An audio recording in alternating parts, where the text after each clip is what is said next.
In fiction, the most popular trope of all time is the hero trope. It's a trope that spans across every form of media, so for it to be considered great, it needs to be mind-blowing. But for it to be considered the greatest, it would need to be undeniably otherworldly. So with that being said, after reading many comic book runs, books, and manga in general that center around the concept of heroism, I believe that I can have a say in what is the greatest.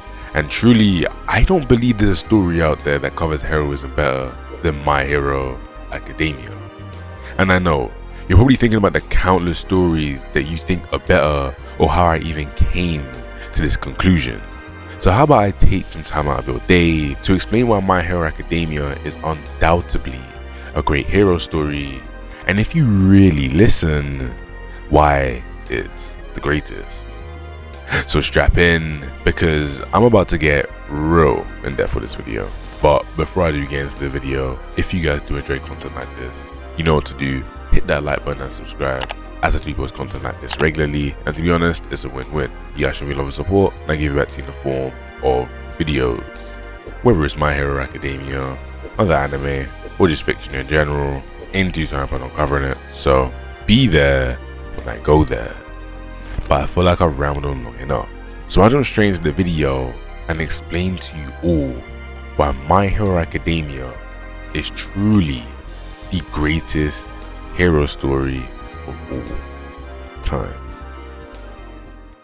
Now, on the very first page of the manga, the narrator, who we later find out to be Izuku Midoriya, tells us that we are not born equal, and this is something that we can all resonate with. And on that exact same page, we can also see why he says that, because the powerless is standing up to the powerful. The one without a power is standing up to those with powers, and those with strong powers.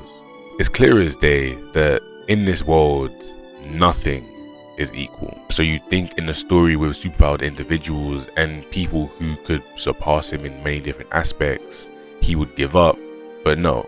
He then goes on to say that that was his first and last setback. So this is when the first chapter truly does begin. The first chapter goes over every single reason as to why people would want to become heroes, already cementing it down from the jump.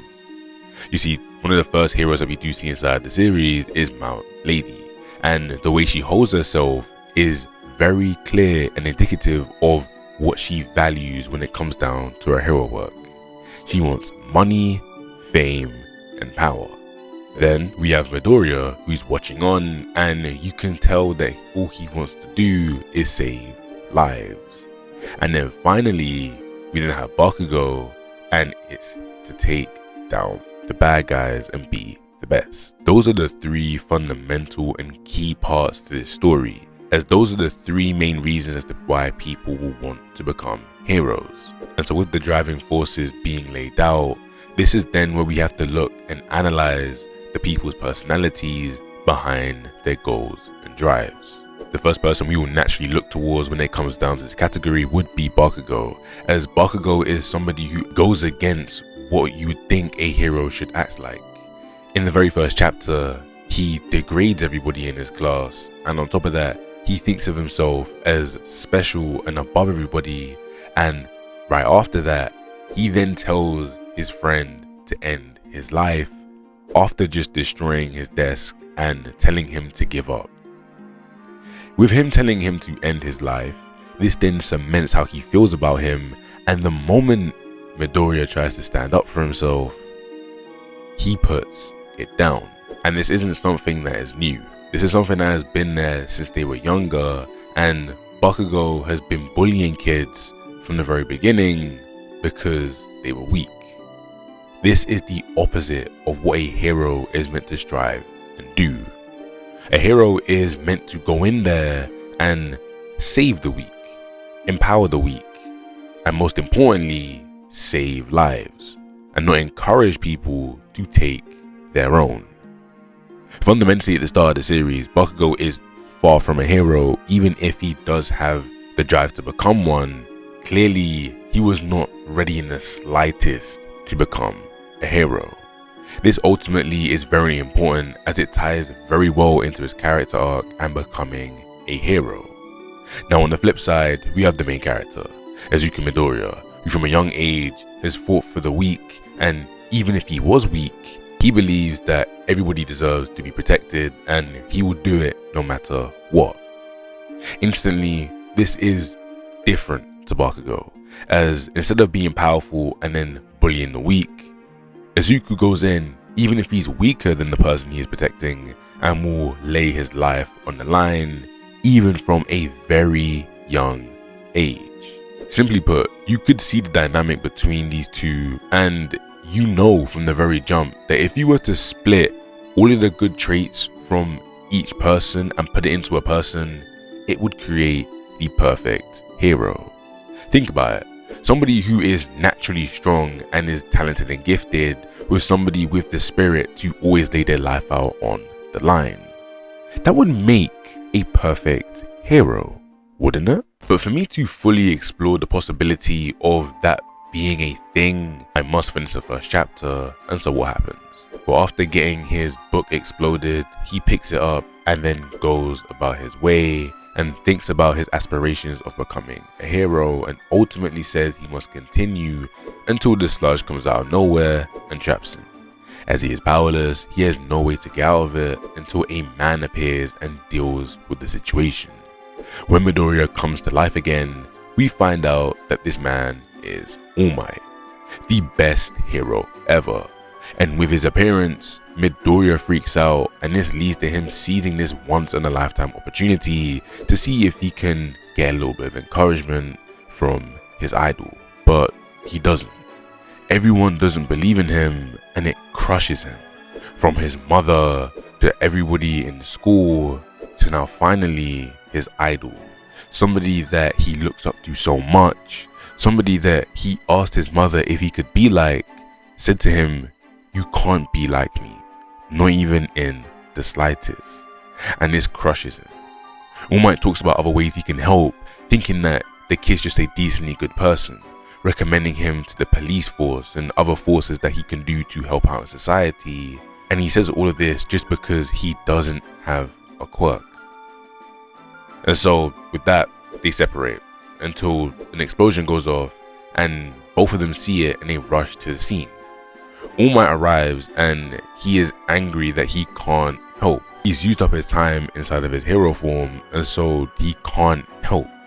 But with Midoriya arriving to the scene and seeing everything that's happening, he realizes that he has a massive hand in what's happening. And so with this, he thinks it's his fault. Midoriya then decides to do the one thing that no one else wants to do, and after seeing the boy who bullies him being the one at the center of everything on a daily basis, and the one that said you should end it all not even an hour or two earlier, he decides to make a decision that would puzzle most. But how did the situation even occur? Well, it seems as though while All Might was soaring through the sky and Midoriya was holding onto his leg, he may have held on a little bit too high up and knocked the bottle out of All Might's pocket, which meant that it landed right in front of Bakugo. This is where we actually do get to see that Bakugo's friends do say that he did go a little bit too far and that they've known each other since they were kids, so maybe he was doing too much. But Bakugo just brushes it off by saying it was his fault for messing with him. And as he does this, he kicks the bottle. He then goes on to then say, seeing him full of stupid dreams that when we were kids just annoys me. And then he yells at his friends to stop smoking because it will get on his record. We can see here that Bakugo has an issue with Midoriya having dreams just as big as him, because in his head he shouldn't be able to. And in that exact same breath, he then tells his friends to stop doing something bad because it will get him in trouble. But unfortunately, because he was too wrapped up into his own thoughts, the sludge villain is then able to grab him.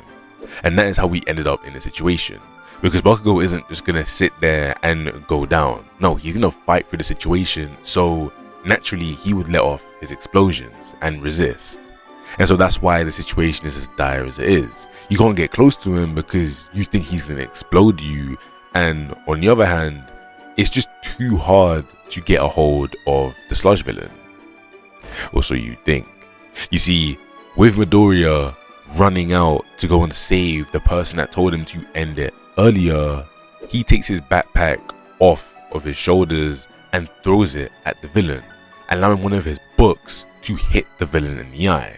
You see, Midoriya has been studying quirks for so long, he knew that if he just hit a part that was actually materialized, that had to be there, it would hurt the sludge villain. So this is enough to disorientate it and allow him to get to Bakugo to start clearing him out.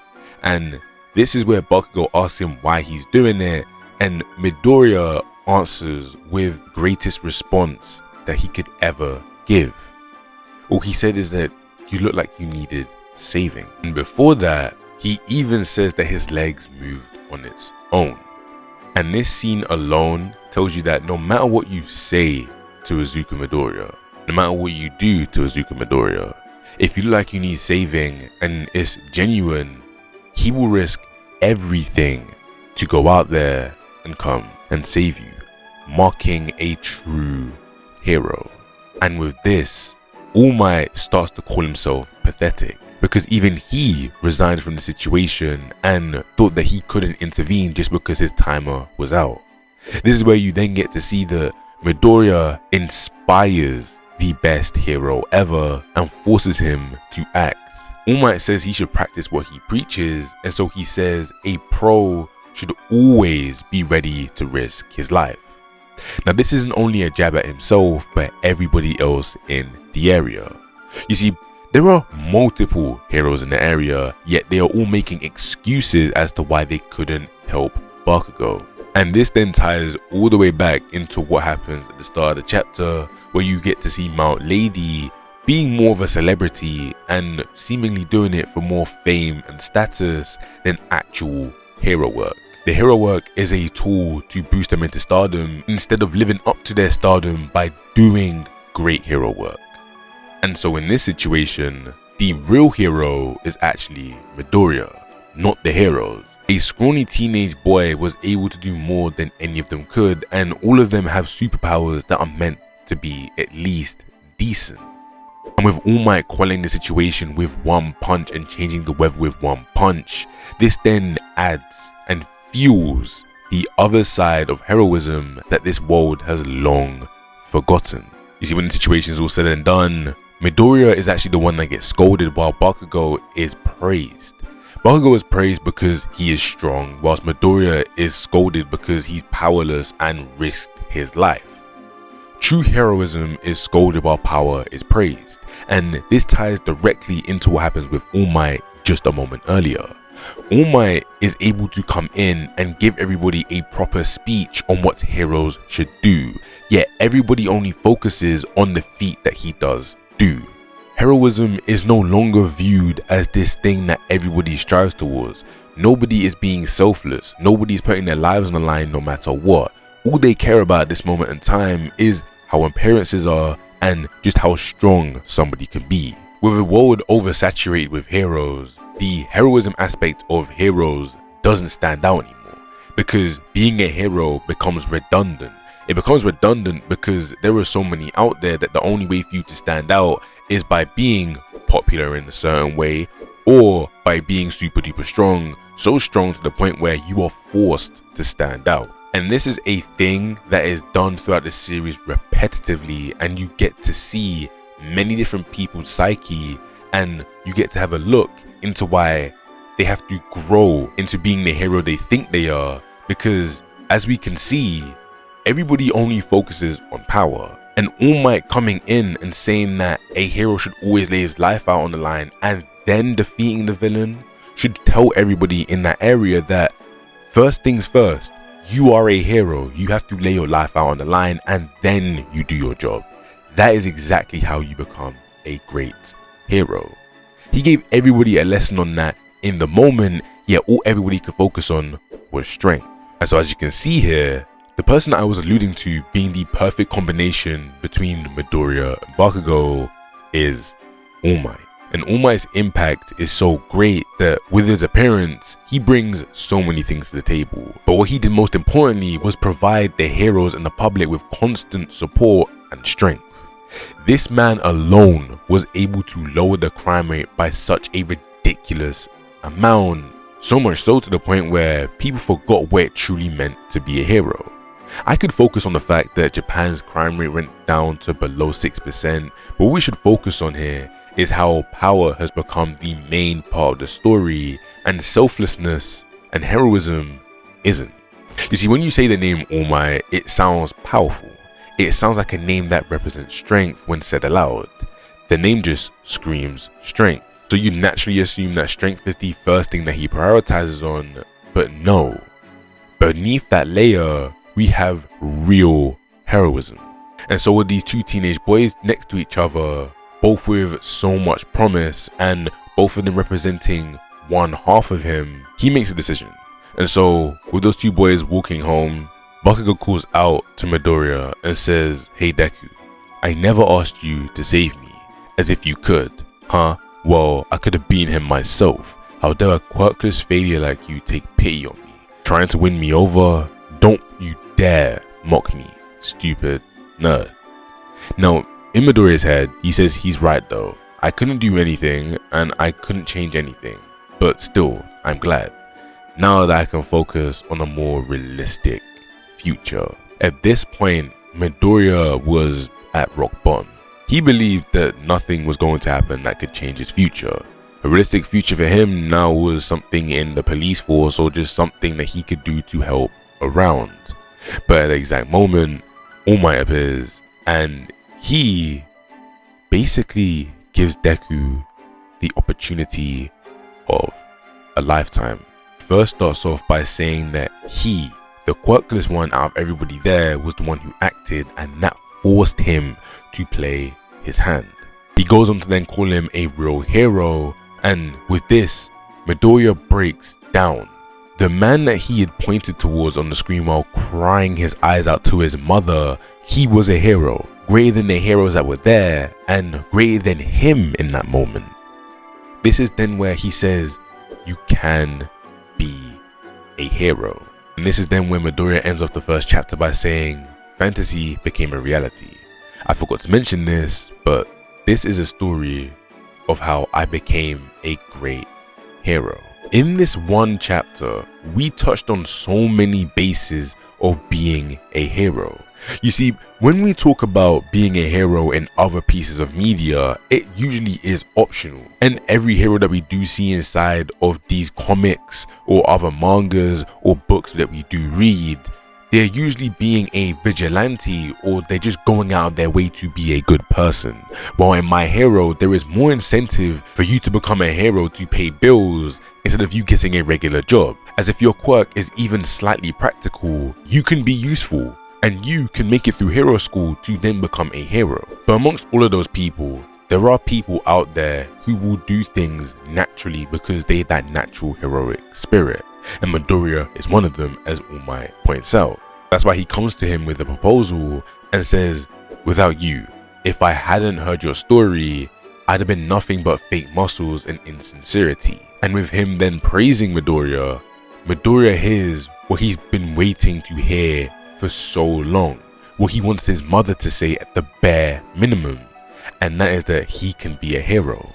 This entire first chapter is a masterpiece, and in retrospect, when looking back on it, it certainly is one of the best first chapters I have ever read. Showing how this world has become desensitized to real heroism, showing how this world doesn't reward real heroism, showing how this world values power over everything and uses being a hero as more as a leisurely job than something that is actually serious. This world fundamentally is so great from the start. And even though Deku is already the odd one out with him being quirkless, the way he represents heroism from the very start makes him even more of an oddball.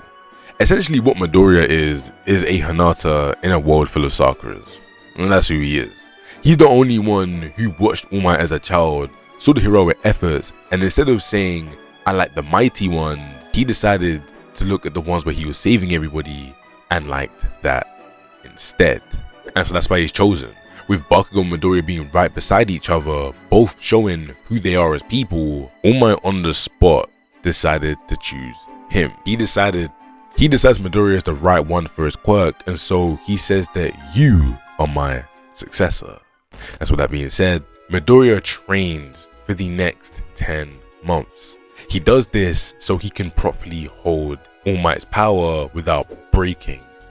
This right here, I feel as though is representative of Midoriya having to grow into the position of becoming the greatest hero. He has to grow into that, and so he has to make sure that his body is right. And he does this, and he even exceeds All Might's expectations, showing him that he did choose the right person. He chose the right person with the right amount of grit and grind. And so with that, he then takes All Might's power and moves on to the UA entrance exams. And when it comes to the educational side, Midoriya breezes through. Where he really does struggle is in the practical exam, where he has to go around and get points from robots. Midoriya can't get any points because he doesn't know how to use his power properly. And so because of that, he becomes bait for other people to then get points and basically soar past him. And so this makes him doubt himself and nearly give up until the 0-point robot comes out. And this robot, quite frankly, is just here to be a massive prop that you should probably run away from, as it gives you 0 points and it's so big to the point where it even eclipses buildings. And so naturally everybody runs away from it until somebody is trapped under the rubble that it had created. At this, everybody just stands there and looks on in either fear or shock. They don't know what to do. But there is one person that knows what to do once they hear a cry for help. Midoriya clenches his butt, closes his fist, cocks it back, and jumps all the way up into the sky to be eye level with this robot. And what does he do? He yells, "Smash." He smashes the robot, destroying it, showing everybody there that the timid kid that you saw running away and running around had that in his back pocket. But there is a reason as to why he just didn't use it all the time, because as he's falling, he realizes that all of his bones are broken. He simply cannot withhold this, so he's forced to be bailed out by the person he saved. In this scenario, the only person there who acts like a real hero was Midoriya. He did nothing the whole entire time the exam clock was running down, but the moment that the exam clock was nearing its end and somebody was in danger, he risked it all, effectively ending his exam with 0 points, which then meant in his head, even though he had saved somebody's life, he wasn't going to be accepted into a hero school. But that would be asinine. Why wouldn't a hero school reward a heroic effort? A completely selfless one, as the robot was worth 0 points. It wasn't as if there were many robots behind her and she just needed a little bit of saving or a little bit of help with it. No, it was about to crush her, and so he did what he thought was best. He decided to put his whole entire exam on the line for one person. That's rewarded, and he is given the points that he so deserves, meaning that he was allowed into UA. And so with him appearing on his first day, we then get to see the personalities clash inside the classroom. Bakugo's "I don't care and I'm gonna do what I want" personality against a very strict and uptight personality. The personality clashes that we do see inside the series are some of the best ones, and I do feel as though this series does parallels so well. There's one thing that Horikoshi does love, it's a parallel, and you get to see it so many times throughout the story. Now, with the first day of UA occurring, they are forced into a physical exam to see just how strong they are and if they're really ready to face the challenges that UA may give them. And their new teacher, Shota Aizawa, Eraserhead, does force them to perform well, because if they don't, then they will be booted from the course. Aizawa has a very no-nonsense, strict policy when it comes down to his classes, and while spying from afar, All Might backs this up. Now, Midoriya doesn't do well compared to his classmates in practically most of the tests that he has to do. And so when it comes down to the last one, the fastball, he was about to bank on using his whole entire arm to throw the ball, and Aizawa calls this out. He then says that he has no future here because he isn't somebody who can stay in the battlefield for a long period of time. His quirk seems to destroy him instantly, so what is he here for? He may have the heroic spirit, but he doesn't have the strength to back it up. And so with this, Midoriya is left there and he's deflated.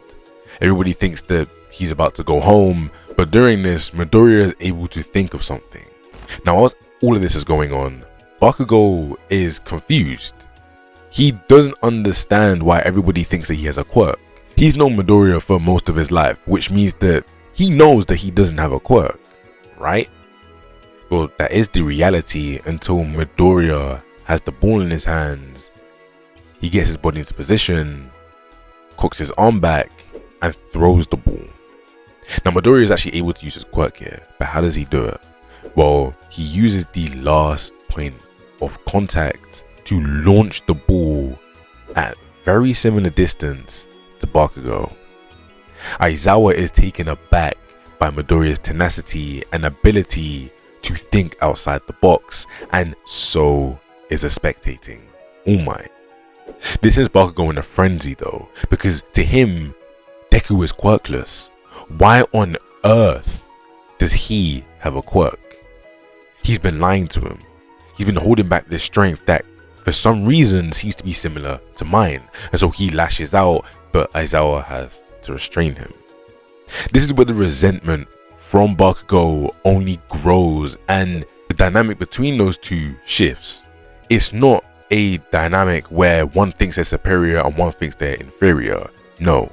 Now it is a dynamic of one rising to the occasion and the other one feeling insecure. And Horikoshi perfectly sets this up in the very next chapter, as the very next chapter goes over the 2v2s. So Midoriya escaping elimination, he is then forced to then go on and fight Bakugo the very next day alongside one of his friends and against another one of his friends that he did make the day prior.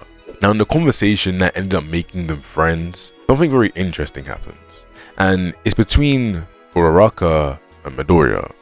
You see, Uraraka calls him Deku, and Midoriya doesn't necessarily like it because it has a negative connotation around it, until she says that no, it sounds like you can do it.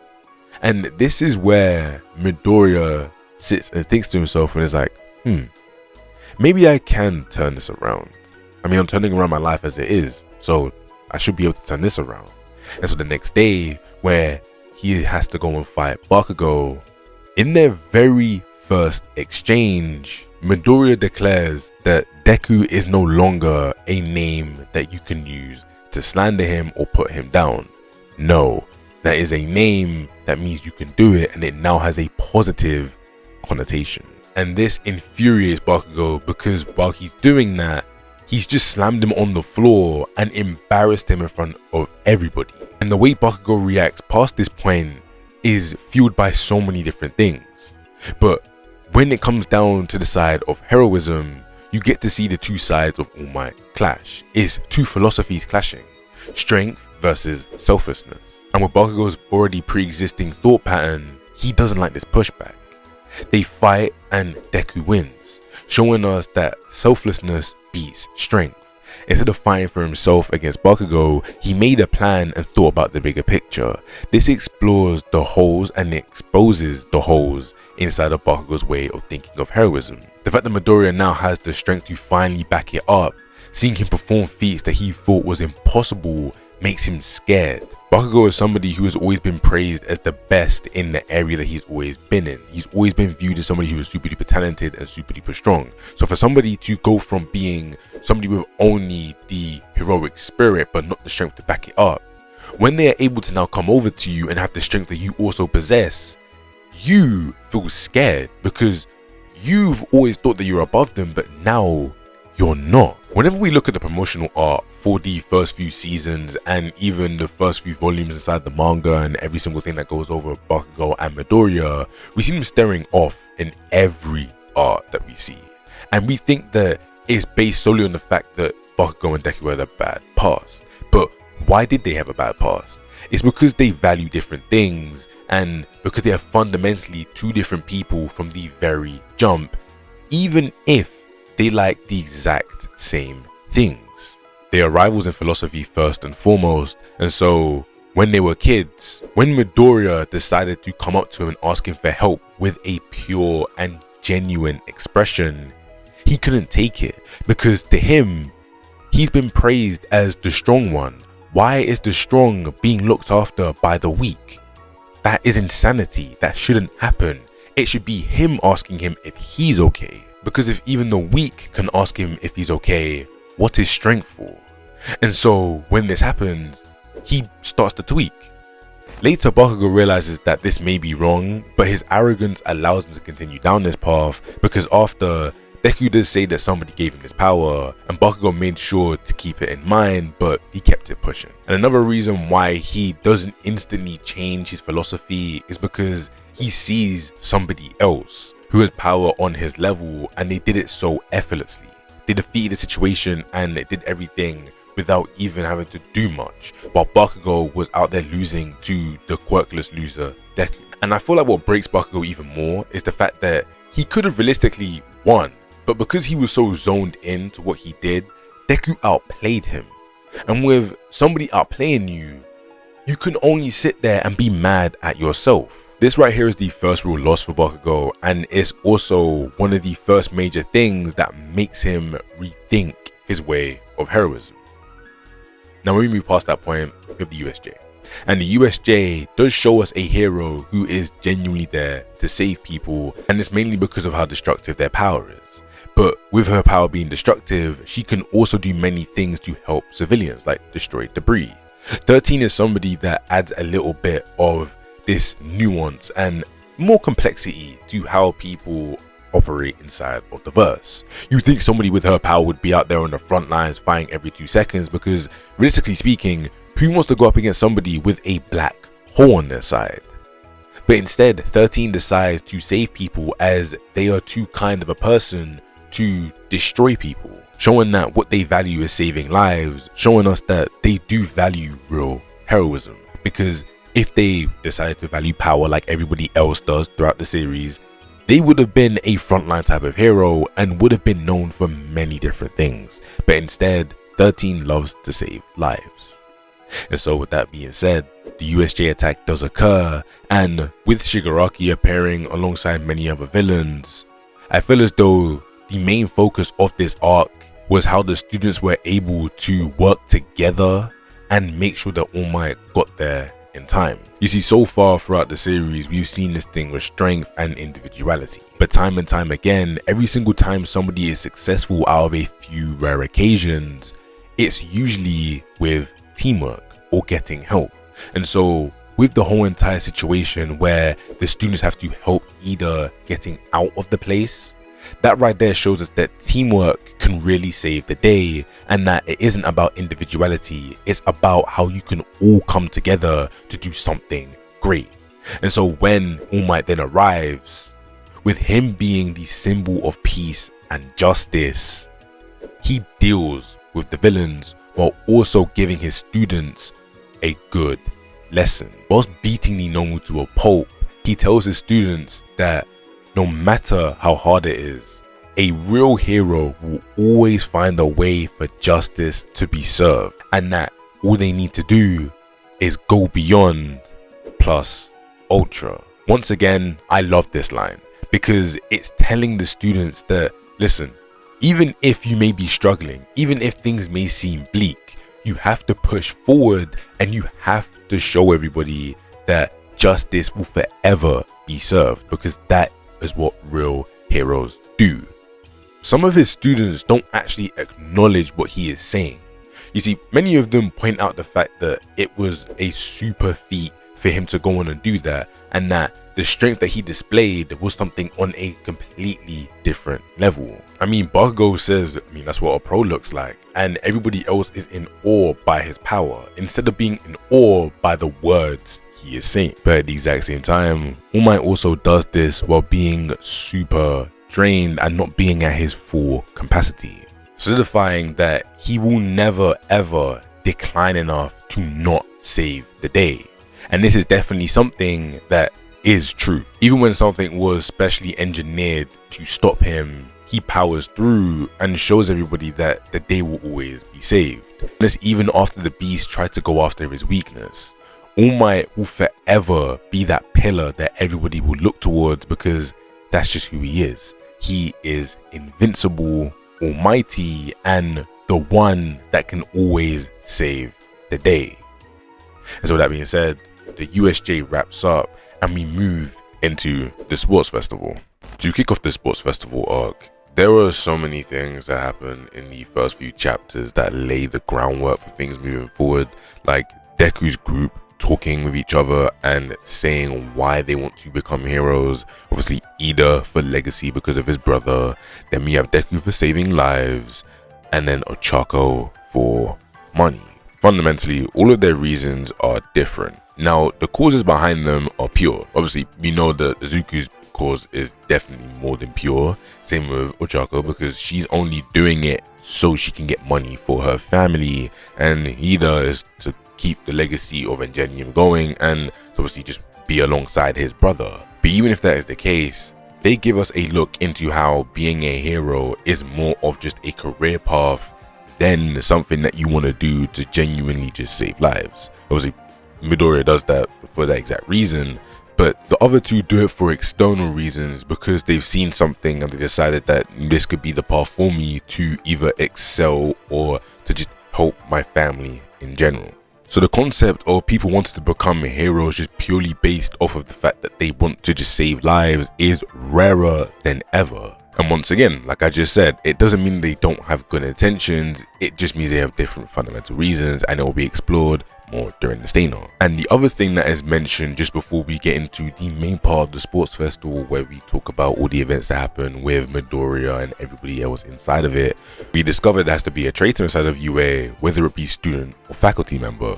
And this will forever play at the back of your head because this is something that is tied to our main cast, and unfortunately down the line it is revealed that it is somebody in class 1A. But this isn't the time for that. This is the time for the sports festival. And so how does the sports festival take on heroism, and how does it fully delve and explore it? Well, let's just say that this arc is nothing short of phenomenal. You see, at the beginning of the arc, All Might pulls Midoriya to the side and says that he should win the sports festival and say that he is here to mirror All Might and to show the world that there is another All Might coming, and it's him. Once again, this reaffirms the whole entire notion of everybody working on themselves, and Midoriya even notes this. To be the best hero ever, he believes at this point it's about getting strong and solidifying himself, not only amongst his classmates, but above them. On first glance, this is a powerful moment that is meant to move Deku's character along, but ultimately it's a move that has nothing more than selfish intent, going against his core philosophies, and that's why Deku seems so troubled and stresses on it. Now, with that statement, I'm not saying that Deku isn't allowed to improve on himself. He does, and that is something that is very core to his character as well. And it's not to say that he doesn't want to make himself known. He does, but it's no way that he does it.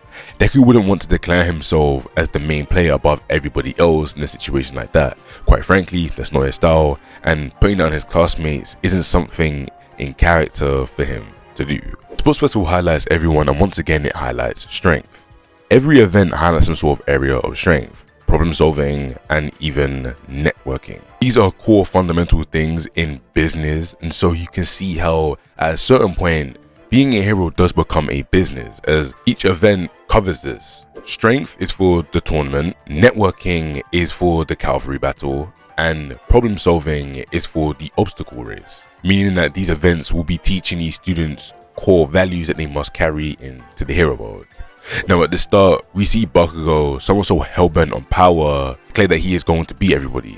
This immediately puts a target on his back and shows everyone, not just us, but everybody in the world who's watching, what type of person he is.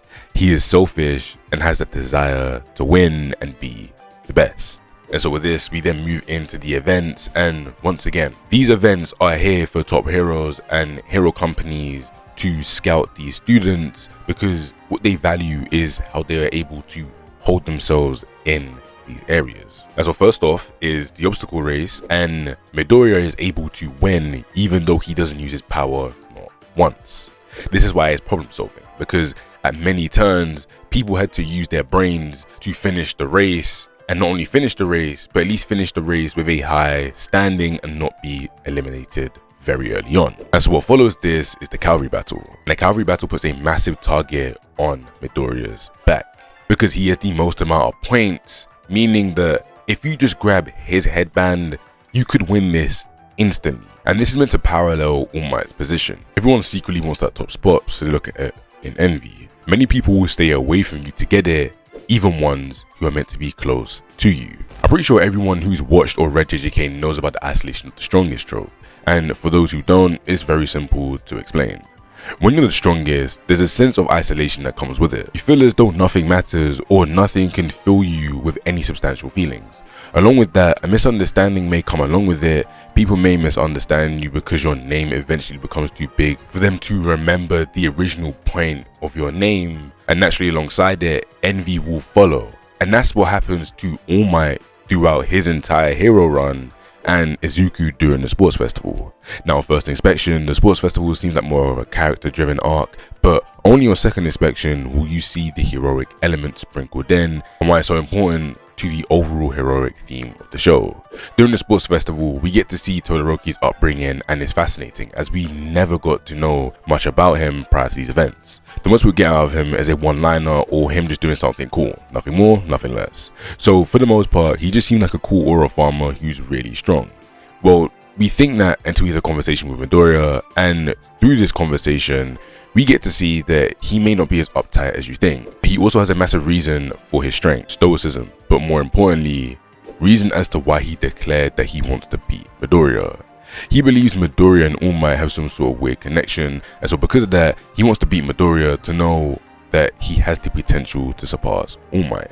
Once again, highlighting the prioritization of strength. But unlike Bakugo's need to solidify himself, Todoroki's comes from a place of abuse, torment, and the need to escape a shadow. See, with the sports festival, we get to see how number 2 is doing. Endeavour, also known as NG Todoroki. Endeavour sums up everything wrong with what society deems as All Might's main call to glory, and ultimately Bakugo's. Endeavour, from the moment he became a hero, had one goal in mind, and that was to surpass All Might. And so he decided that that path is the path he would decide to dedicate his life to. First it was getting as strong as possible, but once he realized he couldn't, he turned to the next best thing, creating something to then surpass your opponent. And so because of that, he became destructive and evil while doing so, becoming like the villains he was catching. The only difference is he was a registered hero with a wife too scared to speak out and a family too normalized to abuse to come out.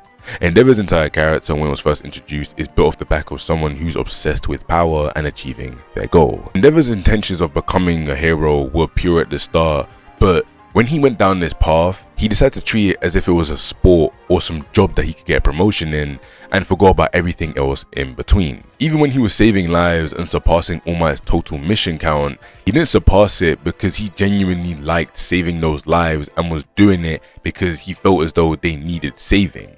He did it as a means to surpass All Might, and so when he can't even save lives with a genuine purpose anymore, his drive to raise his children and be a loving father and even husband went completely out of the window. His wife threw boiling water on her youngest child, her baby, because he looked too much like him, because of his blue eyes and red hair. Shoto's mother despised that half of Shoto, because she couldn't distinguish him between her baby boy and the man that she had grown to hate. In response to this, Shoto refused to use his father's side because he wanted to show his father and everybody else that he can become the strongest and best without it, holding himself back in the process because now he couldn't see himself without seeing his father. He began to view himself as half and half, as his quirk suggests, half NG, half Rei. And ever since then, he's lost a sense of self. That's how deep Endeavour's destructive drive for becoming the #1 hero has become. And so when he tries to speak to Midoriya, Midoriya shuts him down completely, and Shoto does the exact same, and that's why he uses excessive force on Zero. You can truly see how much he hates his father's entire being. He isn't a hero, he's just somebody cosplaying as one. And with that being explained, this then allows me to lead into Shoto versus Deku, and this for me is among the best things to come out of the series. You see, Midoriya in pursuit of trying to become strong has to be self-destructive, while on the other hand, Todoroki in pursuit of trying to be the hero his father isn't, is slowly destroying himself. From a very blunt perspective, the fight was literally two teenagers destroying themselves in pursuit of their ultimate goal. And for Midoriya, there was no way out of this. He hadn't fully grasped his power yet, as his body hadn't fully grown to the level that his heroism outputs. But Shoto, he had it in him. So for the first part of their fight, they went back and forth until Midoriya realized he's getting weaker over time and that his ice quirk couldn't carry him. When he points this out, Shoto refuses, as to him, he doesn't need to balance things out. So he'll continue until Midoriya does something that touches him. While destroying himself, Midoriya gives him words of encouragement and says that their power is his own. The reason these words are so important was because Shoto needed to hear somebody not compare him to his father. What he wanted was for somebody to see him as him, and it's been something that he's been wanting so badly deep down for so long. From the moment his mother scarred him, he viewed himself as half and half. And when talking to Midoriya earlier, he puts himself as Endeavour talking to All Might, until Midoriya reminds him that he's his own person, and that on so many levels is actually hypocrisy from Izuku, but it's also something that he can relate to. Deku was the exact same just a year ago. He wanted someone to tell him that he can be a hero. In a moment where Midoriya should be selfish, he was selfless, and because of it, he helped one of his classmates realize his full potential and forced him to stop holding himself back. In response to this, Endeavour is elated and reinforces the sentiment of it being his power, but Todoroki shrugs this off and focuses on Deku. Everyone who has possibly spoken to Todoroki thinks of him as his father's son, not his own person. So for somebody to recognize him, he's now finally free. From this moment onwards, it's not about All Might versus Endeavour. It's about these two successors fighting. Number one and number two does not matter here. It's about Izuku Midoriya versus Shoto Todoroki and allowing themselves to be themselves. Shoto uses his own power and Deku saves somebody. They are themselves, and so when they clash, we don't care who wins. I mean, it'd be nice for Izuku to win, but ultimately we don't care, because it's not about winning or losing at this point. It's about these two boys being more than their predecessors and already showing the world why the new generation will far surpass the current and old, because already the successors are already far ahead of him. So with that being said, Izuku ends up losing and Todoroki advances all the way until the final round, where he finally faces off against the other side of All Might, Bakugo. Bakugo urges Todoroki to use his fire, but Todoroki doesn't. This is a slap in the face to Bakugo all throughout their fight, because the very first person he recognized to be on this level, even possibly stronger as a student, was Todoroki. A Todoroki who was using half of his full strength, and Todoroki has never even looked his way. On the other hand, he's not only declared Midoriya as his rival, but he's also used his full power against him. To Bakugo, this was insulting. Why does everyone view Deku so highly, and why does he get everything? Shouldn't it be him? Or at the bare minimum, treat him the same as him. That's all he's demanding, but he wants to solidify himself as the strongest, so he wants Shoto at his best, but Bakugo isn't Midoriya. So as Shoto thinks of using it, he stops. What the story tells us right now is that even though he may have the physical advantage, Bakugo is weaker than Midoriya. In fact, everybody is. Everyone is far behind him. Because remember, this school isn't for the strongest, it's for the greatest heroes. And so, even with the win, Bakugo is mad. He's so mad that he threatens everybody, and everybody sees him restrained. This even weirds All Might out, as he knows he's just a kid, but to everyone else, they view him as someone who acts more like a villain than a hero. And even if Bakugo doesn't see it now, he'll soon see enough and see where his attitude does land him. So with the sports festival ending, everyone makes their own hero names and they choose names that represent them. Some take inspiration, some choose meaningful ones, and some choose flashy ones, or others choose to remain nameless to keep a sense of self. And directly after that, they see their internship requests, and Midoriya, the one with the most heroic acts throughout the sports festival, gets basically none. And so he's forced to go for one that has even All Might shuddering. Now during this period of time, something happens that changes the course of the story forever, and even though the immediate effect is negative, it has a net positive around every other side of the story. You see, during the sports festival in Genyim, Tenya Iida's older brother gets paralyzed by a villain known as the Hero Killer, and ever since, he's lost his light. But what was the positive impact? Well, it wasn't either losing his brother, no, not even the slightest. It was the introduction of Stain, and with Stain's introduction, everything I've said up until this point, where the public only views strength as the main thing to be a hero, becomes a real reality. Because his mission is much different to what you are led to think on first inspection. Which means that everything I've said up until this point does actually become a reality. Now with the Stain arc starting off, we have everybody going into their own internships, and everyone decides to choose an internship that benefits them in one way or another. It's also great to mention that Bakugo got less offers than Shoto, and it's probably for a multitude of reasons. Obviously Shoto being who he is, and the fact that Bakugo acted like a feral animal. But the point of Bakugo having to face being second or his way of things not being the best keeps rearing its ugly head.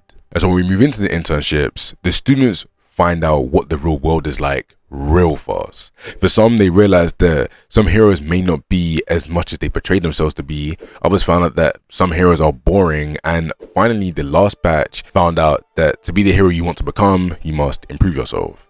These internships also flashed a bright light of the status of heroes these days. Heroes who are women are relegated to boring tasks or other tasks that doesn't concern them. The Ayorozu internship highlights this, and the Mineta internship punishes him for being a perv, but even then, he doesn't do anything because the hero he works for isn't a true hero. So while certain people are filming commercials and cleaning up an apartment, others are out there trying to groom their appearance and look like a real hero whilst patrolling, strengthening the aspect that they lacked, whilst the ones who chose an internship that would challenge them in any way are always on patrol and working hard. This gap between experiences is key and is shown directly after, but most importantly, this arc shows us that the world of heroes can vary so much. Some are celebrities whilst others are real grinders. So while this is all going on, Stain, the main antagonist of this arc, is seen by the League of Villains and is asked to join. To this, Stain is super hostile and says no. He doesn't want to mingle with people with no real integrity and clarity. He knows that they did the attack on the USJ and finds it pretty interesting, but as Shigaraki says he wants to kill everything he doesn't like, Stain doesn't take him seriously and scolds him. This leads to a fight which Tomura obviously loses, and Stain then says he doesn't have conviction and he hates her. He hates everybody who isn't true to their cause, and to this, Tomura says that he doesn't care about it. If there was one thing he would care about, is getting rid of All Might. All Might represents everything he hates, and to this, Stain reacts and backs away. They are so clearly far apart from each other, but Stain notes that he does have some sort of conviction down there and that it will come to the surface, but he'll have to stop him one day. This meeting was positive for Shigaraki as it showed everyone in there that he does have conviction, as they all thought he lacks discipline. For Stain, all this did was put a large target on his back, but also reaffirm his beliefs in who he really is. The whole entire hero killer title has been blown out of proportion. He's not actually a hero killer, he's a faker killer. He hates the fact that heroes have lost their way, and so he's trying to make it right by getting rid of every single faker. Now during this time, Midoriya learns how to control One for All, and the advice he gets to unlock it properly is damn near the exact same advice that he did give to Shoto. And so this circles back around to when I said that he was being a hypocrite, because this is where he finds out that he should start viewing the power as his own and just as an extra muscle. In his head, he'd been viewing it as All Might's power or just something that All Might gave to him to then become the hero he needs to become, instead of being able to view it as his own power. This is where he finds out he should be his own person, and even though this isn't the first time he has to hear this, he realizes this and then makes steps to advance in power quickly. And this is where you get to see that he's been holding back so much power, and that this one change turned him from a one-hit wonder who has to smartly decide how he will destroy himself to a competent fighter that can also make very good decisions on the fly. Elsewhere, we have Uraraka training on herself to get better, as her loss in the sports festival was brutal, and finally we have Ida waiting to see Stain. And so with that being said, when the night starts to draw in and Deku goes out for his first draw, he's forced to fight a Nomu, but when he thinks about the area and starts to put two and two together, he realizes what could have possibly happened, and so he decides to split up, and unfortunately his theory was correct. Bursting onto the scene, he punches Stain in an attempt of keeping him away from his injured friend and unknown hero. Now how Ida ended up here is very simple. He specifically chose Manual because he worked in Hosu, meaning that the hero killer was bound to be near, and with the hero killer being near, he tracked him down and tried to fight him to get revenge for his brother, and unfortunately, he's unsuccessful. But their fight isn't silent. The entire time, Tenya is yelling about how his brother, Tensei, was great and Stain had no reason to do what he did. With this, Stain replies and says that he was a poser and was merely somebody to get rumors going. But ultimately what he says while fighting Ida isn't what grabs you. It's Stain pointing out the fact that there's an injured hero behind him and that Tenya failed to see. That's when you realize what type of character Stain truly is. Stain meant it when he said he doesn't like posers and fakers, because in that exact scenario, Ida was fighting for revenge and failed to see an injured hero right there. If Ida had come to rescue the hero and declared that Stain has done nothing but bad and that he won't hurt anybody else, then he would have made progress and Stain wouldn't have reacted in the way that he did. Instead, all he does is think about himself, his brother's struggles, and everything selfish. That's how Stain exposes him, and Ida does realize this, so all he can do is yell that it doesn't matter that he hurt his brother, so he'll be getting revenge. And as he does that, Deku comes in to save him.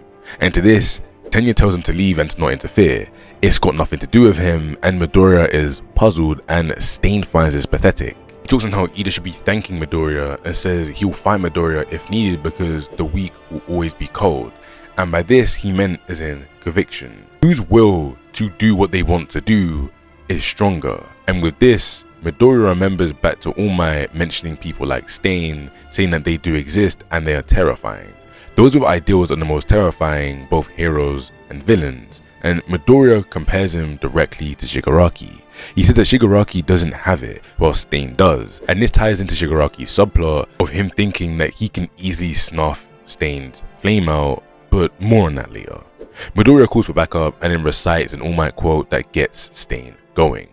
Midoriya says that he's gonna give help even if Ida refuses, and this is what Stain wanted to hear. Someone with true conviction, someone who knows what it means to be a hero. So when these two fight, it's short and brief, but ultimately Stain doesn't actually focus on Midoriya and says that he's real, so he's gonna leave him there.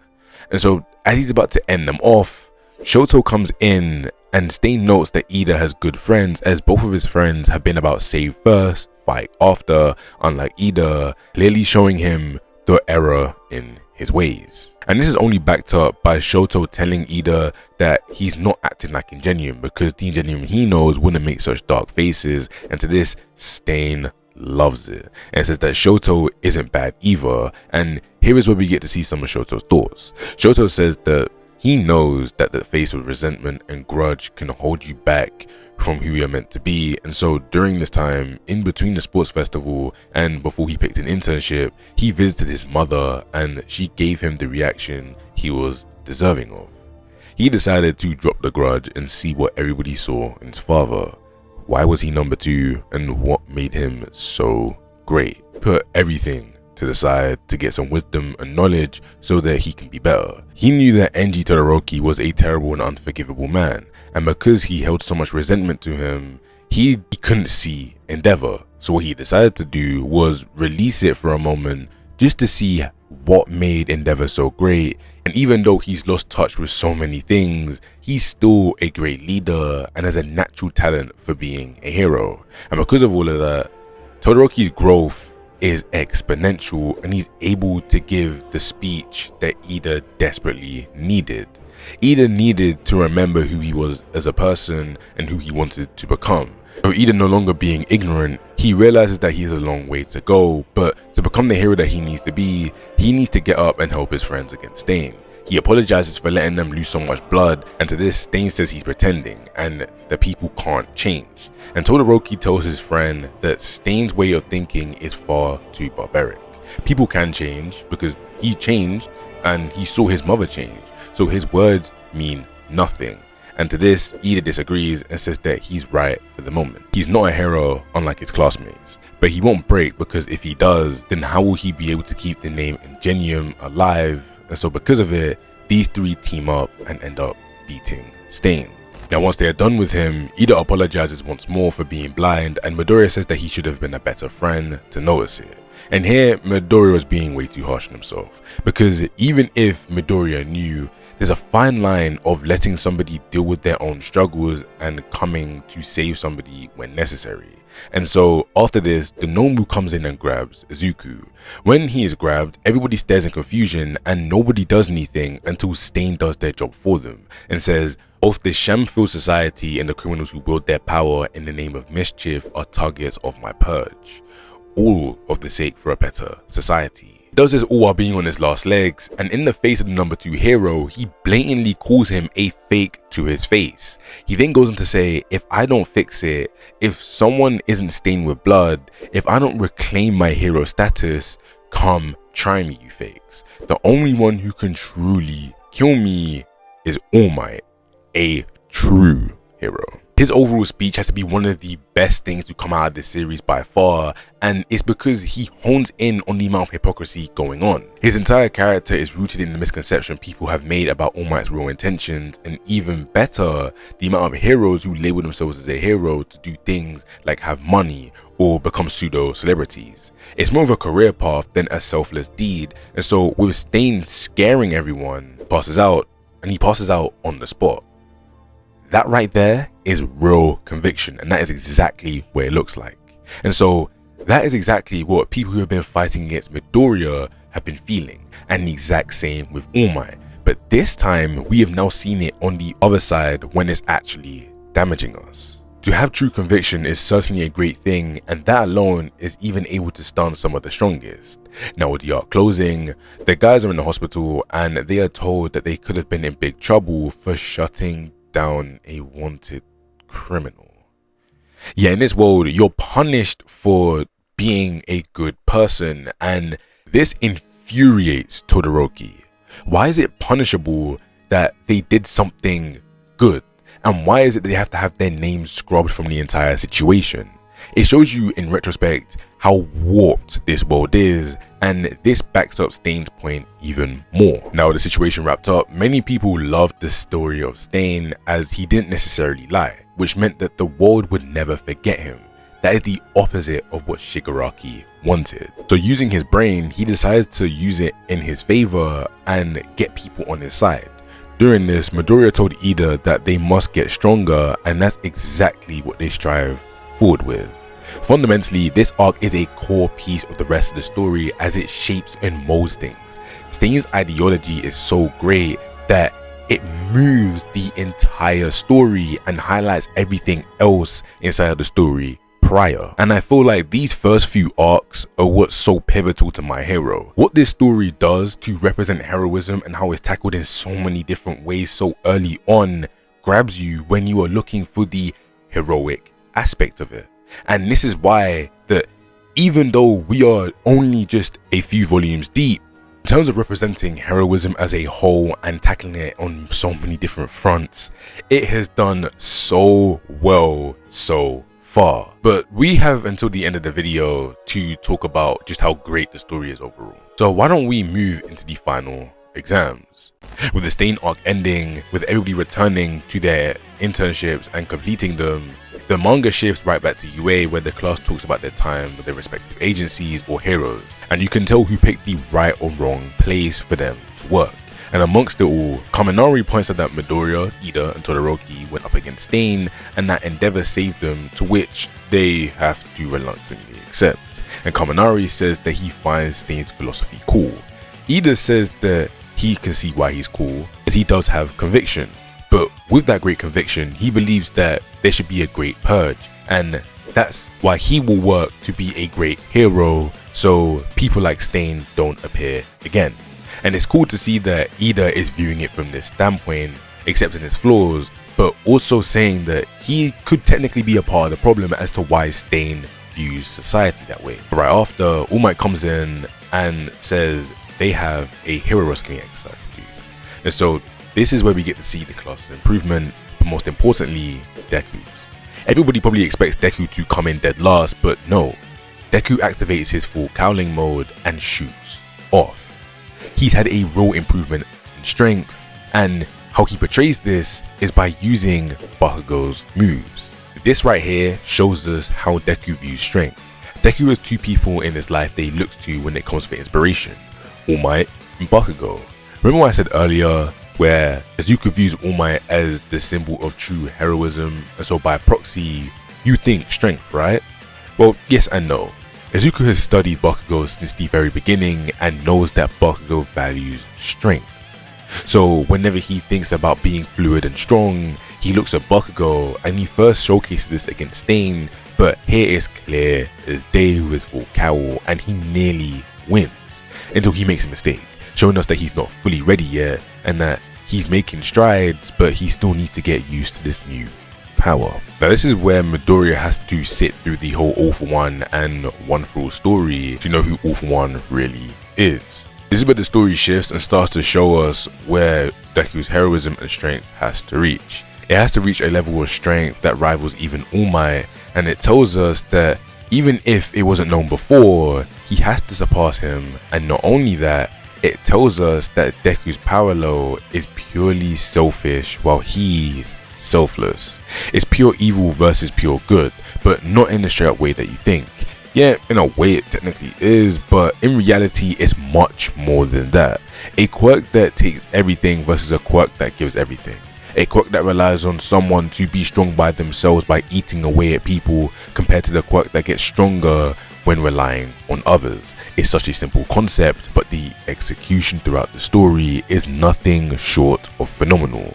And so as you read this, you think that the story would end up being Deku versus All For One, but All For One also has a successor, and we've already seen him.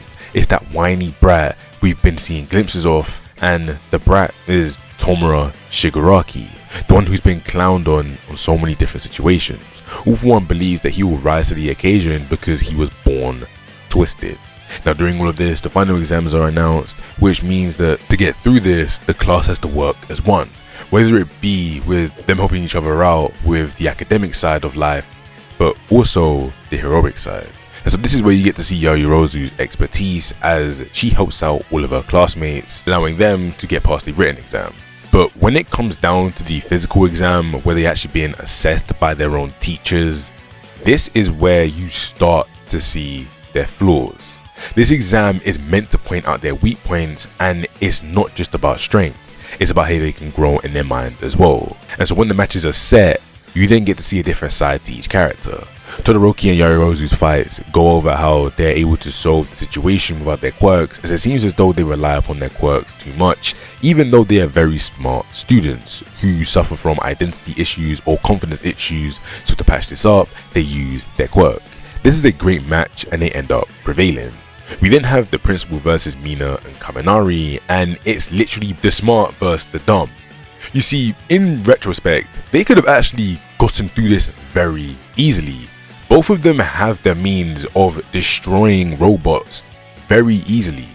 Mina can burn them away, and just by burning out their outer layer, Kaminari can short circuit them without even having to go up that high in volts.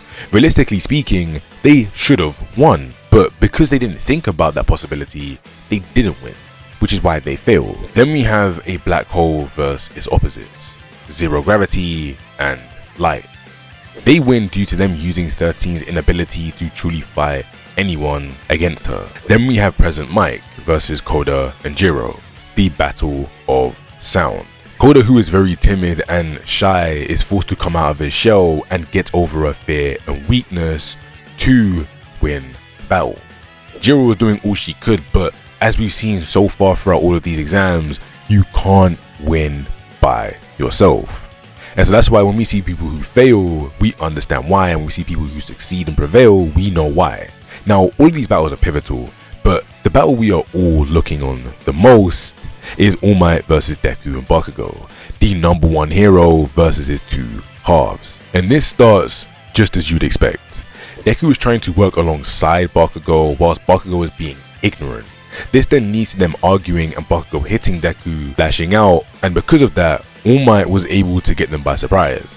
This is then where their philosophies come into play and how they are people comes into play. Midoriya is scared to attack because he idolizes All Might so much, and Bakugo is more than ready but won't work with Midoriya because not only is it Midoriya, but it's because he believes winning by himself is what it means to be a hero.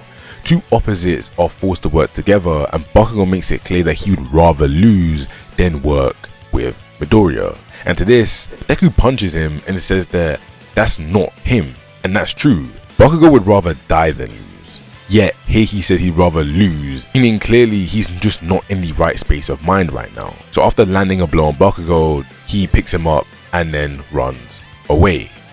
This is when they finally decide to discuss a plan and work together, and this is why, even through reluctant teamwork, they're able to win. And even though they both kept up their main philosophies throughout this fight, you can see at points where Bakugo's philosophy was the right one and Midoriya's one was the right one, but ultimately Midoriya's one was the main reason they even won. This is another shot to Bakugo. The story so far has continuously reminded him that you are not doing the right things, and ultimately in the next arc it comes to really bite him. So the final exams coming to an end, the summer camp arc comes, and the summer camp arc starts off with the students going out to a mall to go buy stuff for the camp. But while shopping, Midoriya is taken by surprise by Shigaraki. Shigaraki comes to meet Midoriya as he believes as though he should be a star and not Stain. So this is why he asks Midoriya, what is it that everybody sees in Stain, and why doesn't anybody view him the exact same way? I mean, the attack on the USJ was meant to be worldwide, and it was meant to be something that they should all fear him for. Midoriya's answer is very simple. Stain had conviction, and he believed what he said, and he went through with what he said. Shigaraki is far from that, and Stain even told him this, but the fact that it came from Midoriya's mouth, this is what Shigaraki needed to fully awaken himself. He says thank you and really does hone in on what he wants to do. To this, Midoriya is obviously taken aback, but he leaves. And this interaction right here changes the course of the story once more and sets them both down opposing paths, knowing that one day they're gonna have to deal with the other person. You see, these two interacting here, and Midoriya giving Shigaraki that final push to become the villain that he was always meant to become, is something that we don't see a lot inside of stories. A lot of times, stories will have a hero do something bad to the antagonist, and then the antagonist ends up hating them, or they just have opposing views.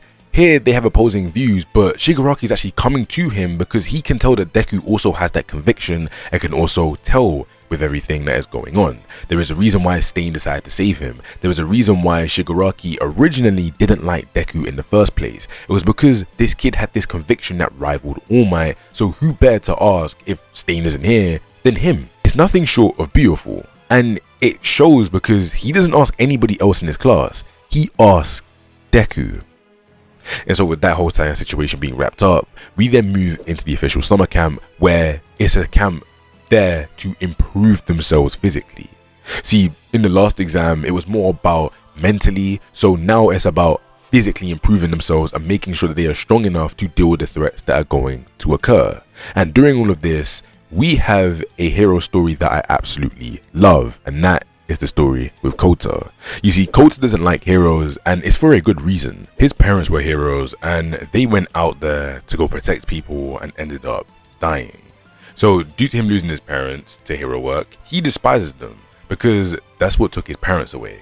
This doesn't mean that he loves villains, hell no, quite the opposite. He just hates the whole entire hero versus villain stuff because they took his family away from him, and so it's now Deku's job to make him understand there is a reason as to why you should love heroes. And this happens when Muscular comes in, and this fight to Deku is extremely pivotal when it comes down to his strength. Deku here knows that he has to protect Kota no matter what, and so it shows his heroism and shows us that he will forever destroy himself if it meant that he can save just one. And that's so beautiful about this fight. Deku throughout the fight is trying to fight Muscular without having to damage himself, because he believes that if he does, then his bones may not be able to heal from it, and more importantly, if he fails in that regard, then what happens to Kota? So he decides to just fight it like that until he realizes that there is no way he's gonna be able to beat Muscular unless he goes all out, and this fight is perfect. In every series that is great, I feel like there is a power hungry and junky guy that has to fight the main character or be involved inside the story, and Muscular is just that. He is somebody who loves to fight and will do anything just to fight somebody who is strong. And so when he bumps into Deku, he thinks he's just a pushover until Muscular's craziness is matched by Deku's and it's even surpassed. And that craziness that Deku does have is overlooked by so many people. If you actually look at Deku as a character, you will find out that technically, mentally, he isn't okay. He is somebody who is ready to put his life on the line just to save one person. Yes, he is being selfless, but when you look deeper, you start to realize that the kid really is just insane, but he's insane over saving people's lives, and he will do anything just to get the job done. His tenacity, his conviction, and grit makes him prevail.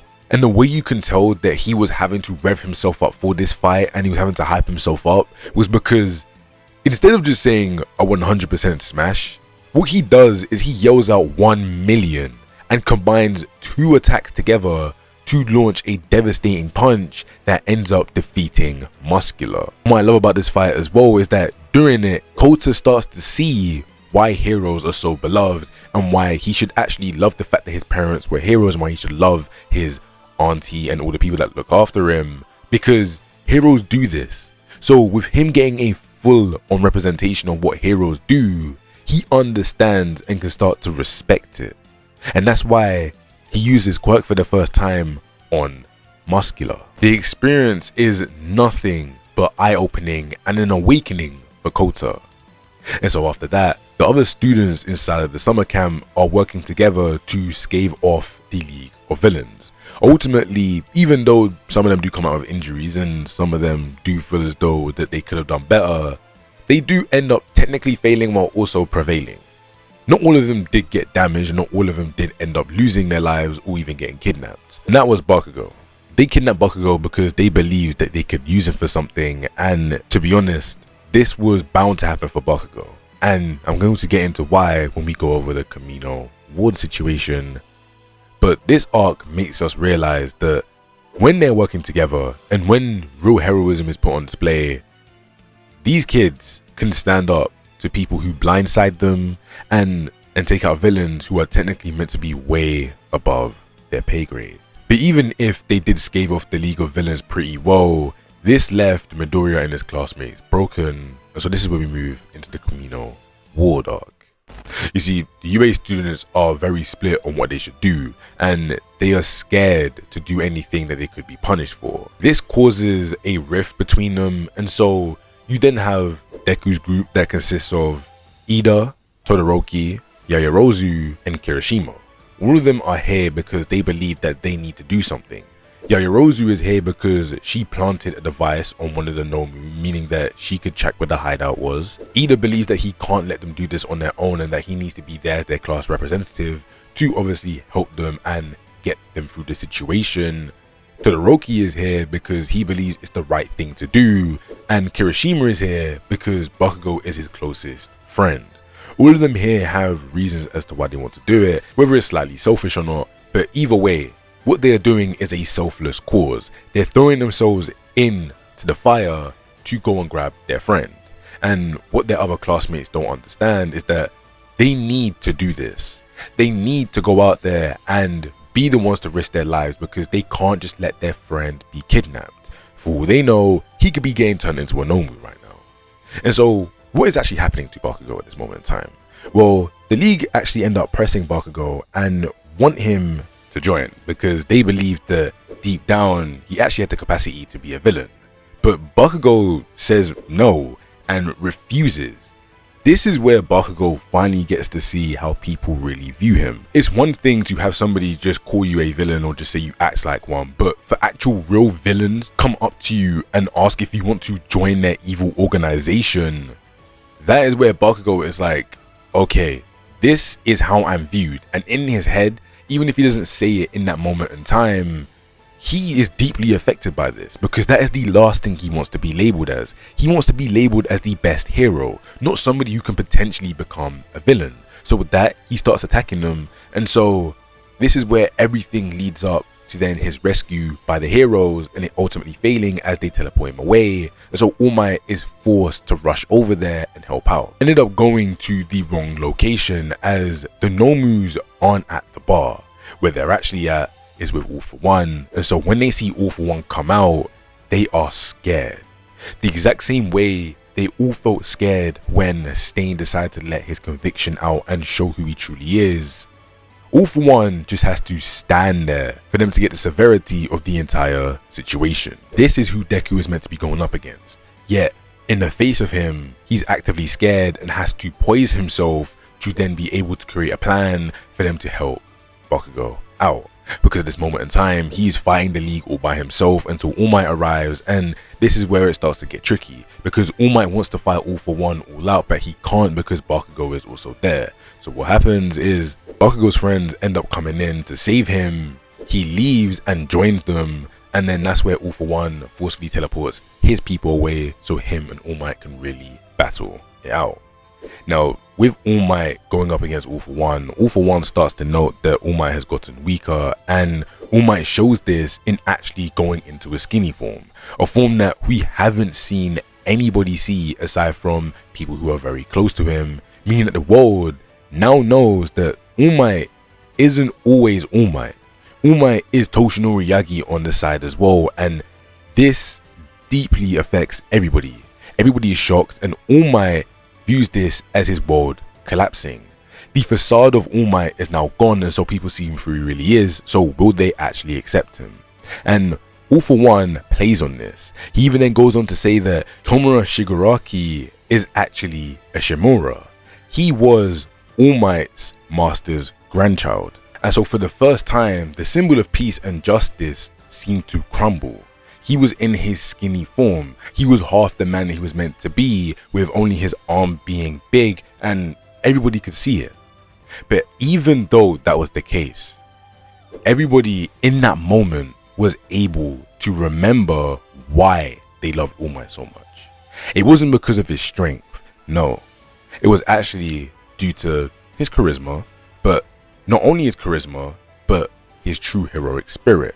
Because with this being said, everybody begins to yell at their screen or clasp their hands and pray that All Might won. In a moment where their symbol of peace and justice starts to question everything and think that they're going to lose, everybody yells out. Whether it be Endeavour, his students, or just everybody in the world, they were all yelling for him to win. And this is nothing short of beautiful. In a moment where the person that always knows what to do doesn't know what to do, people pick him up and push him towards that end goal to finally show them why they are the greatest. And All Might does exactly that. Fighting with just one arm, All Might goes in and defeats All For One with his ultimate attack, the United States of Smash. He put everything into that last punch. And with that, after defeating him, he buffs himself back up once more to show everybody that I won. All Might, the man that you all came to love and know, I won this fight. And everybody there can only be in awe from him. Now, as much as this is an All Might moment, it is a moment for multiple characters. People like Mount Lady have a massive switch up and change past this point due to what happened to them. And Endeavour, with the ability for him to finally be number one, staring him right in his face as All Might is skinny and frail and half the man that he was, Endeavour decides to put all of his pride aside to chant and cheer for him. That is something that Endeavour has probably never done, yet in that moment he decided to put it together, and he concedes to All Might. He blatantly shows us that All Might is just greater than him. And quite frankly, he'll forever be greater than him, because no matter how hard he tried, no matter what he did, he could never reach All Might. Meaning that he conceded to All Might in this moment, because he knew the only way he was ever going to get a number one spot, it would be for All Might to stand down, and All Might is forced to retire here with him losing his power. And another thing that is also shown to us is that even when All Might was weakening time and time again, was getting weaker and weaker, and even in his weakest form, Endeavour, due to his heroism not being correct, he couldn't stand up to All Might in the slightest, and in the end, he had to be on the sidelines cheering for him. Once again, Kamino does a massive shift when it comes down to how people view heroism, but not only that, how the stability in the world is shifted and shaken up, because that absolute de facto number one is no longer there. But throughout all of that, with everybody crying and whatnot, Deku's cries ring the loudest. And with them, Bakugo noticed this, because after turning back into his feral form, All Might points at the camera and says, "You're next." Anybody could take that as a way of All Might saying that it's their turn to do something. But Bakugo knows that he would never say something like that if there isn't somebody out there that he is meant to be saying it to. And with Deku crying in that way, and Bakugo's telling that it meant something to him, he puts two and two together, and this ends up breaking him. He creates so much doubt within himself that when it comes to the next arc, he doesn't live up to the standards that he should. And so what is the next arc? Well, it's the Provisional License arc. And so with this, all the students move into their dorms, and then they have the Provisional License exam. Now, the Provisional License exam doesn't really highlight heroism too much. I mean, there are tests and stuff that they do have to do, with obviously the class having to work together and ultimately figuring out that they are stronger together. But it mainly focuses on Todoroki and how Todoroki has done things in the past where he wasn't the person he is today, and it's affected people, and obviously his father also adding to that, because Inasa had one bad meeting with Endeavour when he was younger, and Todoroki acted the exact same way. They brushed him off, and because of that they held resentment towards them. And by the end, Inasa realizes that his resentment is misplaced, and on top of that, we have Bakugo failing because he fails to be a proper hero, as right now, he quite frankly just isn't in the right mental space. He just can't be that right now. And so this is where it then shines a bright light on Shoto's development and how he's grown. And even though he technically should have, sandwiched in between all of Todoroki and Bakugo's troubles as well, we do have Midoriya changing his style up and realizing that even after being told that he was idolizing All Might too much, he was still doing it, and so he needed to switch up his style because he could no longer fight with his fists after his fight with Muscular. They were damaged too much, and so he needed a way to fight without using his fists. And for some reason, he didn't realize it earlier, but using his feet is also a way to fight. This is another representation of idolization holding people back, and being too focused on one thing holding people back entirely.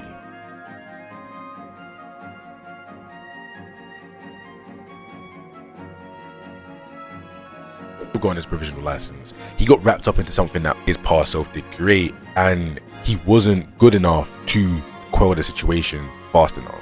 But for Bakugo, it's just simply because right now he isn't fit to be a hero. So what does this lead into? It leads into Bakugo versus Deku, the two halves of All Might finally having that discussion that they've been needing to have. The both of them realizing that they are two polar opposites when it comes down to heroism. And it's only right that it happens after All Might is no longer there. It forces them to make a choice, which one of them is fit to replace All Might. And so leading the way, Bakugo takes Midoriya to ground Beta. That's where they fought for the first time, and that's where Bakugo lost. Bakugo then goes and say that he felt like crap ever since, and Midoriya knew that this was going to happen.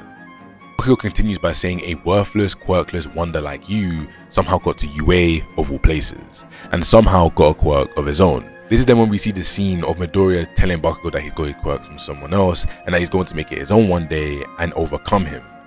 That's where Bakugo then says, "You were always a little weirdo, spouting cryptic crap, making that face like you were the only one in on the joke, climbing higher and higher.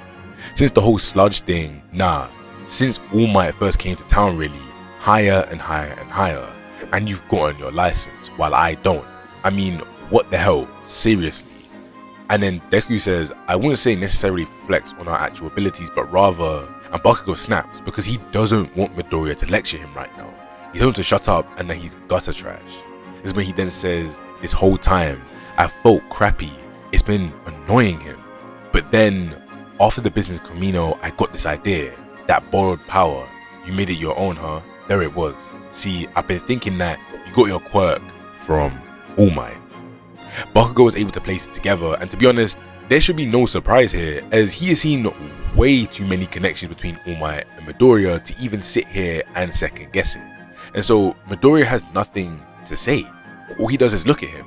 And then Bakugo then says, you know that big bad boss villain? Apparently he can suck up quirks to use or just give away. Hard to believe, but that one cat lady lost hers and can't even be a hero anymore. Then there's freaking Nomu things with multiple quirks. So I'm pretty darn sure All Might and Boss Mook seem to know each other. We know it's possible to transfer quirks, and we know that it wasn't the first time those two met. Then there's your whole I got it from someone else thing. When you met All Might, that's when everything changed, and All Might lost his strength. You're the only one who understood him differently. All Might himself wouldn't give me a straight answer, so I'm coming to you. And to this, Midoriya doesn't say a word, because quite frankly, he's a terrible liar. And so Bakugo says, so you're not denying it. That is how it is. You jerk. And Midoriya then says, when he said we had to talk about my quirk, I had a feeling I deserved this for blabbering back then. And then Midoriya says, if I tell you what then? You also look up to All Might. Ain't that right? And then Bakugo then says, so here, I've got this punk I thought was a pebble in my path, all of a sudden being recognized by the guy I admire, which is why we're gonna fight here and now. Deku is confused as to why they need to fight and says, wait, why does it have to be like that? I mean, we're not even supposed to be out here to begin with. At the very least, we could go spar in the training room. There's no reason it has to be now. And then Bakugo says, if we fight out here, nobody can stop us. You gotta show me just what it is about you that made All Might wanna bring you this far. And if it turns out your way of looking up to him has been right all this time, that means I've been doing it all wrong. Midoriya is puzzled by this, and then this is where we then get to see their two ways of viewing All Might appearing above their heads. Bakugo believes that no matter how bad it looks, he always wins in the end, while Midoriya says no matter how bad things look, he always saves people with a smile on his face. The two halves of All Might are clashing, and so Bakugo says, better get ready if you don't want to get hurt. You're all about kicking now, huh, right? And Midoriya tries to stop him, but Bakugo is already moving, and all he can do is just dodge. Immediately he analyzes his moves, and Bakugo says, you think too much, come at me. And when Midoriya finally lands, he asks Bakugo if they really have to fight, but Bakugo's not speaking. Midoriya continues to say, it doesn't mean you are wrong about anything. Nobody ever said that your way of looking up to him was wrong. And then Bakugo continues, he said, I said wait, and Bakugo is getting angrier. And Midoriya doesn't seem to notice that him speaking is what Bakugo hates the most. He doesn't like it when Midoriya tries to help him. It's irritating. That's why he says no running, fight me. They've always shared the exact same interest, and so with it all coming to a climax, the Bakugo misses an attack on Midoriya as Midoriya dodges and sends the explosion back at him. He tries to go up to Bakugo and ask if he's okay, giving him that look that he despises so much. Bakugo then goes on to say, quit freaking worrying about me, just fight. I mean, what the hell? How could I end up chasing after a dweeb who has been playing catch up? Why did a twerp like you get that kind of power? You got All Might to recognize you. You got way stronger. So why was it me? Why was it me who ended up putting a stop to All Might? Now, one underlying thing that I haven't mentioned throughout the entire story is the fact that Midoriya actually feels responsible for stopping All Might as well, because he was the one that took his power, meaning that while he was dwindling away, Midoriya was getting stronger, meaning that the symbol of peace was on a time limit. Bakugo then goes on to say that if I had only been stronger, if I hadn't been kidnapped by those stupid villains, everything would have been fine. All Might's trying to keep it a secret himself, he hasn't told anyone, but even if I try to forget, sometimes it all just comes rushing back. I've got no freaking idea what I'm supposed to do. And this is where you then get to see Deku's thoughts, and he says all along he's been brooding about it, even more than me this whole time. He's in such agony thinking about it. And that's where Midoriya thinks, do we really have to fight? This battle may have been pointless. Win or lose, maybe it doesn't really matter. But at that moment, I knew I had to fight. And so that's when Deku runs up to him and kicks him. That's where he then goes on to say, no, this is perfect. I've been wanting to find out if my shoot style works against you or not. And then he continues to say, while narrating, because the only one who understood what Kachan was feeling was me. He then finally says out loud, if we're really doing this, I'll give it my all. And so here we have a battle between the two halves of All Might. And in the end, Bakugo does actually end up winning, but it doesn't mean that overall his way of viewing it is right. Because in the end, All Might tells them both that they're both great and that they need to work together to become the greatest that they can possibly become. This ultimately is the turning point for both of them. And I feel as though this is where both of them start to embrace each other and end up going far in the other's direction. Now obviously, as they did this when they weren't supposed to, they get punished, and so they are forced to do work and chores around while missing out on classes. But Midoriya isn't punished as harshly while Bakugo is, and so Midoriya is actually allowed back into class on the exact same day that Mirio is there, and he is able to meet the big three, understand who they are, and get to understand why Mirio is the closest to All Might. He shows them that there's levels to this because not only does he have the heroic spirit, but he also has the might to back it up. And so that's where the arc comes to a close. When we then shift into the next arc, we have the Overhaul Arc. And the arc starts off with Midoriya and Naitai, and you can see how Naitai is very much against Midoriya, as he believed that Mirio should have gotten the power, as he hasn't seen Midoriya's heroic efforts yet. But through showing his grit and who he truly is as a person, Naitai ends up accepting him. And so when Midoriya is finally let out to go do some patrols, he sees a little girl who is running and asking for help. Now usually Midoriya would save her on the spot, but for some reason this time he doesn't do it, and the reason he don't do it is because when a weird man appears, he says that, oh, that's just his daughter and she's just playing around a little bit too much. This is then where Lemillion and Deku raise their eyebrows, but they end up letting them go. This ultimately right here is what decides the entire arc, because those two then become dead set on trying to find who that girl is and why exactly she was running away, because it eats away at them. Somebody ran up to them, a little girl at that, and was asking for them to save her, yet all they could do is just sit there and let whatever was going on to continue to go on. And all while this is happening, we have Shigaraki talking to Chisaki, Overhaul, the weird man that they did see. And so this is where Overhaul takes the main stage, as Overhaul's character is very, very interesting, and out of all the villains, he is definitely one of my favorites, as he is somebody that has a different take on the world.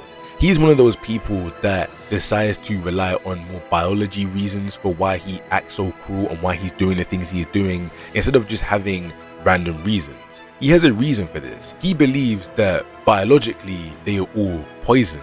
It's a disease because it came from rats, and this starts to explore into the biological side, and side that we haven't really been focusing on when it comes down to quirks inside of My Hero. So what he decides to do is use Eri, somebody with a rewind power, to then create bullets to get rid of those quirks, curing people of this so-called disease. You can see in his head he's somehow some sort of weird savior, and how Eri can be the fix and the cure to all of this. And quite frankly, it's insanity, because Eri is the granddaughter of the man that raised him, yet he was the one that put the man to sleep because he wants to take over the mafia that he was running, and then use Eri to then boost his plan in helping cleanse the world.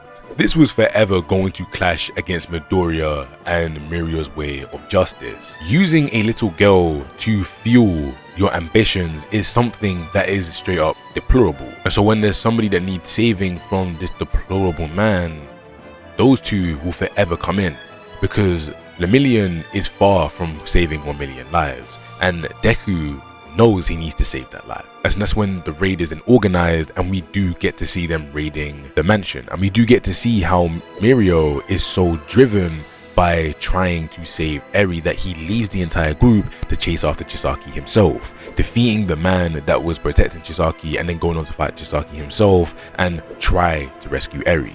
But while he fails, Midoriya comes in and saves the day. But it wasn't without help. Eri, the girl who was being abused, was able to also step in and help Midoriya ultimately take down her abuser. Her being able to use Midoriya as her outlet to stand up to her controlling and deluded carer shows us why Deku is also a natural liberator. A lot of heroes are natural liberators, but Deku certainly is among one of the better ones. And another key thing about this arc that really does shine bright is the fact that pure heroism can always eclipse fate. This is an aspect of the story that I don't see a lot of people talk about, but with Night Eye predicting that both All Might and Deku would die, when they are able to overcome the situation that they've been thrown into and ultimately do so and prevail, you get to see that their heroism is so strong to the point where they survive fate. Fate can't withhold those two, and so there is nothing that can hold them back in the slightest. And so with the arc coming to an end, you get to see the repercussions of it. Mirio lost his quirk in an attempt of saving Eri, but he doesn't mind it because as a hero, you must always be ready to lay your life out on the line. Even if it means you can't save anybody else anymore, at least you saved that one person. And it's truly painful to see this because Mirio as a person was a beautiful person, as he was able to make Tamaki come out of his shell and make sure that he was a great hero, and on top of that, he was also able to fight through all of the setbacks that his quirk did provide him with. As he explains on his first appearance, his quirk isn't fundamentally good, he just makes it good, and he did that by working day in and day out tirelessly. To see two good people taken out of the story, whether it be because they are now quirkless or they just straight up died, that is something that leaves a lasting impact. But as they are heroes and as they laid out their lives for the people who ended up getting saved, it's a positive impact. Which means that we then leave the Overhaul Arc with Shigaraki taking his arms and cementing himself as a major player if he wasn't one before. The very next arc that we stumble into is the Gentle Criminal arc, and this personally is one of my favorite arcs. This arc isn't as flashy as every other arc around it, not even close. But what it does is it hones in on characters, mostly Deku, his classmates, and Gentle Criminal. The main focus of this arc is naturally Gentle Criminal. Now, Gentle Criminal was somebody who was studying to be a hero, but because of an accident that happened that they were no longer allowed to become a hero. What they did was they tried to help cushion somebody's fall, but because they didn't know how to properly use their quirk in that moment in time, it ended up doing the opposite of what it was meant to do, meaning that they could no longer become a hero. And so because of that, he decided to go around and do things to gain notoriety. And what's so funny about his way of gaining notoriety is the fact that he'll record himself doing bad things, but the things he was doing weren't really that bad in retrospect. And the reason I say this is because in the story filled with deluded people who will take children and use them to create bullets to cleanse society, somebody who wants to rip down the entirety of society and everything else in between, we have a man who goes into a store, takes the money out, but doesn't actually rob the money.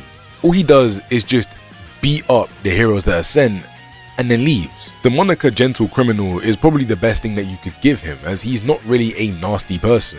He's just somebody that's going around and trying to build up a name for himself. You see, what he wants to do is elevate himself to greatness, and that's why he's not going to do anything really bad in the pursuit of this. And it's a very different take on somebody being a criminal. He isn't a villain because he doesn't do anything ghastly. All he does is just little bad deeds here and there to get attention so then he can beat up heroes or just try to do something that can make him be known. He isn't a villain, he's just a criminal, and that is why he is called Gentle Criminal.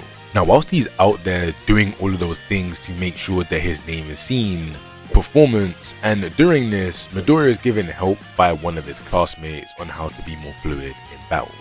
This is very key later, but the whole entire thing for Deku is to make sure that Eri smiles. They haven't seen Eri smile yet. Even after Chisaki's defeat, she's still scarred by the experience, so Midoriya and Mirio decide to do things to try and make her smile.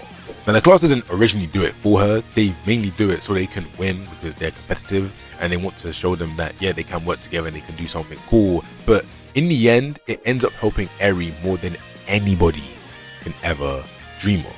Now, during this arc, Midoriya does get upgrades to his overall suit, and he does invent a different style where he can use Delaware smashes a little bit better. And this all leads up to his fight against Gentle Criminal, and we see a side to Gentle Criminal here where we get to see what happens to people who end up going down the wrong path when they were meant for a different path, and how in his heart he does have an essence of a true hero. It's just that bad things happen to him, and so this came out. I feel as though this is definitely one of Deku's better fights, as it isn't a fight where he has to break his bones. Instead, it's a fight where he has to fight this villain equally, and they go back and forth. Ideals and morals against each other, and by the end they both realize that they're both really good people. It's just that Midoriya is doing his job and being the hero he's supposed to be, whilst Gentle Criminal is trying to do what he wants to do and make sure that he is cemented. In the end, he doesn't get to do this, and I'd say it's for good. If he was actually able to get inside of UA, then he would have crushed who he truly is. And even if he was thrown into prison after this and labelled a real criminal, he was saved. Midoriya saved him from himself. And right after that, Midoriya then goes on to make Eri smile. And it isn't just a small smile, it's a massive smile. For me, it's arcs like these that make this manga stand out and make it prevail. Even though we are reaching around the halfway point for this story, we have seen so many different iterations of what it means to be a hero, how you can save people, why people do become criminals, and everything in between. And the arcs that follow this up only go on to cement it even more. But when we move past all of these events, we then move into the Endeavour arc, where Endeavour has to take on the high-end Nomu. Now before that even occurs, we do have the new hero rankings, and all Endeavour has to say to the public to make sure that they know that he is right as the next #1 hero is that they should just sit there and watch him. They all know that he isn't one for word, so this resonates with them. Right here, there's a different hero I want to focus on, and that is Hawks. Hawks is a hero who broke into the top 3 during the last ranking, and he started his own agency at the age of 18. And he made it into the top 10 of that year's second ranking, meaning he was the world's first ever teenager to make the top 10. He's just young and fast, and what he says is something that takes everybody by surprise. See, he grabs the mic and he says, "You want to talk about the public support? Best Genius would be #1 if all of that mattered. Thanks to the boost he's gotten during the leave of his absence. I'd be second, and then Edshot would be third, Endeavour would be fourth, and so on. Public approval, sure it means more than anything else now, but come on, this isn't the time to dwell on the past. And you say that staying the course is the answer? Our symbol is gone. Today's the turning point, so what I don't want to hear is a bunch of PR friendly sound bites from the guys and gals below me. Try coming up with something that's actually heroic." And then that's where Endeavour leads on to go and say, "I don't have much to say, just watch me." That right there is what cements Endeavour at this moment in time. And so backstage, Endeavour pulls him up on this as he put him on the spot, and Hawks says that he wants to hear something different because everybody was rattling off the same lines. This is when Hawks then reveals that he wasn't a big fan of All Might and never wanted to be like him, but All Might stepping down to him came as a shock. He then goes on to say that you'll never be idolized the same way that All Might was. Still, there's no denying that we do need a real leader. This automatically shows us that everyone is quite simple. Endeavour will never be All Might, but the best thing he can be is a leader. And Endeavour questions him and is like, "Then why don't you take the role on yourself?" And Hawks laughs this off. He says, "Do I look like the type to you? I wish I was lower down. There's more freedom there." And so this is where we get to see that Hawks is somebody that prioritizes freedom. And Endeavour's like, "I hate guys like you the most. We're done here. Don't make the rounds and apologize to the others." But Hawks has some really good information that he needs, and so that's exactly what Endeavour pounces on. So with those two moving together, you see how Hawks acts with the crowd. He is very friendly, and with Endeavour, everybody just stands away and looks at him in awe. So when Endeavour decides to actually try to be nice, people just think that he's weird. He's not meant to be doing that. Endeavour's meant to be cold, and he's meant to be doing things his own way. He isn't meant to be friendly. And that's something that Endeavour has to realize. He's already built up an image for himself, but all he can do is just keep that image and make sure to and be his own person. Hawks even says that, and they delve into many topics that are very pivotal and integral to the story. But what I ultimately want to focus on is Hawks' end goal, and that is what he believes Endeavour should do. Hawks says, "I want our top hero to be a leader we can rely upon. you should be able to look into these rumors and then tell everybody that there is nothing to fear, puff your chest out and give them a good message while I sit back and take it easy. Like I said yesterday, this is your show to direct, Mr. Number One. And Endeavour asks what kind of stance that is, but Hawk says, I just want to enjoy myself, seriously. Do some leisurely patrolling, put in a few appearances, say shucks, no trouble today, and get a good night's sleep. That's my ideal life. I want to be able to make the world where heroes have time to kill. Now at the beginning of his speech, you would think that he wasn't trying to be a real hero, but what he's actually trying to do is he's trying to speed up the process and have nobody out there try to become a criminal or be a villain. He's trying to eliminate it here and now, and this becomes complicated because what a hero is meant to do is they're meant to go in there and quell a situation, but on the other hand, is a hero meant to go around and defeat threats before they can even become a thing and make sure that there is nothing left to do. I feel as though in this type of situation there is a fine line to cross, and I feel as though if your intentions are to make sure that people are ultimately safe, then you are right in doing so. But if it's so you can get some extra sleep, then that's not the case. Now for Hawks' case, it's definitely the former. But as they are explaining this, the High Nomu comes in, and this is where Endeavour's fight with the High Nomu does start. Now this fight is beautiful because it puts Endeavour in a situation as to where people think he's going to lose. People are already not feeling him being the number one hero, but this fight, in the beginning at least, makes people unsure. They know that nobody can replace All Might, and so seeing Endeavour get embarrassed like this publicly, people either think the best thing they could do is run, give up on society, or trust in him. And so what does Endeavour do? Well, he digs deep. He digs deep within inside himself because he knows that he has what it takes to deal with the situation, and he knows what type of thing the High Nomu is. It's the previous version of himself. It's the version of himself that he actually ended up hating after being able to see All Might's success and then his departure, and being able to see his son and how much his son has grown. This is where Endeavour starts to rebuke his past and feels as though with him defeating the High Nomu, he's getting rid of his old self, allowing him to then step into the shoes of being the number one hero. Every single aspect of this fight is nothing but phenomenal. And so seeing every Todoroki's reaction to this does make it intriguing. But when the fight ends, we get a special appearance from somebody and they talk to Endeavour. Now this isn't the first Todoroki that they have bumped into and they have had weird words with, and so there's clearly something going on between them. This villain has to have some sort of connection to his past. But he doesn't stay for long as Miracle arrives and he is forced to ask the doctor to take him away, and before he does disappear, he says bye for now, number one hero. I'm sure we'll get another chance to talk, but until then, just do your thing and don't go dying on me, okay? NG Todoroki. Once again, he ends off his confrontation with another Todoroki by saying their full name and saying their given name. As with him teleporting away, the manga then shifts over to Hawks actually talking to Darby. And what you see is that they are meant to be cooperating and working together. And so you think that Hawks is a bad person for a second.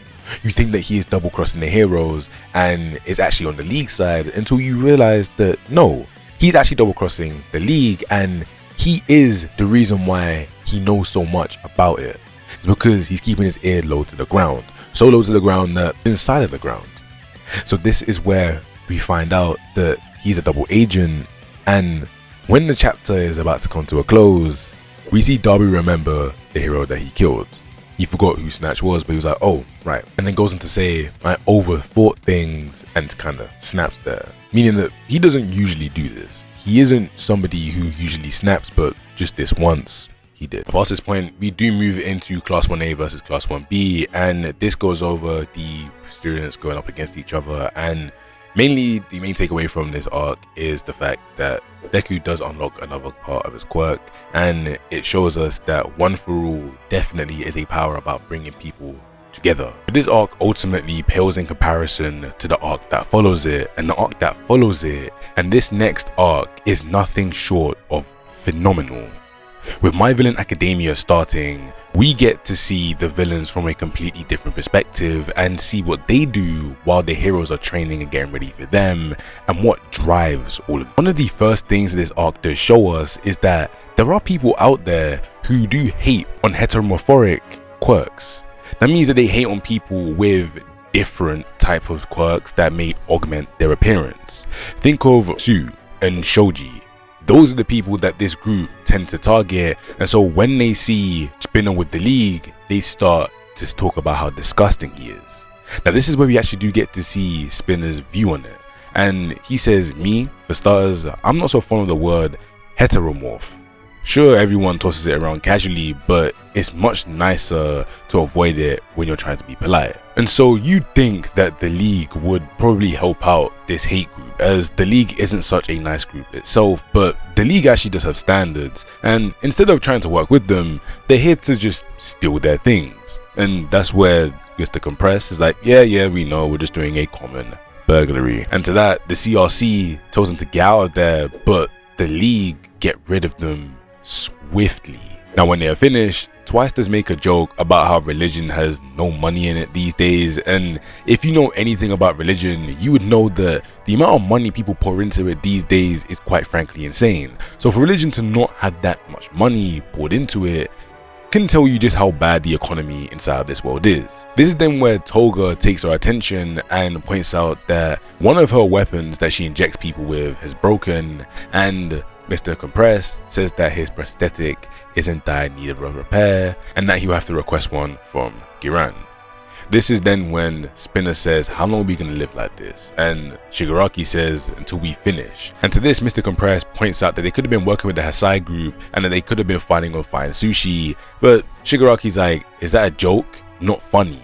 And then Mr. Compress continues to say, come on, we're the mighty league of villains that terrorize the nation, and we live in squalor. We do a disservice to all of those who idolize us and what we stand for. And in the corner you have Twice and Toga talking with each other. This is then where you get to see Toga and Twice continue their talk, and Toga shows her the little necklace that was pulled out of the box, and Twice does hype her up and says, oh, it's real cute. For a spinster, maybe toss it. Now with all that being said, Darby comes in and he's like, damn, you're just kicking back. I guess I'm the only one pounding the pavement for recruits. Twice argues with him and says, yeah, too bad you roast everyone you bump into and you haven't brought back any fresh blood. Darby then says they were all worthless, just trash living day to day without any real ambitions.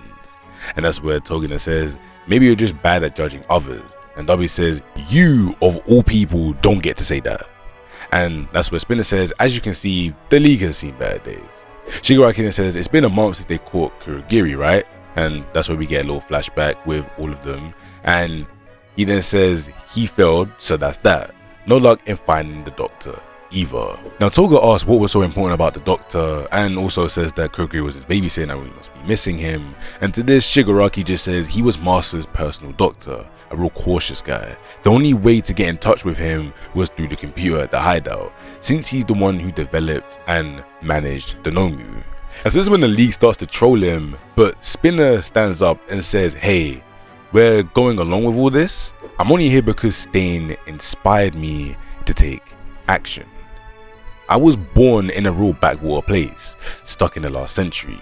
Around there, I was known as the Lizard Freak, and I just accepted it. That whole time, my heart was totally empty. That is until I learned about Stain's final stand on the evening news. He was trying to change the world on his own. That was the day I realized how suffocating reality really is. I just couldn't take it anymore. This was the reason I joined up with you people. And then Darby says, so what you're saying is you're basically just an empty cosplayer. And then he's like, that's right, totally hollow. Which is why I don't get why we're sitting around doing nothing. I was ready to have a new life breathed into me to be inspired. So answer me, Shigaraki, where are we going? Shigaraki then says, like I said, here. But then they feel a rumble and he says, I've been looking. Finally you, I was waiting for the signal, the one who will succeed all for one. And to this, we get to see a massive monster who is Giganto Markia. Tomura then says, is this the power you alluded to, Kurogiri? Darby then asks, so who is this? You mean Kurogiri set you out on a mission to find this fellow? And Tomura says he must be the secret weapon that Master left behind for me. Gigantomachia then goes on to say, I devote myself to All For One, now successor. Prove that you are worthy. And to give us a showcase of his strength, he easily takes out Mr. Compress. And Gigantomachia begins to wail and ask why they're so weak. That's when Spinner asks what's up, he makes no sense, and then the radio finally turns on, and Dr. Ujiko then says, you seem to be at a loss, Tomura Shigaraki. That's when Tomura says doctor. But this is where they thought their tale was going to go to a dead end, it began to pick up steam. Now during this chapter, Spinner does give us a very good look into why some of the League's members are there. You see, after Stain's video was released, many people decided to join the League of Villains. The first two people we do see are Toga and Darby. Shigaraki told Kurogiri when he first saw those two to warp him away and say it's like the two types I hate the most showed up as a duo, a brat and a guy with no manners. Toga says, huh?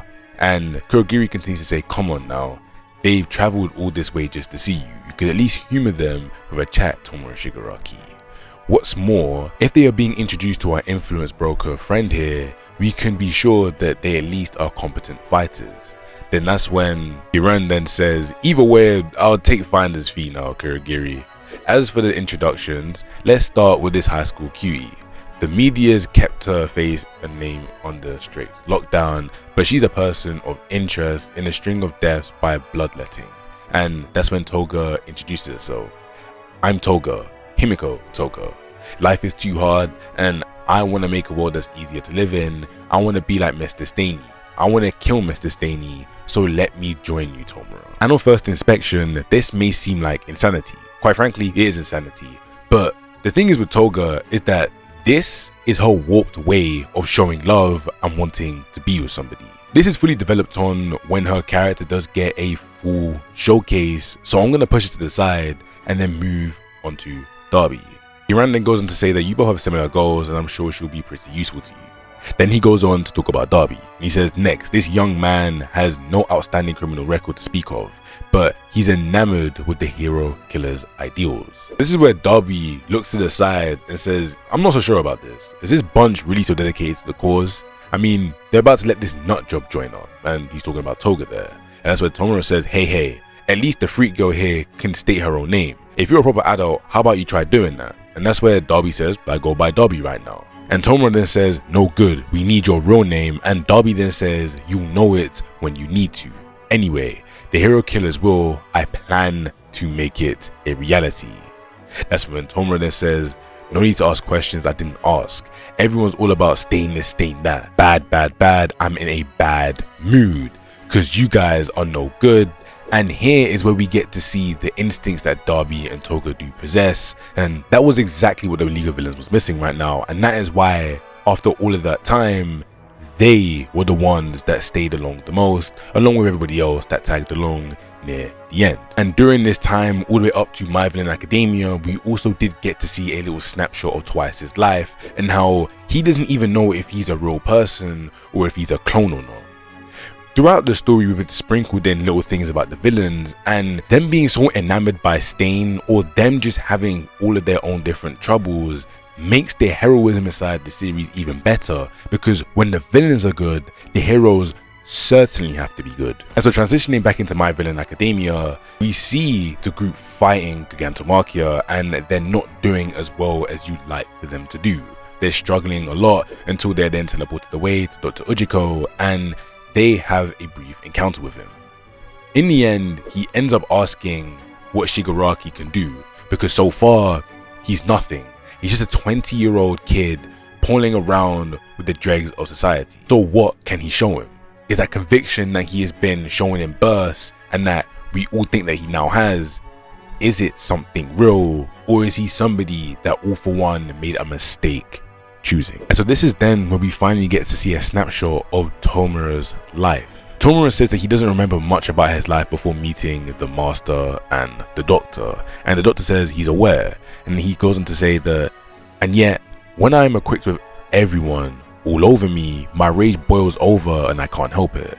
Ever since that day, I've done nothing but thinking. This then leads into a flashback and we get to see All For One reaching out and hugging Tomura and telling him that he'll be okay because he is here. The face of pure evil is telling him that he is here and that because nobody came to save you, I'm now here. I'm your hero.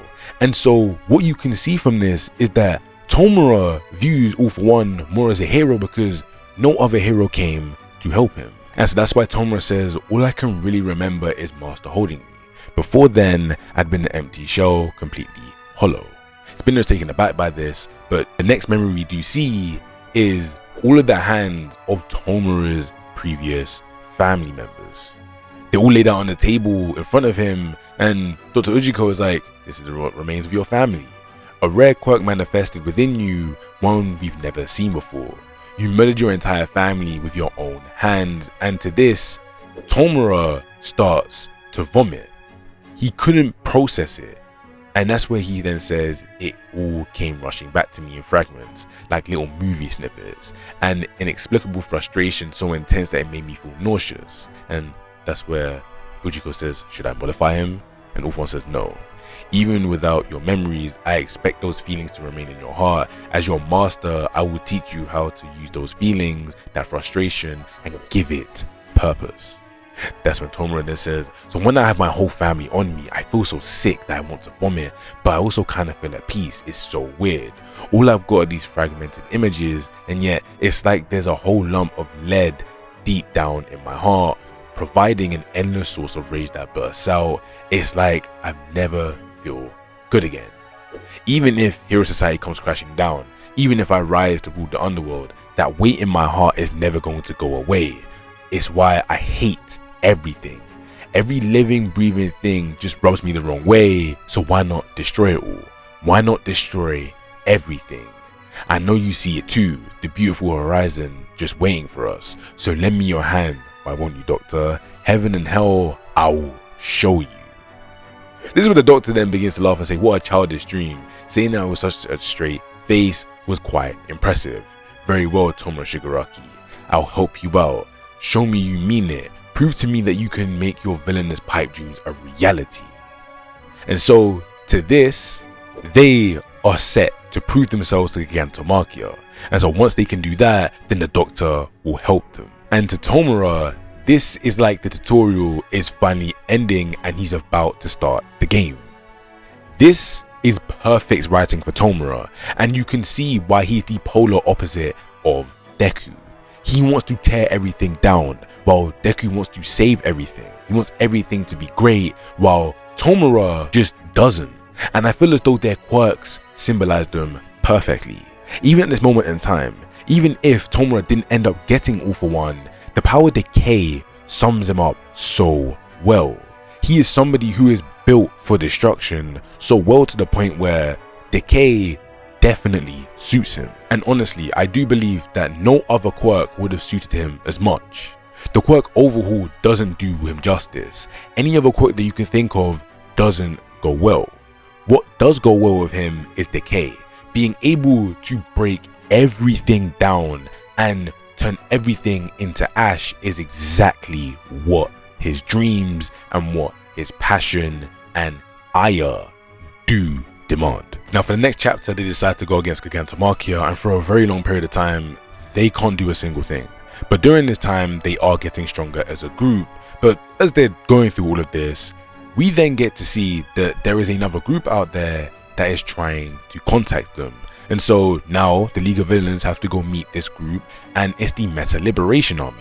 Now, if you remember, the Meta Liberation Army was actually in the exact same place that Endeavour was fighting the Nomu against. And so they've clearly been around for a very long time, and they are very well established. Now their leader is called Redestro, but the one that I want to talk on first is actually his father, because his father was the one that originally wrote a book saying that people should have full rights to use their quirks and that it's a human regulation.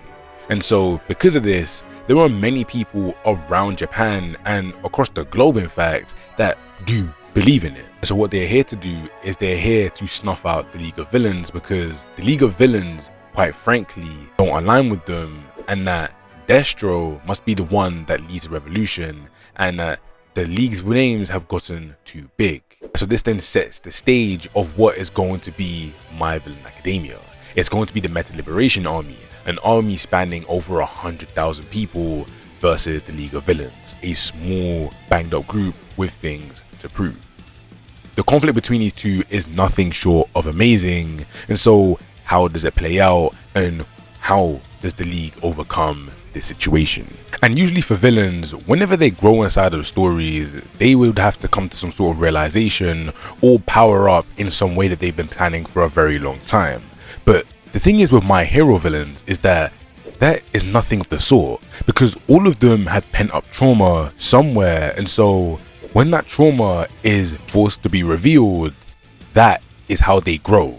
And each and every last one of them, and through their fights, you can see that they have grown since they've first been introduced. The first one and main one that I do want to talk on is Tomura. Tomura goes from barely being able to decay Aizawa's arm to being able to decay people just from one touch, and this is all before he's able to fully realize his potential. And the thing is, it's not like it's a random jump that he gets just because he's fighting Gigantomachia. No, it's actually an improvement that he does make fairly early on, and the place that we can all point to is his encounter with Stain. And I don't think he is able to do this because he got beat up by Stain or he just got stronger over time.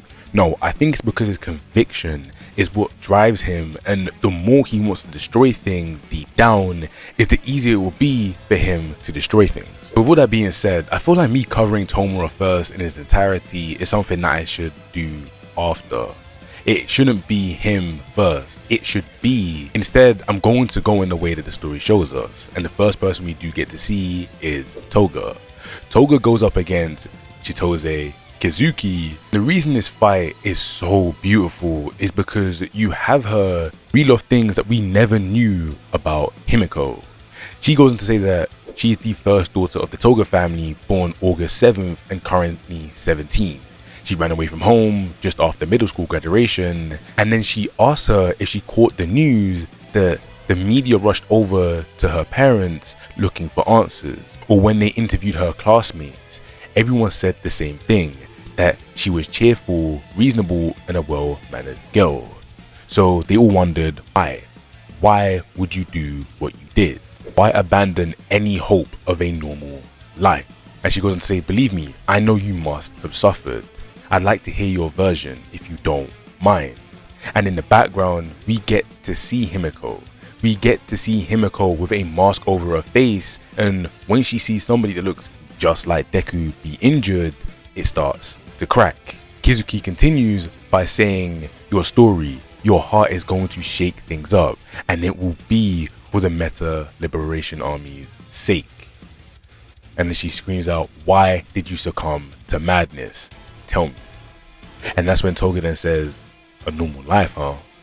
What's that? Kizuki is puzzled and says, what a phase, just like a doze. And she says, finally, an answer. Toga then goes on to say, you Liberation Army people are trying to make the world a wonderful place, so I like you. For me, this is my normal. This is where we finally get to see Toga's backstory, and it starts off with a news coverage. The middle schooler in question who allegedly attacked a classmate with a knife is currently on the run, and an investigation is on the way. This is when I get to see Saito was popular with other children. Blank was always smiling and a pretty social kid. I still can't wrap my head around this. This is when somebody else says, I saw Blank sucking the blood. She even stuck a straw in his wound. And this is where we get to see Toga sucking the blood out of her classmate. It was like she was in a trance, making this creepy and disgusting face. And that's where you can then hear people saying, we take full responsibility and we wish we could make up for it somehow. Despite our efforts, she turned out bad. That demon child. And those people being her mother and father. And that's where she says, Mama, Papa, this little birdie is so cute. But you can see that there is blood around her mouth and the bird is dead. Kizuki then continues by saying, this is your normal? Fascinating. So this is you without a mask. My intuition is still sharp as ever, as I thought you're the manifestation of darkness in this super powered society. And due to the attacks that Toga has already taken, she drops to the floor, and Kizuki continues by saying, your body is ravaged inside and out. How sad. A miserable girl who, with her meta ability suppressed, has driven even herself to the brink of death. You know what's really to blame, Himiko Toga? Quirk counseling, where they attempt to hammer out any bumps in your understanding of the world and program you to fit neatly into society's little boxes. It's far from a perfect process, of course. The counseling ends up with emphasizing the inherent differences among all of us, and that's one bug that we've yet to work out the programming. You drink blood to transform. You were born with that meta ability, and you've always had a strong fascination with blood. But the true tragedy here came from a perfectly ordinary feeling of admiration. Blood and admiration. Those two elements combined into something society is never going to accept. So you pushed it all down and suppressed yourself, creating a mask. And so this is where we then get to see baby Toga being yelled at by her parents. Stop that. What do you think you are doing? And stop making that creepy smile. You look like some sort of deviant. Why can't you just be normal? Act like a normal girl. And to this, Toga immediately gets up and screams, shut up, and tries to stab her, but it stops and she's blown in the face. Izuku continues by saying, keep in mind what you consider normal isn't at odds with the Liberation Army's goals. In fact, you're living proof that our cause is righteous. You will make an ideal sacrifice. Let's turn your death into a legendary tragedy, shall we? As a martyr, your tale will be a modern day parable for the ages. If I'm getting the details wrong, please tell me. I would love to hear it directly from you, otherwise this interview can't be completed. Toga then yells no and begins to run, and Kizuki says, there's no escape, I'm afraid. You came to us, remember? And Toga continues to tell herself that she's a stupid woman and that she's not miserable at all. When I'm happy, I smile, and just like everyone else kisses the people they love, when I love somebody, I suck their blood. No, I'm not miserable, not me. And while she's saying that, she's transforming into Uraraka. And to this, Kizuki says, a transformation, of course, from the blood you saved. Oh my, I'm on the verge of tears over here. But I know that you can only transform on the outside. It's all you can do to put a pretty face on for your final moments. So sad. That's when Toga then begins to think, if only I had a little bit of blood back then. From her, Ochako, the girl that Izuku trusts so much, he really does trust you. Must be so nice. I want to get closer to the ones I love. Kizuki then asks, care to give a final statement? And Toga yells out, no. And this is then where we get to see her awakening. With Toga activating Uraraka's ability, she runs around and taps everybody and drops them to the floor whilst turning back into her original self, getting rid of everybody in that vicinity. And while saying this, she says, I want to be even more like the people I love. And Miss Curious says, what a lovely quote, but this is a killer story. Toga then runs away and says, I'm a mess, I'm really hurt, just like Izuku. It's better to not kill than to leave him a big old lug. I have no choice, right? Because whatever we hate has to be destroyed. Isn't that right, Tomura? This fight is nothing short of perfection, giving us the other side of society that Deku wants to save so badly. You get to see this, and quite frankly, the Meta Liberation Army throughout this one fight alone shows us that they technically aren't the bad guys. It's just that the way they're going about it may not be the best, but their intentions, from what it seems like, is pure. Because if Toga wasn't held back from such a young age, she wouldn't have turned out to be this way. This right here shows us all of the different problems inside the My Hero world and how eventually it then becomes crushed and completely changed. And the most beautiful thing about it is that the villains are the ones to also make an impact. There is a reason as to why Horikoshi is making us see their stories. Now this is only one of them, so why don't we move into another one of them, because each and every last one of them have such an impactful story to tell. Now before we do move into the other members of the league, we do get to see Destro dealing for Toga, and once again he brings up conviction. He says without conviction, hearts and minds will not be moved, and we can see Shigaraki in this panel, which means to us, the audience, we know what's next for Shigaraki. He needs to prove himself. So we see him marching forward, and memories from his past begin to pop up. He remembers something with his sister talking about a secret and how their grandma used to be a hero. And with Shigaraki remembering this, even he is like, show me the whole entire flashback, not just bits and pieces, damn it. Why has it got to be like some busted recording? It makes me so awesomely sick to my stomach. And he grabs one person, and with that one touch, he's able to decay everybody there. Shigaraki, he is racking up a body count, and Darby isn't going to hang back. He is also going to join the fray. Him going up against Getten, they exchange a few words before going into their fight. You see, this fight is going to be a little bit different from the rest of them. This is a pure fight. This is a fight between two people who just want to lay it all out and fight till their heart is content. And on the surface it may not seem like much, but in the end it really is, because Getten ends up being a distant cousin of Darby's. But you don't know that here. You get to know this later, and this fight doesn't really impact Darby's character in the very massive grand scheme of things, because it isn't the right time. And so this is why it moves onto Twice. Twice sees Toga banged up, and he is more than irritated because he sees Toga like a little sister. So that's why when he sees her, he grabs his head and begins to scream. He says, "Little Toga, not happening, not happening." And then a voice inside of it says, "It's happening. Your skin is as cold as ice. Crap, you're burning up. Shut up. Why should I? She's covered in blood. Are you breathing, Toga? You're not. And your face is all beaten up. Is it the enemy's blood? It's your blood. Let's clean you up, okay? Remember this thing? Bet you forgot. The hanky you gave me. Give it up. The girl's dead." Twice then goes on to cry and say, no, you have to live. You gave the whole league, you gave me a place to belong. A washed up outcast like me. You were the only one who made me feel needed. Damn it. I'll rip those zealots limb from limb for this. And so this is when Destro then probes Twice and says, "Jin Bobby Gawara, aka Twice, meta ability double. In a sense, the exact opposite of Toga.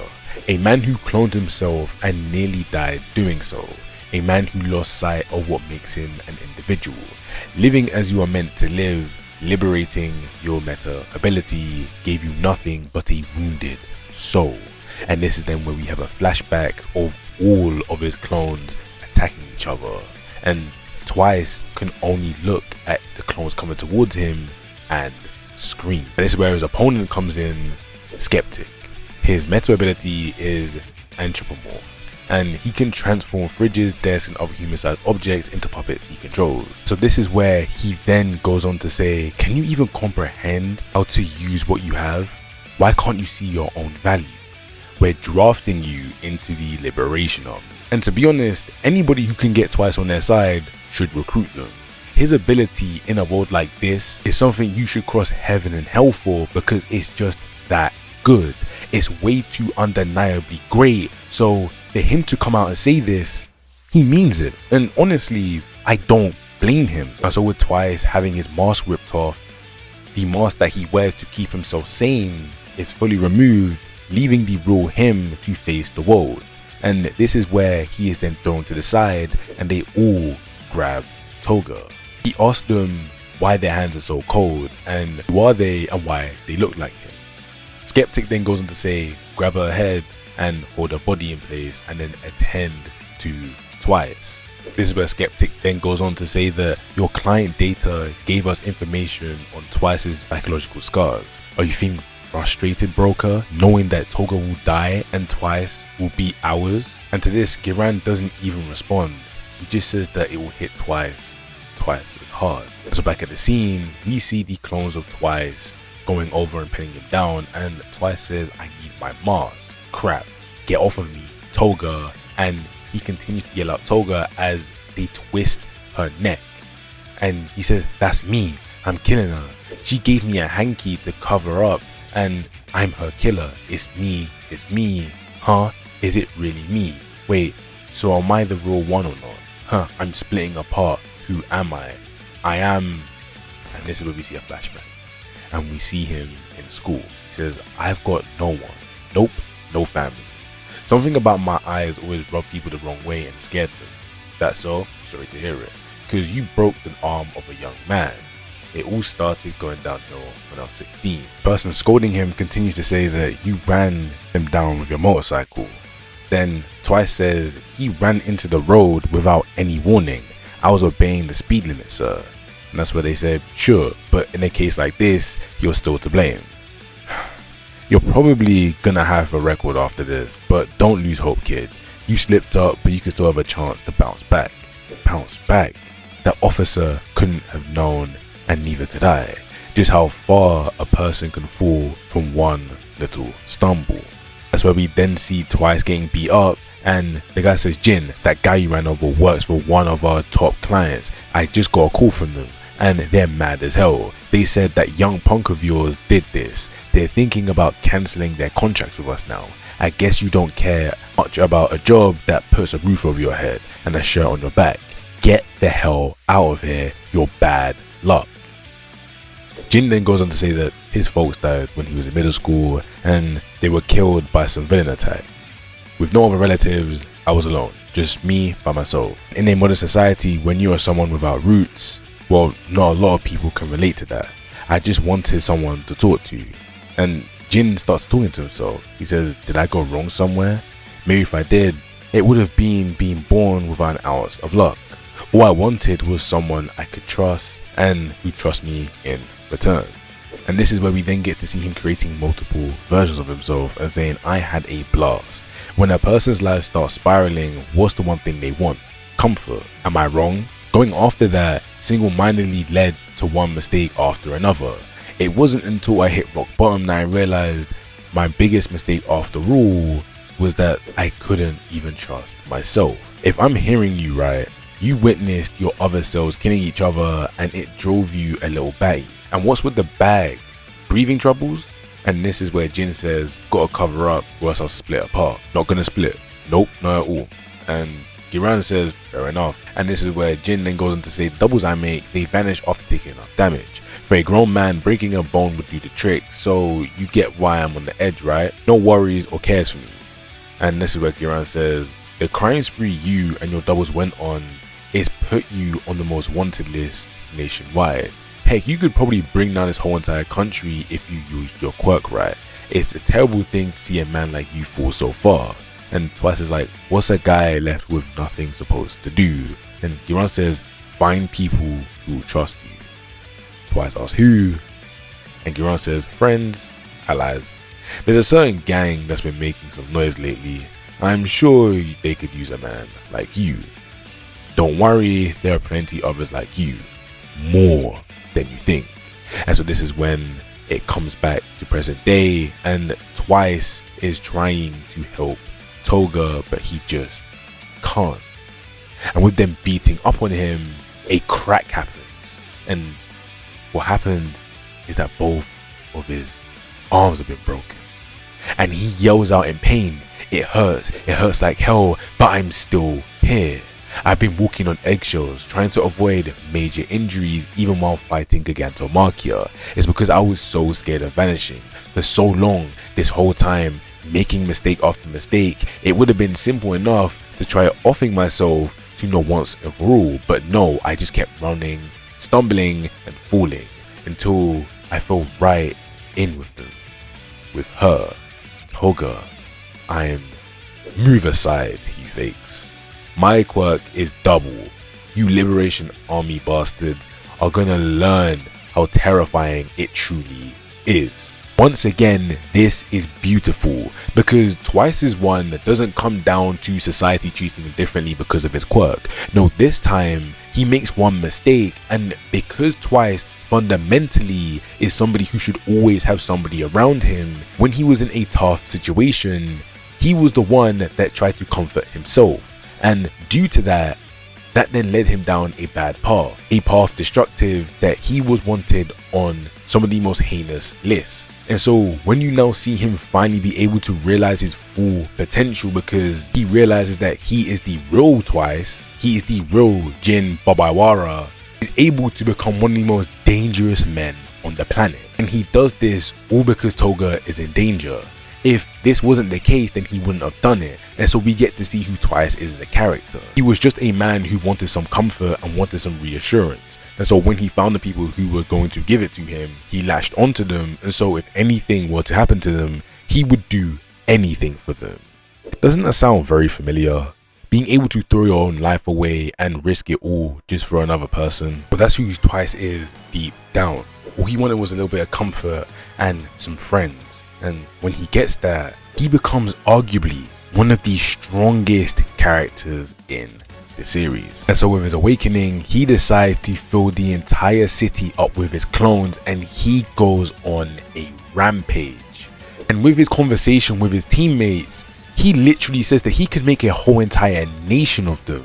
Imagine a whole entire nation of Darbies or Mr. Compresses, or a whole entire nation of Shigarakis, Togas. There are so many different things that he can do, and they tell him to just chill out, because if he does that, then the whole entire city will be destroyed. And so what would they be able to do when Gigantomachia arrives? And so he then switches his main priority back to Toga, and then says he's gonna go get her, and then just starts to destroy the city himself. Now during all of this, we then get to see more of Darby versus Getten, and we also get to see what's going on with Hawks. Hawks is obviously doing his whole undercover thing, and we find out that Best Genius, who we thought died during Kamino, is actually alive. And so we get to see even more of everything, and Shigaraki is making his way to read Deathstroke, but as you can see, there are a bunch of people in his way. So what does he do? Well, he allows Twice to go up to meet Reed Deathstroke and create copies of the League. With the League being there, Reed Deathstroke is forced to fight, and we finally get to see his power. And it seemingly overpowers the League until Shigaraki says, I want to need you to cushion Giran's fall. Because what the real Shigaraki is doing outside is decaying the whole entire building. Shigaraki then says, people are supposed to die from falling from that height. So I take it that you are the boss. Hang on, you're in one of those Detna Rat commercials. And Redestro says, I suppose you missed my question earlier. And immediately Shigaraki is outclassed, and Redestro starts to toy with him. He says, you are someone who destroys anything he touches with all 5 fingers. So what do you think? You missed my questions earlier, Tomura Shigaraki. What burdens do you bear, and what do you seek to build? All I see is a hollow man who creates nothing. All I see you do is indulge in destruction, right? And so staring at the ground, Shigaraki notices that a hand has fallen off, and that hand belonged to Hana. And this is where we then get a flashback of All For One telling him that the heart, when left alone, heals with rage and grief and all of those negative emotions that you can build up. But what he's going to do is he's going to keep the hands of Tomura's family right next to him so that those feelings never fade. This is then where we get even more flashbacks of Hana, his sister, and she's having conversations with him and making sure that he is okay. As it cuts back to real time, and Redestro says, in that case, you will never measure up to me. But Tomura isn't done, because his 2 fingers move and they begin to eat away at Redestro's finger. He looks down at it and says it's cracking apart. He thinks to himself, I thought it took 5 fingers for it to activate. Well, we fed bad information, and no, you weren't. It's just the fact that Tomura's head is splitting. He's getting to see his entire past. He's remembering everything, and so he is now awakening. Redestro mentions this, and he says this man is in the process of awakening. So even after being ragdolled around, Tomura gets up and he is ready. And behind him, Gigantomachia has appeared and he's ready to trash everywhere. So in the next chapter, when Tomura is now facing Redefstro, he can now answer Redefstro's question. And his answer is that he has nothing to build. All he can do is destroy. And Redefstro says that a future with no building can't exist. And Shigaraki's like, no future, huh? Nah, I don't want that either. So this finally springs on his entire backstory. His backstory is that of a child who wants to be great, but ends up being the opposite. He ends up destroying everything he touches, and because of that, that turns Shigaraki into the person he is. He tears down his entire family, not because he wanted to, but it was because of an accident. And when he was looking for people to come and help him, nobody did. What makes it even more tragic is the fact that he even had an abusive father, a father that was meant to be tied to a hero very closely, but because of the work that his mother did, and because she ended up dying because of it, he resented heroes. And a hero is what Tenko wanted to become. Tenko's backstory is unfortunate on every level, because he had a grandma who was previously known as one of the greatest heroes of all time, but due to All For One's doing, Tenko ends up developing a quirk that destroys everything. It's the opposite of what he wanted, and so this set him on a path of destruction. And so when we look at all of his family members, the main family member that I do want to focus on is his father. His father is exactly what Kota would have turned out to be if Midoriya hadn't have saved him. So here we do have a real representation of what resentment can end up making you become. It makes you become someone who is abusive and hideous inside. As you can see, even if it was engineered to be this way, Tenko ending up like this was going to happen one way or another, because Kotaro was never going to allow him to be a hero. He hated that reality, and so he was going to be abusive to Tenko either way. The only thing is here is that Tenko then ended up destroying everything around him, meaning that the path that he was going to be put down was more than solidified. And one thing I do love about his flashback is that with everybody else, he did it by accident. But the moment his father came, he jumped on him. And when he jumped on him, he felt nothing but pure ecstasy. Deep down inside, he wanted to scratch that itch.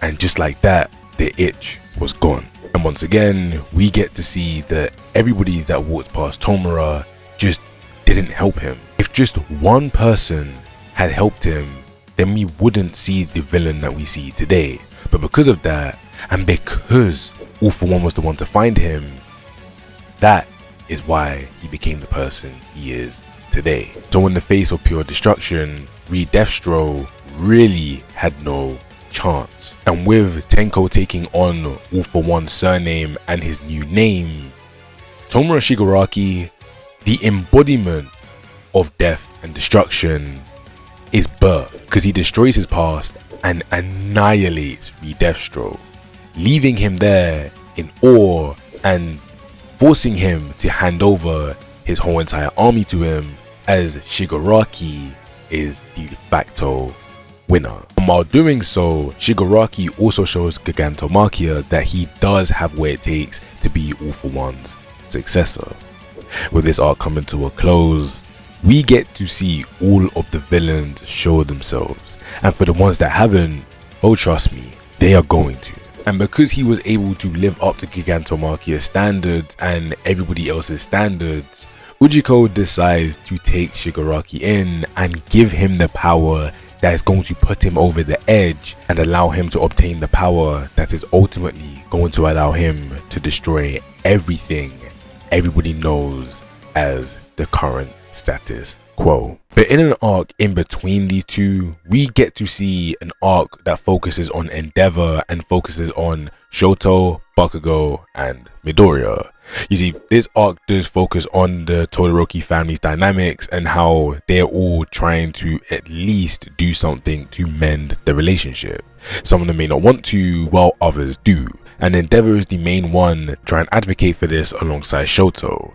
You see, he believes that at this point all he can do is atone for what he's done. He's done a lot wrong. He's even let a son die in his presence whilst doing all he was doing, and yet he didn't stop.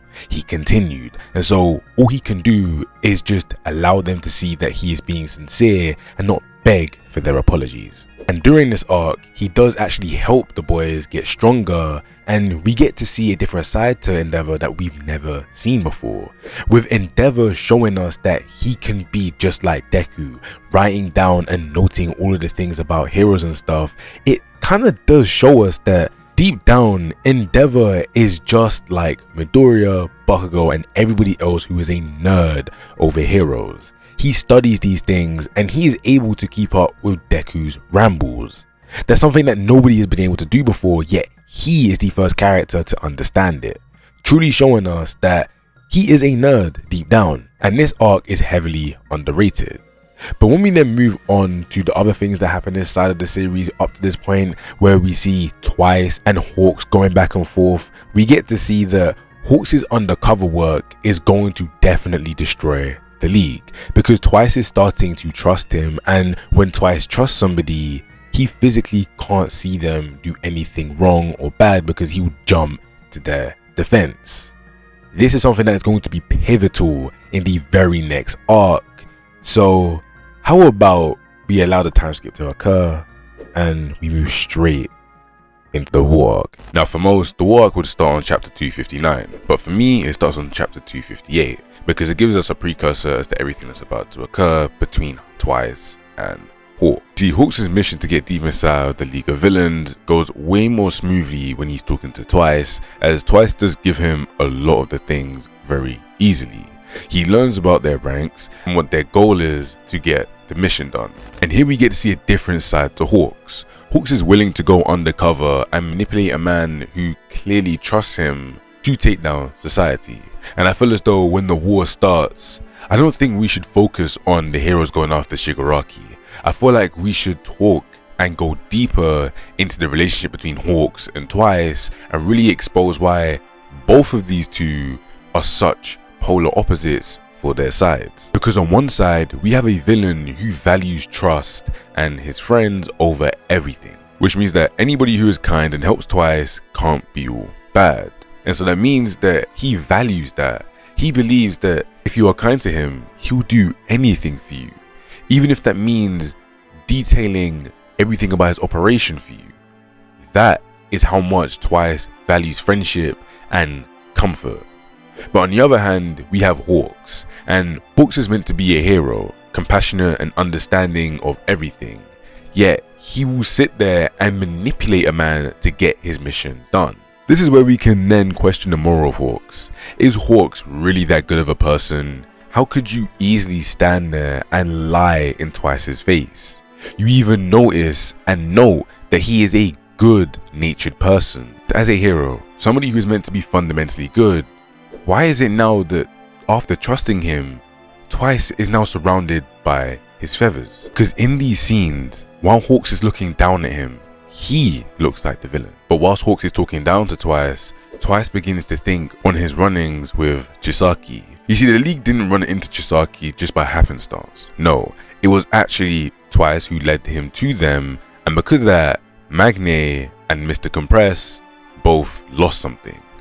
Magne lost their life, and Mr. Compress lost his arm. And so because of that, he starts to think on how he carelessly led everyone right to their doom. And here, this could be the last time he does it, because not only is he backed into a corner, but this time, it's not just some random Yakuza dealer, it's the heroes. And because of that, he begins to cry. He says, I had to trust you because I felt bad for you. And he begins to say, how sad is it if nobody trusts you? And Hawks just goes on to say, you've been unlucky, but you can make a fresh start once you pay for your crimes. I'll even help you start over because you're a good person. Twice tells him to shut up and then asks him, can you even call yourself a hero? A fresh start? A load of crap. One, as what happens to me, I stopped giving a damn anyway way back. And during this, all Hawks can do is ask for him to calm down and say that he doesn't want to fight him. But Twice doesn't care. And he says, well, freaking good for you. I trade my soul for the League's happiness. And this is where Sad Man's Parade comes out. And the naming of it is nothing short of perfection. So with Hawks looking on sad, we then get to see outside that Darby is making his way up the stairs, and you would think that Darby would be mad at Twice. This is now the second time he has led them to ruin. But no, he doesn't blame him, because as always, it's those scummy heroes to blame. This is where we are starting to see more of Darby's character, and in this arc, it really does come out of its show. So whilst he's on his way there, Hawks attacks Twice and then pins him down and says, when neither side gives up, somebody has to die. And Twice says, you people ain't heroes. Never are, never were, none of you. You throw us to the wolves, all of us downtrodden folks. You don't know or care, but little Toga, she wraps me up in a little hanky, all gentle like. But well, bet you didn't know this either. This is the second time I managed to screw everyone over. Toga, she probably won't do that kindness again, but that's okay. I still gotta protect their happiness. And Hawks' response here is nothing short of cold. He says, I'll be sure to tell the League that. Because he has no intentions of letting Twice out of there alive. And so, as he's about to do the deed, Darby comes in and burns Hawks from behind. That's what Darby says, looks like sentiment tripped you up after all, hero. And so when the next chapter starts, you see Darby say, he was just unlucky, huh? Maybe by your screwed up standards. And escaping his flames, we can see that Hawks has Twice in his hand and is making sure that he is right next to him. Darby says, whatever, you've lost all your weapons. And Hawks says, and you nearly burned your friend.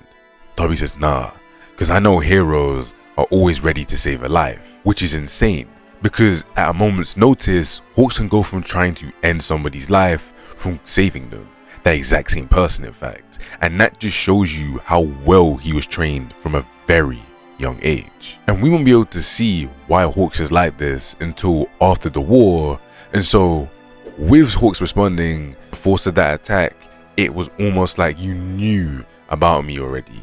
What gave it away? Darby says, what gave you away? Nothing. I never believed anything from the start. Hawks then says, right, my wings are burnt and crippled. And besides, this is the worst possible matchup. We're fighting in a cramped space and he's got the winning hand here. I have to prioritize the mission. Twice is weakened. I avoided his vitals but sliced up his bones and muscles. Enough damage to prevent a full-blown rampage. But this is where we then see Twice yelling, because as Hawks is thinking to himself, I'll carry him out, he gets up and tries to crawl away. He says, burn, I'm good. And to this Hawks says, I said don't move, and then instantly moves in front of him while Twice is saying hot, cold. And Darby says, just you alone's enough to make quick work of those heroes down there, so go nuts, that others are waiting for you. And Twice says yeah. Tears start to form. He says, okay. That's the inspiration he needed, but Hawks is already there waiting for him. Even with one wing, he far surpasses the speed of Darby and Twice. So because Darby can't react in time, he yells out Hawks' real name, Keigo Takami. This then gives him enough time to turn around and try to burn him, because this stuns Hawks. How does he know my name? Who are you? That's a question he'll have to answer later, because his mission is to take out Twice, and Hawks does exactly that while Twice is thinking about all the people that he has to protect and save from the stuff that he's done. And so what happens? Well, we see blood and a handkerchief. And so the next time we see Twice is him behind a hero, stabbing him in the back while he's beaten up and bloodied. Toga and Mr. Compress are so happy to see him. So they say, more doubles at once. Meanwhile, we'll make our getaway down below, dear Toga. But all Twice can do is apologize. He says, sorry, Compress, can't make more. And Compress says, why not? He then says, it's taking all I've got just to hold this form together. like when you're holding back a big dump. See, I got dropped onto the concrete from up there. Sorry you two, it's my fault again. Hawks pulled one over me, I was duped again. Sorry. Ha, Toga, oh no, that cute face of yours got hurt again. Let me give you back your hanky. To compress calls out to him, but he turns into mush. And whilst he's turning into mush, the scene of Toga helping him, Twice goes on to narrate and says, I wandered around searching for myself. His clone then continues to say, can't make more of me. Sorry for everything. I mean it. And he continues to narrate by saying, and I found myself blessed with friends who were better to me than I could ever be to them. Twice calls out his name and says, thank you for saving me. Twice then ends us off by saying, could a guy ask for a better life? Die, Hawks. You don't get to tell me I was unlucky. Being here with them, I was happy. Hawks was able to finish off the mission, but at the cost of getting rid of Twice. And you hearing me say at the cost of a villain may throw you off, but we've all just seen his story. A man who was unlucky through life, who was fortunate enough to meet people who loved him for him and accepted him. And so because of that, he tries to help him out at every point that he can, but every single time he tries to trust somebody else who isn't in the group, it ends terribly, making Twice feel like anything that he tries to do will always end terribly. But with his friends saying thank you and sorry and them clearly showing remorse for him, he says that he loves these people and that he wasn't unlucky. Life was lucky enough to lead him here, and he says he was happy. And so in the very next chapter, we see Darby lash out. He says, you killed him. How could you? How dare you? You killed Twice just like that. And to this, Hawks looks at Darby and says, is that the face of a man who just watched his friend die? Darby responded by saying, hey now, that's rude. I haven't cried since my tear ducts got all burned. With Twice around, my dream had a way better chance of coming true. So of course I'm sad he's gone. So sad. Darby, who is usually restrictive with his flames, just lets them off, while Hawks is saying, you in the league, I looked into your backgrounds, but I came up with nothing on you and Shigaraki, only you two. And this is where we do get to see a little bit of Hawks' past, and we get to see the people who run the hero world say, listen little Keigo, as of today, you have to say goodbye to your name. You're about to enter a special program to become a very special hero, okay? Training will be rough, think you can handle it? And then Hawks looks down at his Endeavour plushie and says, can I be like him? Can I be a hero who always beats the bad guys? Just like how I was saved. Can I be a shining light for everyone? We then go back to real time and Hawks asks him, who are you? And he actually gives him a response, and Hawks is shocked. Later on you will find out just who Darby is, but this right here tells us that whoever Darby is, it is somebody that you wouldn't think in the slightest. This is where Darby continues to say, more than Twice, more than anyone, you should have been keeping both of your eyes on me. The League, Shigaraki, I never gave a damn about them. A single person with a single conviction has the power to change the world. There are no true heroes. I plan to make Stain's will a reality. See ya, Hawks. Your life's another thing I don't care about, as he burns him up. And when we leave here, the raid continues until Shigaraki is released and he's forced to fight Endeavour. But Shigaraki isn't even worried about Endeavour. He's actually worried about One for All. He wants to go and get Deku so he can finally become complete. So with Deku realizing this, he begins to rush in, as it's him Shigaraki is after. This is where Bakugo notices this and rushes after him and says, I can't let you surpass me. Because at this point, while everything else has been going on inside the story, both of those two have been working together, and over time, Deku has actually risen above his level of power, leaving Bakugo as the one to catch up to him in terms of strength. But with that happening, you can also see that Deku is starting to take things way more self-centeredly, and this is just the beginning. This is where him and Bakugo may start to shift and become the opposite of what they were before. So with them arriving on the battlefield, Midoriya makes sure that his teacher isn't lost, and so he goes in and fights Shigaraki. But while this is all happening, a voice appears inside of Shigaraki's head and says, "Acquire one for all," and then speaks for him by saying, "You will be mine, little brother." And this takes both him and Deku by surprise, and Shigaraki knows what this is. It's his master, all for one, trying to take over his body, and he even states that your will is too strong, but this is his power and his body. You don't get to be some phantom voice whispering it in his head. He then thinks back on Kamino Ward and says, "Back then, I thought about how the guy they called the Lord of Evil was defeated by the power of just one man. Don't get me wrong, I'm real grateful for how you raised me up, but I don't want to be like you. I want to be greater than you. So shut the hell up, I control myself." And so hitting him out of this trance, we have Gran Torino appearing and saying, "Stop trampling all over Shimura's memory." Gran Torino thinks about how it's made Toshinori suffer so much, and then goes on to say it's made everybody suffer. And this then leads into Bakugo's inner thoughts, where he says, "Not on your radar, huh? You total piece of crap." He then lets off an explosion and then says, "So what if my strength alone is not enough?" And this is where we have All Might saying, "The symbol I strove to be isn't a path for you to follow." And we can then see Endeavour coming in and using a vanishing fist.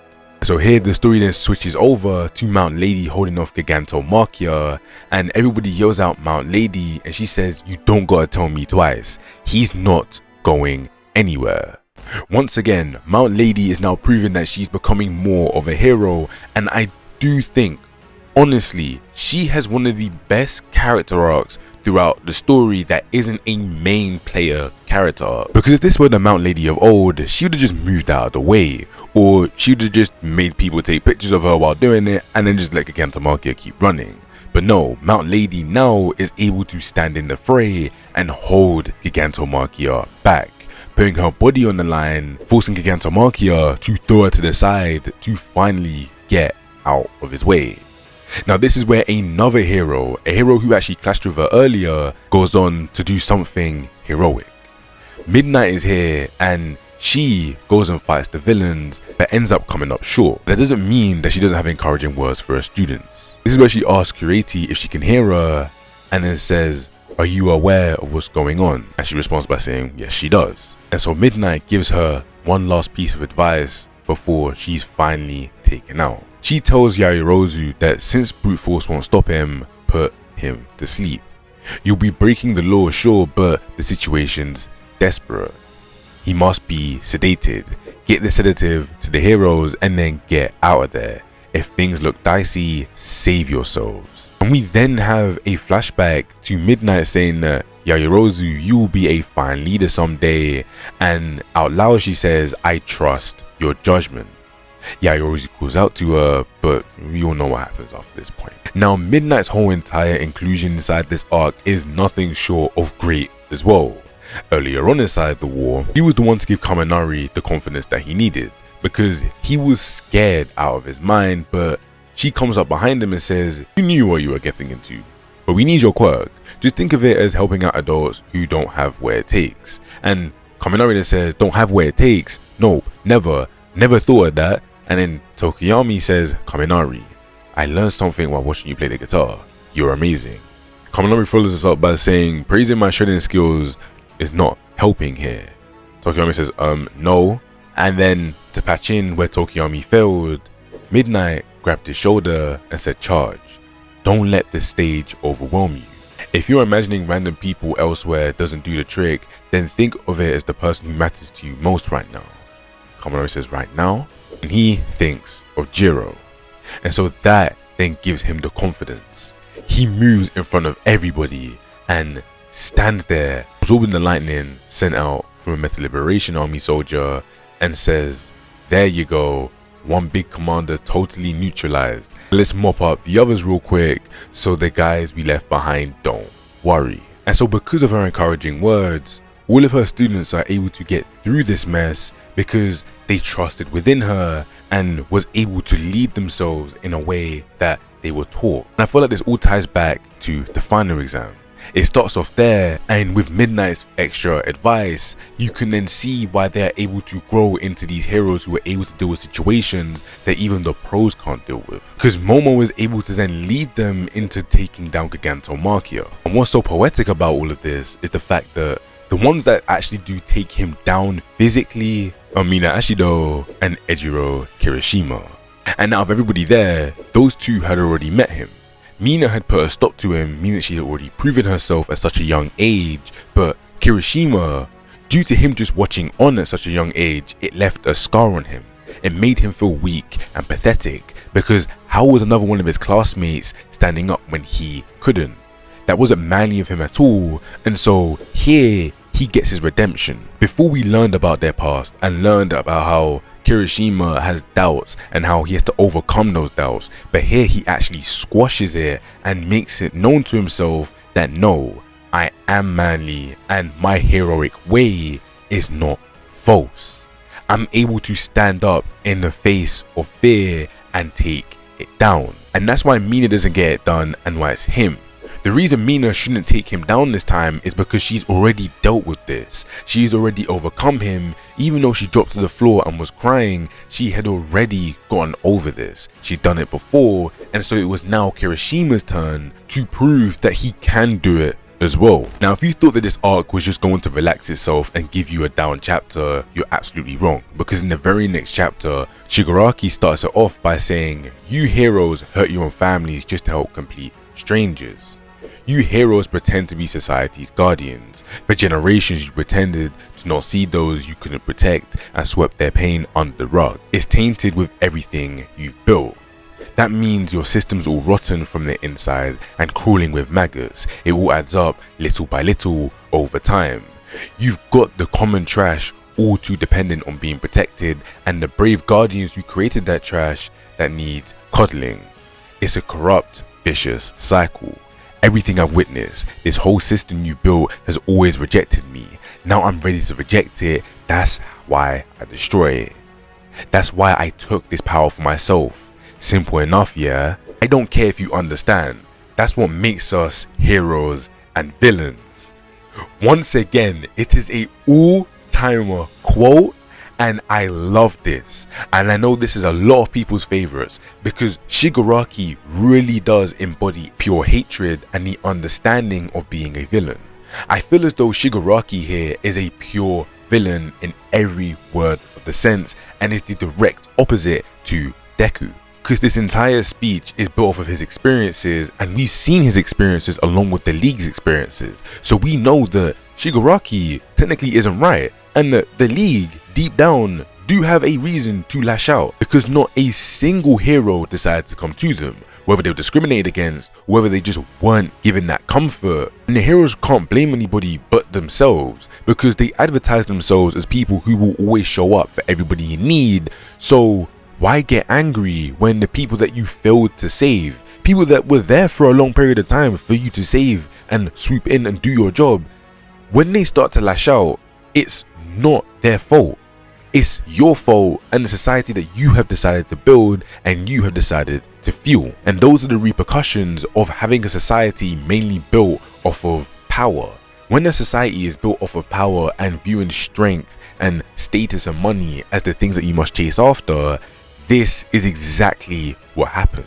That's why so many of them resonate with Stain's ideology, because realistically speaking, if every other hero had the ideals of All Might, then this would have never happened. And so with Gran Torino coming in, a flashback does occur as Tomura does pin him down, and we do get to see that Nana tried to protect her son as much as possible, but the hatred that he has for her will always be placed in the right direction.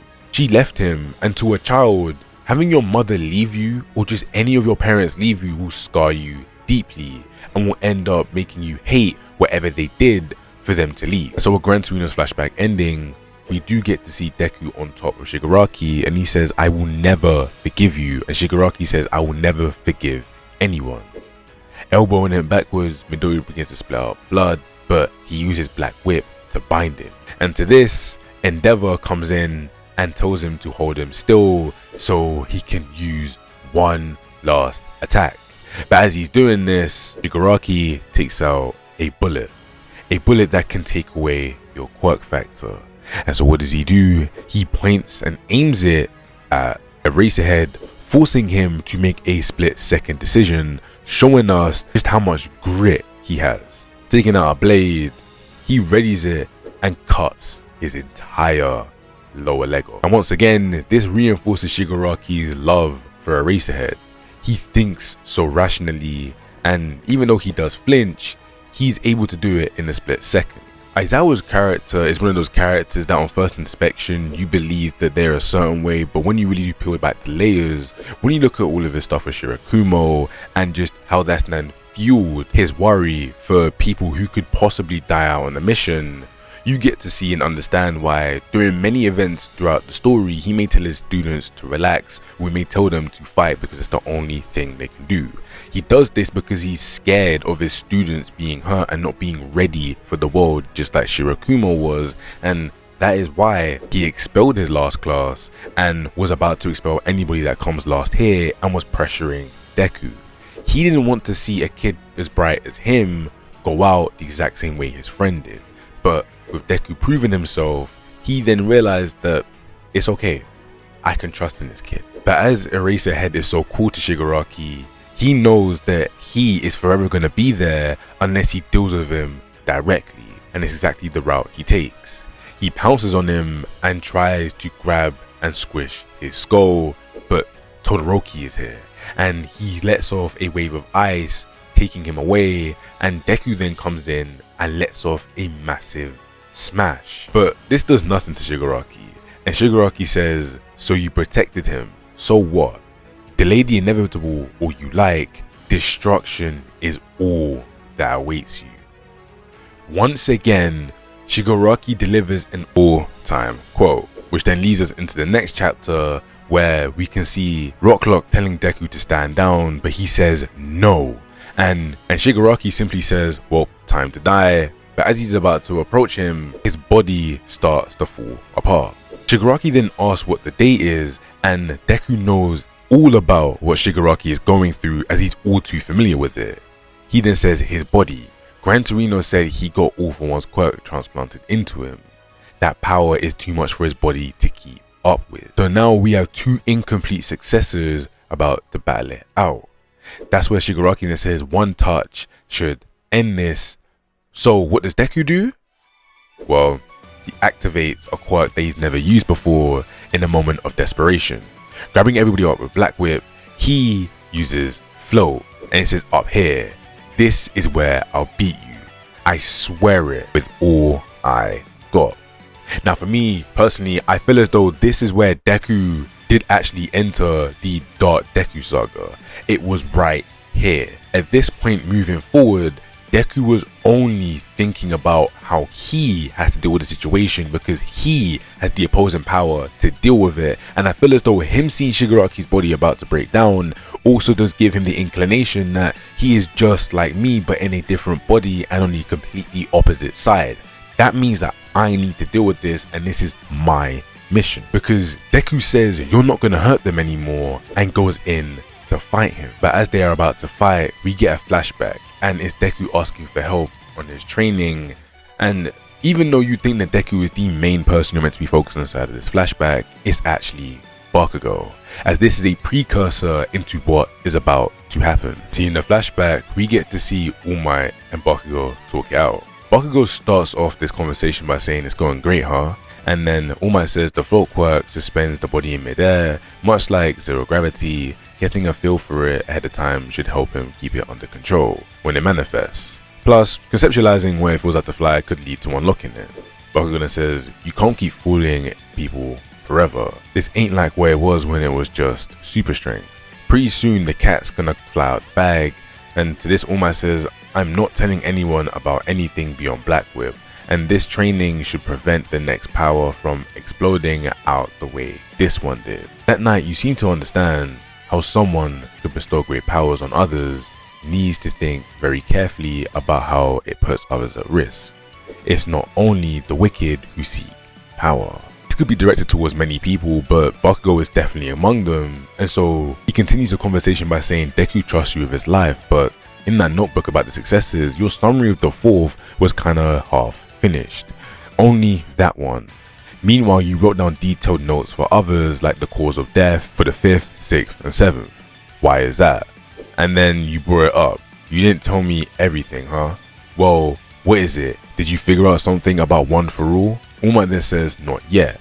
I don't want to speculate and talk about things I'm not sure of because I'm worried for him.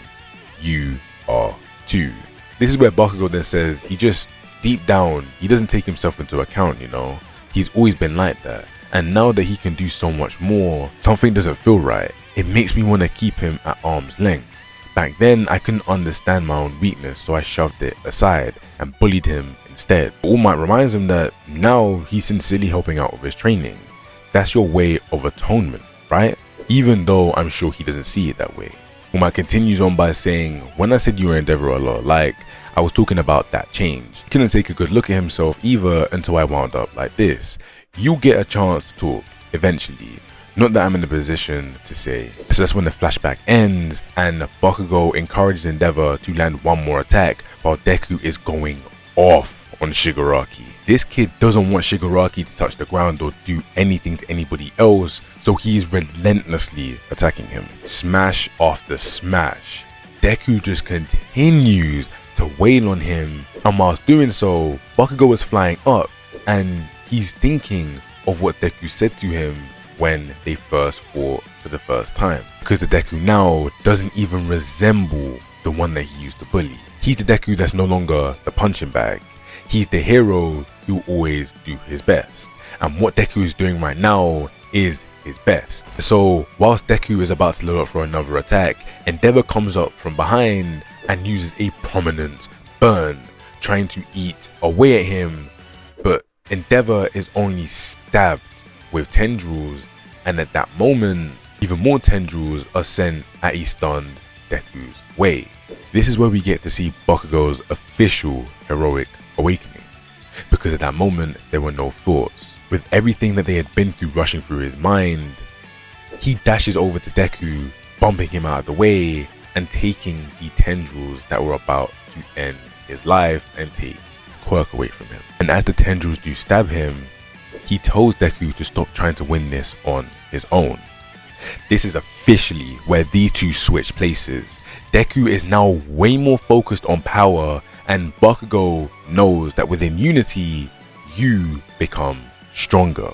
Because this moment doesn't make Deku think that unity is better. He can only think on all the people that have been damaged by Shigaraki, and at this point, he lashes out. He goes straight for Shigaraki, and that's all he can think about. All he can think about is destroying him, and so when Shigaraki is able to touch him, he sees the space that Shigaraki and All For One inhabit. You see, before, the space probably would have been riddled with Tomura's family, but he destroyed them because as soon as he got out the tank, he had to. And so now it's only All For One that's there, and you can see that All For One is sticking to him like a parasite, whilst Tomura wants to be let go. And so this is then where we get to see Nana Shimura appear and try to help Deku through the situation. And here is where we get to see All For One's true colors. He is possessive to the core, whether it be to Shigaraki or to everybody else, especially his brother. He is nothing but possessive. And so this is why everybody in there hates him and why he can't get what he wants. His possessiveness pushes people away and people can fight against it. And this is where we find out that Tomura and Deku are polar opposites. Deku is possessed by a drive to save others that eclipses all common understanding, and so One For All will definitely be staying with him. This is then where the sequence ends and we get to see Shigaraki and Deku fall back from each other, and all Deku can think is if he stole it, and he says he couldn't have. And this is where we get to see All For One talking to Tomura. He says, Tomura, my quirk is not fully settled into your body, so you couldn't summon the power to steal his. Don't black out, your body must achieve completion. 3. Take stock and live to fight on. This is where Deku says, Shigaraki, please don't start moving again. But this is where Darby arrives. And with Darby arriving, he says, let's start the prep. But at the exact same moment, Toga thinks about Izuku and Ochako and says, depending on the answer, she'll be okay. And the reason that is because she wants to know if heroes are meant to be saving people. Because if that's the case, then was Jin considered a person?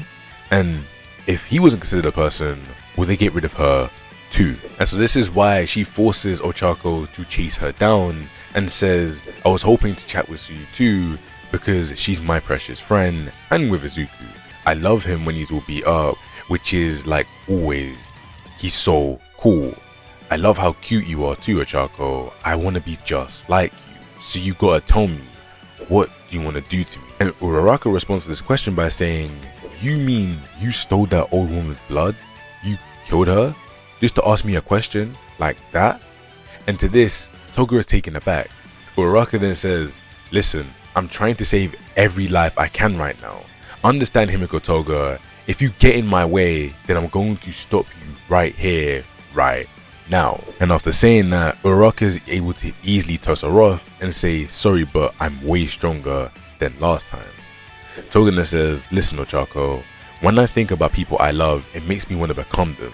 The desire to take all their blood for myself gushes up and I can't stand it. I get all emotional just thinking about it. That's how I am. But other people aren't like that. It's hard for me to live like this. This one nasty lady said my normal was sad and miserable. And then guess what? She tried to kill me. So you know what I did, Ochako? I used your blood, your quirk. You drop her from way up high. Drinking the blood of someone I love gives me their quirk too. Oh, I was so happy when it happened.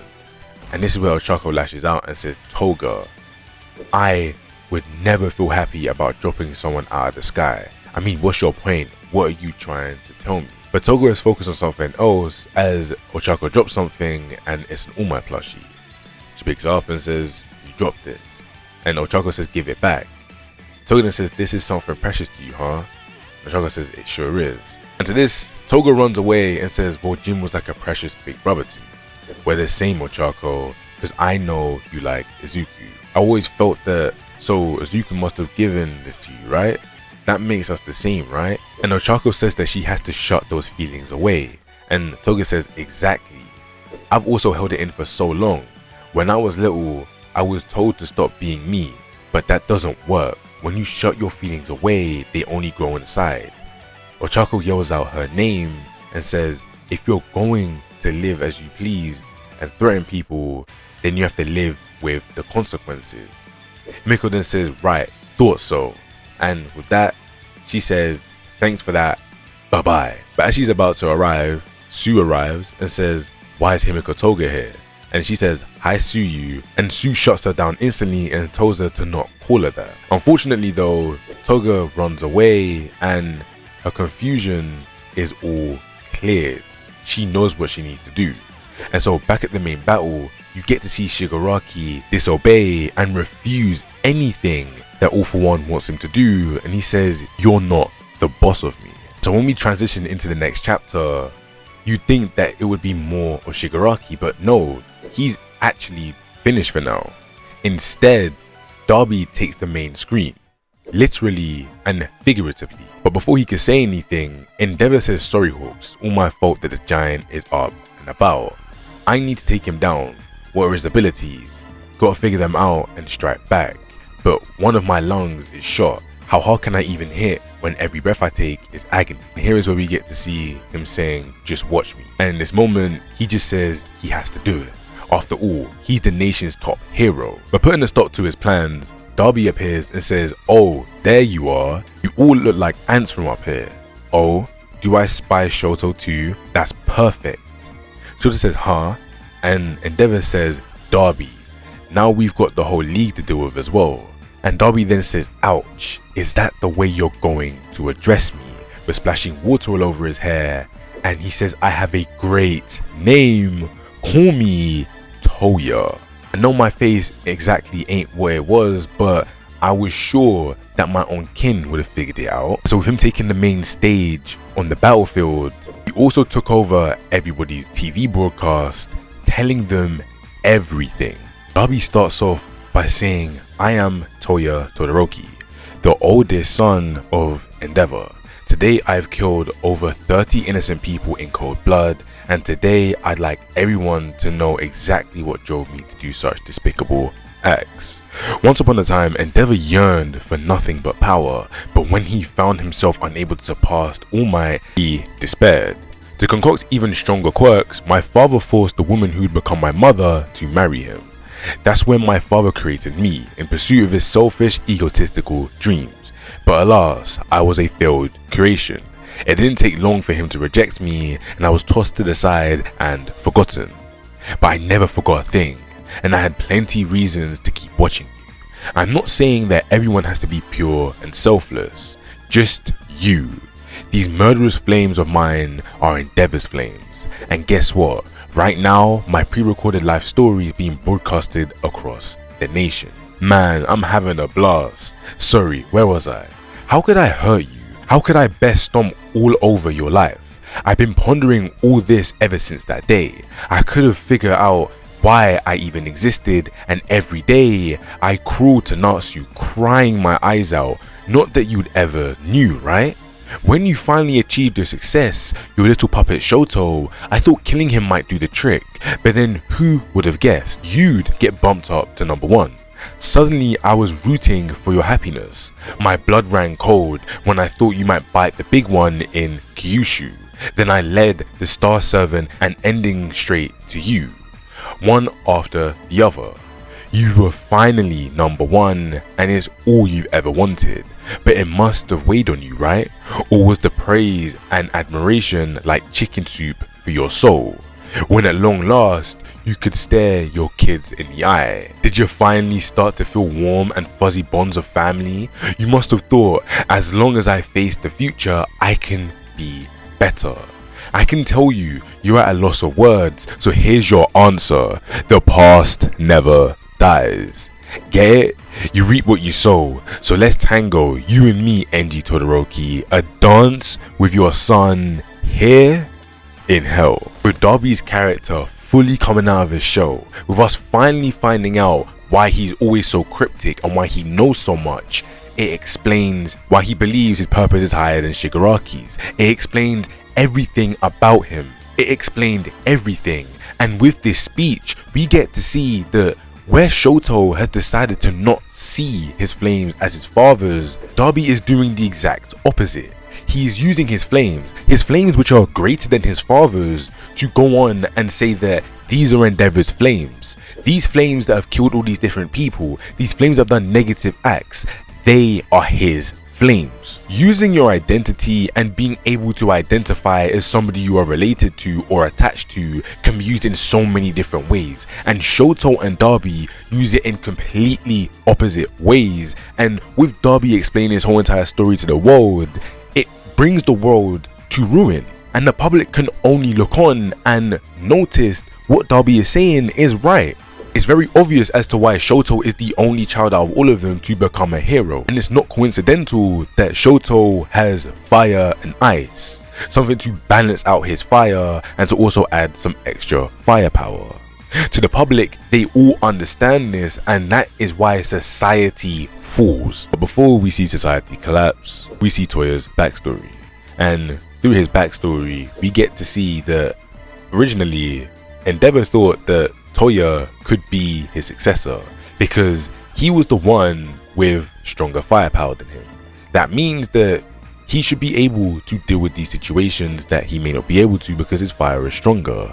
But as time went on, his hair started to turn a little bit white and his quirk began to damage him. And through this, we do find out that Endeavour originally wanted Toya to be his successor. He thought that he could reach All Might, and not only that, he also believed that he should have been able to crush his frustration, his envy, and the ugliness in his heart. Toya should have been the one to smash it all to dust. This is where Endeavour then says, "No, Toya is dead. Take back that despicable lie." Toya then says, "Nope, clearly alive. And that's the despicable truth, Dad, because you put a whole agency together of fire and heat type quirks. You didn't even suspect me. And the reason nobody could ever suspect him was because he never told anybody his true identity, not even the League. And so Darby continues to talk. He says, "Don't believe me? I'm happy to donate some blood or hunk of skin. Go ahead, take a DNA test. Not that it matters, since the test I ran has already gone public. Based on my DNA and a sample of Endeavor's blood from the battle in Kyushu, there's a 99% paternity match. Still, I'm sure many of you believe this to be an elaborate hoax, so I'll just have to convince you otherwise. After all that, Endeavour made sure my mum kept having kids. The fourth was someone most of you are familiar with, I think. Yes, after long last, little Shoto was a successful creation, and yet my father even abused that successful creation. I saw him do it many times. Endeavour doesn't have an empathetic bone in his body. At his core, he's addicted to the limelight. He's a man who wallows in his own small-mindedness and self-importance. Is that the sort of person who you should call a hero? And to this, we see the fan who originally walked up to Endeavour when Endeavour became the #1 hero, and he says he's gotta be lying. Who'd ever believe this junk? People ain't gonna lose faith in a hero over this. We are not that freaking stupid. But to this, Darby then says, those who keep company with Endeavour are no different. Take Hawks, the #2 hero. And on the screen, we see Hawks eliminating Twice. And in the video, Twice is yelling, "I still gotta protect their happiness." And this is where Toya says that crying villain who's trying to run away, I did my best to protect him, but Hawks skewered that guy without the slightest hesitation. And so this is where Darby says, "This is my present to you, Endeavour. See, I did some digging into Hawks, that filthy spy. In order to curry his favor with us, Hawks even killed a hero, the #3 hero. In fact, who was recuperating. He killed Best Jeanist. Carrying out the murder didn't ruffle his feathers in the slightest, since violence is already so ingrained in his lifestyle. And it's really no wonder, since his own father was a serial robber, murderer, a villain. Which is exactly why Hawks' background and real name were kept a secret. It was Endeavour who captured his father actually. Maybe it was that connection, as a sort of twisted fate that brought these men together. And I couldn't let that stand. These twisted people with skeletons in their closet, they cover it all up with masks of justice. But they couldn't stop there. They had to call themselves heroes and keep fooling everyone. I just want everyone to stop and think. The only ones these heroes protect are themselves. With all that ugliness inside, they use you people to give them protection, approval, admiration. So with him jumping off of Gigantomachia, he thanks Endeavour for going strong. So now he can finish off the job. And so what does he do? He uses a flash fire fist. But Shoto gets up and is about to use a prominence burn, but Best Jeanist comes in, showing Darby that everything that Hawks did was a lie, and he was forever going to be a hero. And so with Endeavour's 2 successors going at it, special appearances from Best Jeanist, Ida, Nejire Hado, and Lemillion, the war ends up coming to a close and Hero Society collapses. Now during this space of time, everyone is rushed to a hospital to heal up, allowing us to see many interactions and see what Deku's final decision is, which then leads into the Dark Deku Arc. But before we go there, we get to see Hawks' full backstory, and through his backstory we get to see that he didn't have the best upbringing, and that his mother and father weren't the best. So all he could do was sit there and hope that he would never have to avoid their fate. But one day, he then found out that Endeavour, the hero he looked up to so much, had captured his father. In that moment, fantasy became a reality and heroes were more than real to him. And after that day, they were approached by the government and they stripped Hawks' old name away from him, allowing him to start over and become a hero. And so now in the present day, we get to see him going over to his house and seeing that his mom had left and that people barged in to get information out of his mother. This is where we get to see Hawks be emotional and say that there's a lot to clean up. That starts with Hawks' origin and Endeavour as he is in trouble. And so after this, the story does detail to us just how terrible society has gotten since the war. In just 2 days, people have resigned, people have stepped up to do their job, and It's been a whole bunch of misery and mess everywhere. And during this, All For One broke out of prison, which means that all the villains that you'd seen prior, that Deku had taken down, or everybody else had taken down, were finally free. The reason Hawk says that Endeavour is in trouble is because he is the one that has to shoulder all of this, because he technically started this. If he didn't do the things that he did do, then maybe it wouldn't have been so bad. But society is now rebelling because they believe heroes aren't really heroes. So what is Endeavour doing? Well, he's in bed crying because his heart is shattered. Endeavour is no longer a thing anymore. It's just Enji Todoroki. So while at rock bottom, his family comes to visit him. And it's not only his children that come to see him, Rei comes to see him as well, as she knows that they need to have a conversation. And so here we get to see even more of the Todoroki's past, and we see that shortly after injuring himself for the first time, Endeavour tells Toya to stop because he's doing it to keep him safe. He goes out to visit a doctor. The doctor says creating children just because you want to get a stronger quirk is taboo in this society, so he can't advise it. And to only enrage Endeavour even more, in the background we see a news coverage going over what All Might has done in a day. He saved 62 different towns and cities today, and they go on to say that with All Might being around, there is no way villainy won't fall. And to this, Endeavour says, you can surpass All Might, Toya. And this is where we get to see Toya and Fumi sitting on the couch and talking. Fumi doesn't want him to use his quirk anymore, but Toya wants to because he wants to be strong and he wants to be a hero. This is then where we get to see Rei saying it's too cruel, and that especially now, Toya can't just stop. It will hurt him, it will break him. But Enji says no matter what I say, he comes home with fresh burns every day. He inherited that pig-headed stubbornness from me. That's the only way we're gonna make him give up, since he will never be the one to surpass All Might. And his face is nothing but sinister. And so looking at his wife, he makes his wife pop out another child. And Toya sees this, but it doesn't work. So on the battlefield, Endeavour is angry while All Might is smiling and saving the day. This enrages Endeavour even more, and with Rei looking to the side, she already knows what's next. So popping out one final child, Shoto is here. And you can see the relief on Enji's face and the slight relief on Rei's face. But Toya's face, this is the worst day of his life. And so he decides to go out there when it was late and says, no dad, I can do it too, I can surpass him. See, look how strong my fangs have already gotten. Look at me. And so when he comes home, there are burn marks all over him, and Enji demands that his son should look beyond all of this and go play with his siblings, and says there is another world out there besides hero stuff. But Toya can't see this because all the kids at school want to be heroes, and having him as a father makes it even harder.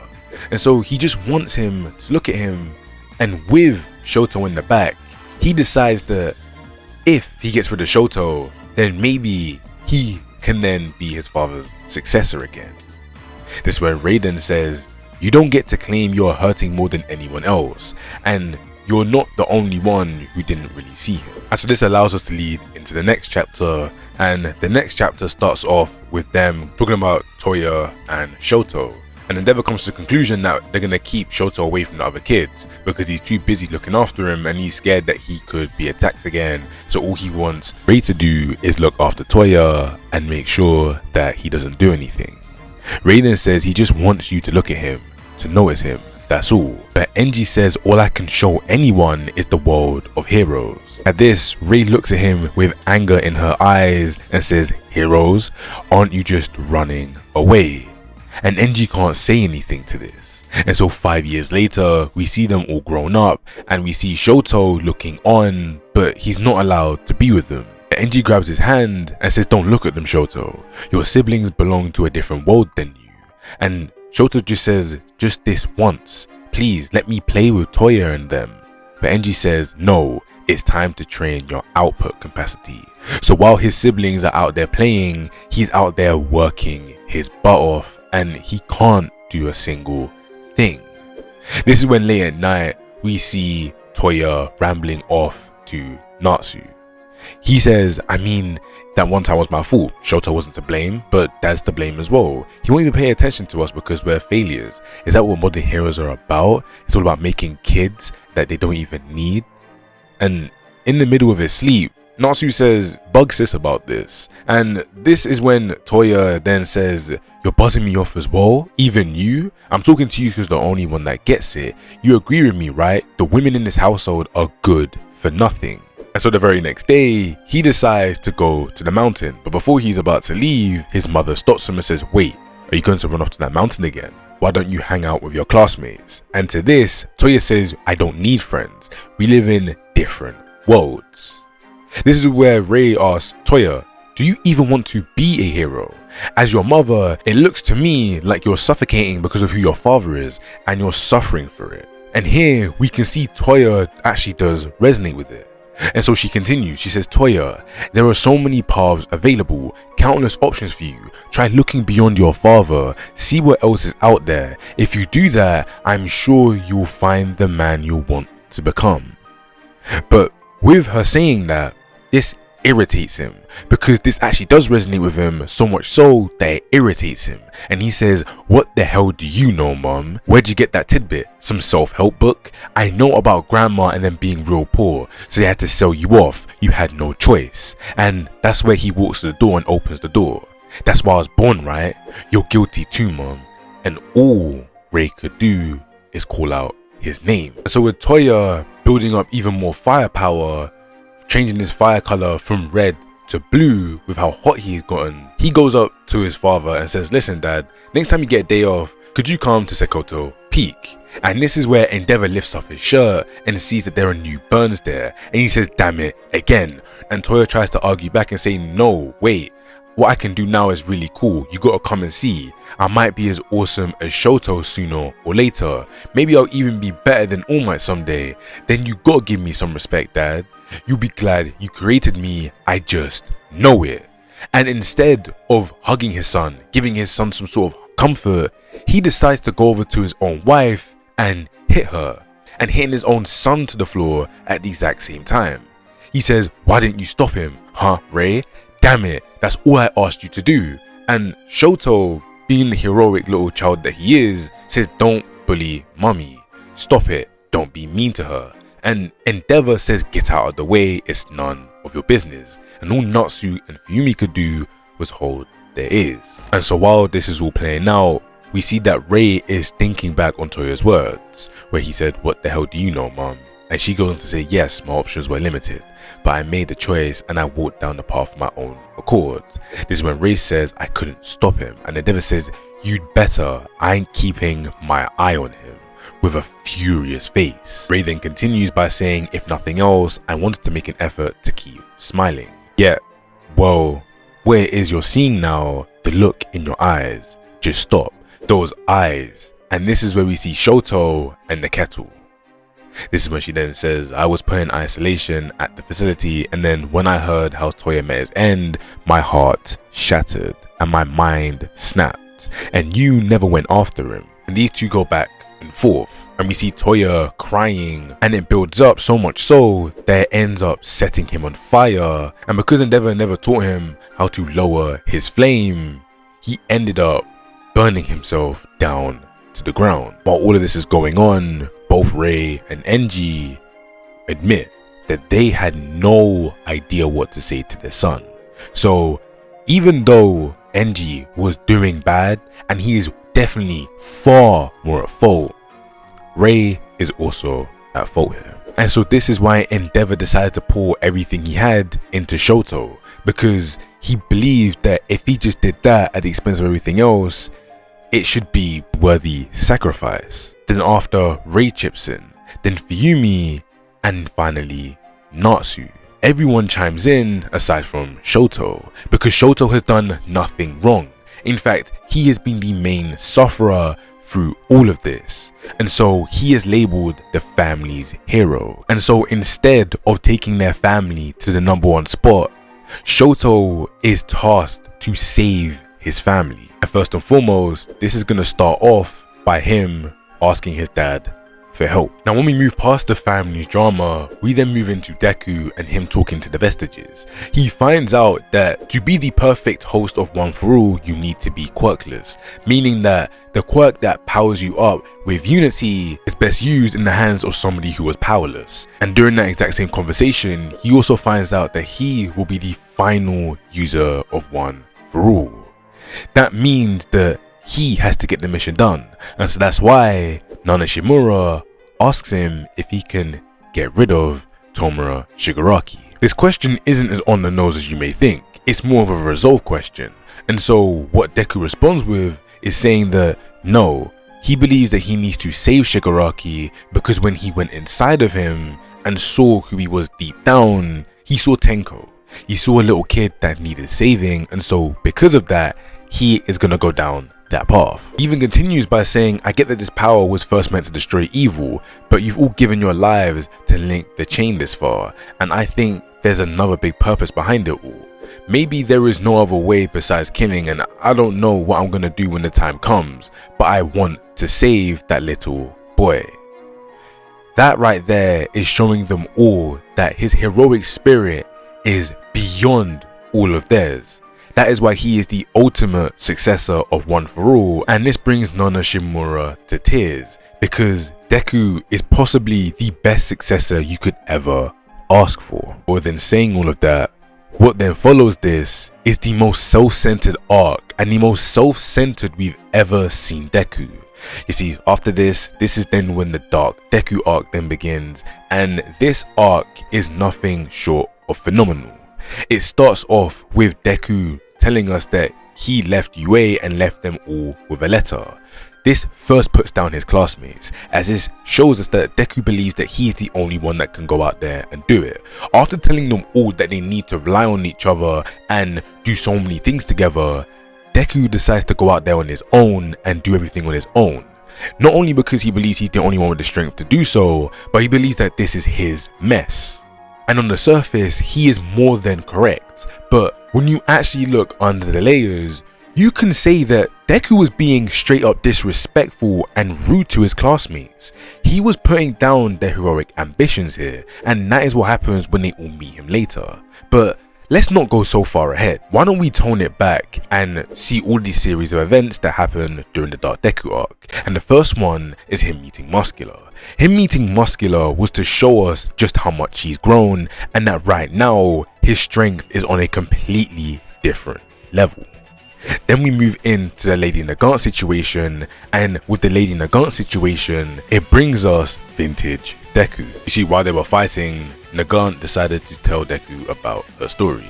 She says, I was exhausted after killing so much, and it was all to preserve our sham society. Say there was a group plotting acts of terrorism against heroes, or a hero colluding with a gang of villains while gaining fame and fortune. When you have people like that, people who are capable of shaking the bedrock of our society, law and order won't cut it. They have to disappear along with their crimes. The Safety Commission gave me those classified missions. Once upon a time, vigilantes played the role of heroes and won the people's trust. In return, the state sanctioned their activities. At the end of the day, trust in heroes is the foundation of a superpowered society. And me, I was the cog set in place to keep that system running smoothly. A system with two sides to it, a front and a back. And here we get to see Nagant taking out somebody, saying that, wait, we haven't done anything yet. We only started talking about, but she cuts him short by getting rid of him. She then continues by saying a system needed both sides to maintain itself, so I obeyed. I complied and did my duty. And while she's out, a bunch of kids come up to her and ask if they can shake her hand. And she says, for you guys, sure, as a special treat. But as she's about to, she pulls her hand away because she sees it covered in blood, because that's who she is. That's when the kids say, we are huge fans, shake our hands. She then continues to narrate and say, a system so fragile made my head spin. I was exhausted.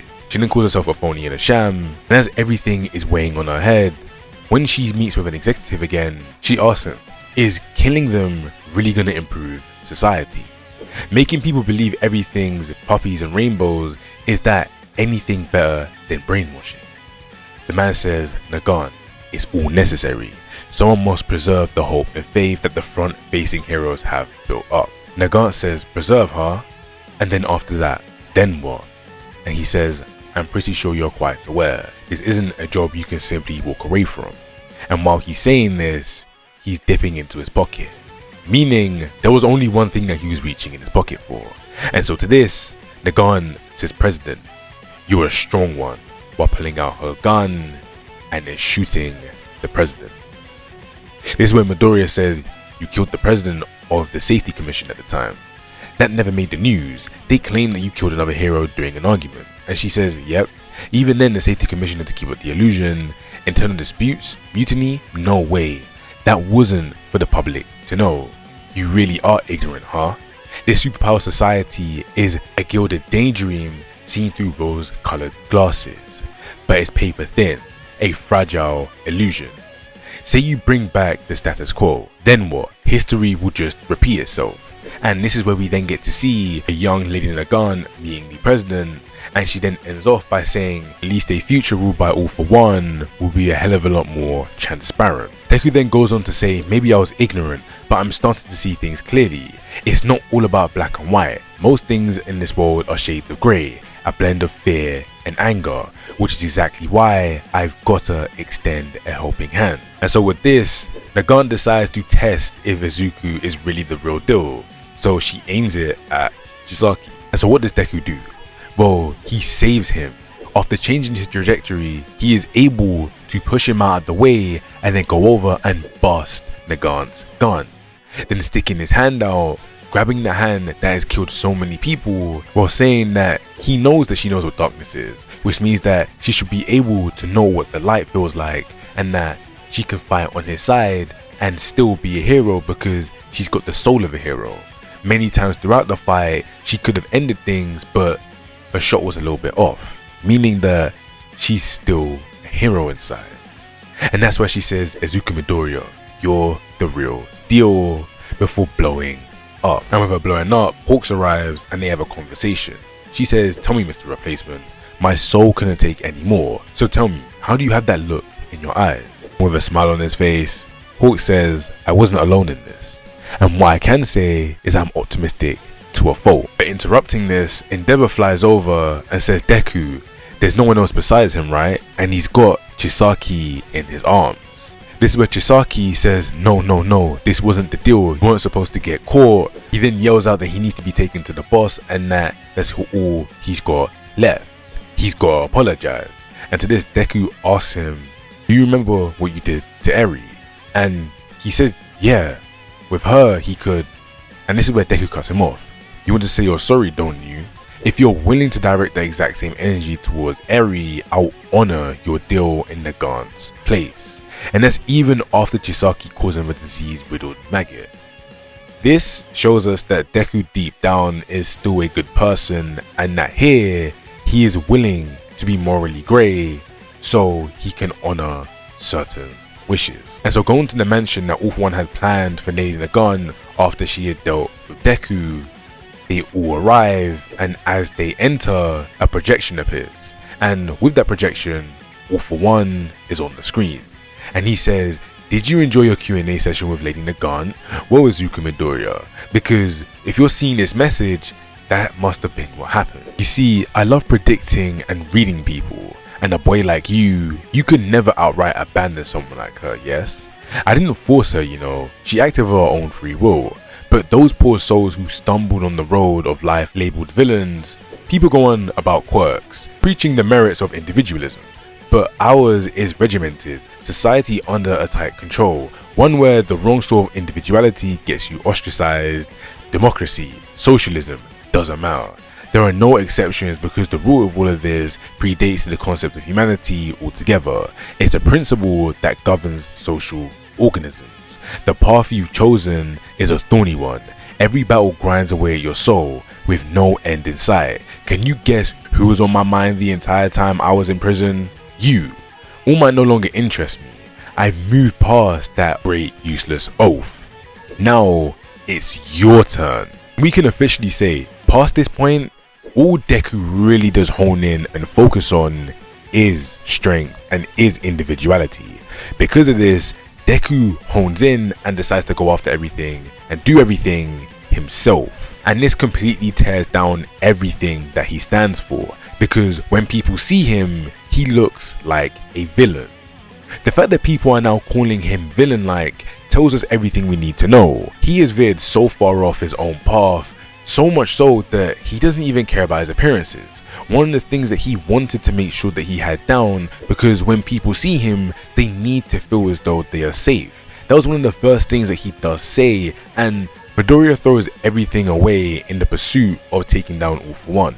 He is consumed by everything, so much so to the point where, when faced with his classmates, the only thing he can tell them to do is move out of the way and to stop helping him. See, this is where Deku's version of heroism had fully been depleted. All he cared about now was strength and getting the job done. That meant that he was putting down his classmates, putting them to the side, and making their goals of being heroes that were meant to save the world in the trash. He was doing what he was telling them not to do. He was doing everything that he had told them that they shouldn't do and that they should steer away from. He was doing the things that he was giving people lessons on and telling them that no, within unity we can be strong. That's why every single time a classmate tries to speak to him, it gets to him. And this all leads up to Bakugo finally apologizing for everything. Bakugo doesn't expect to be forgiven for everything, but what he does want to do is just say that he is sorry and that he has grown. And Deku has actually been a very key part in that growth. You see, in the period of time, Deku was starting to take up strength.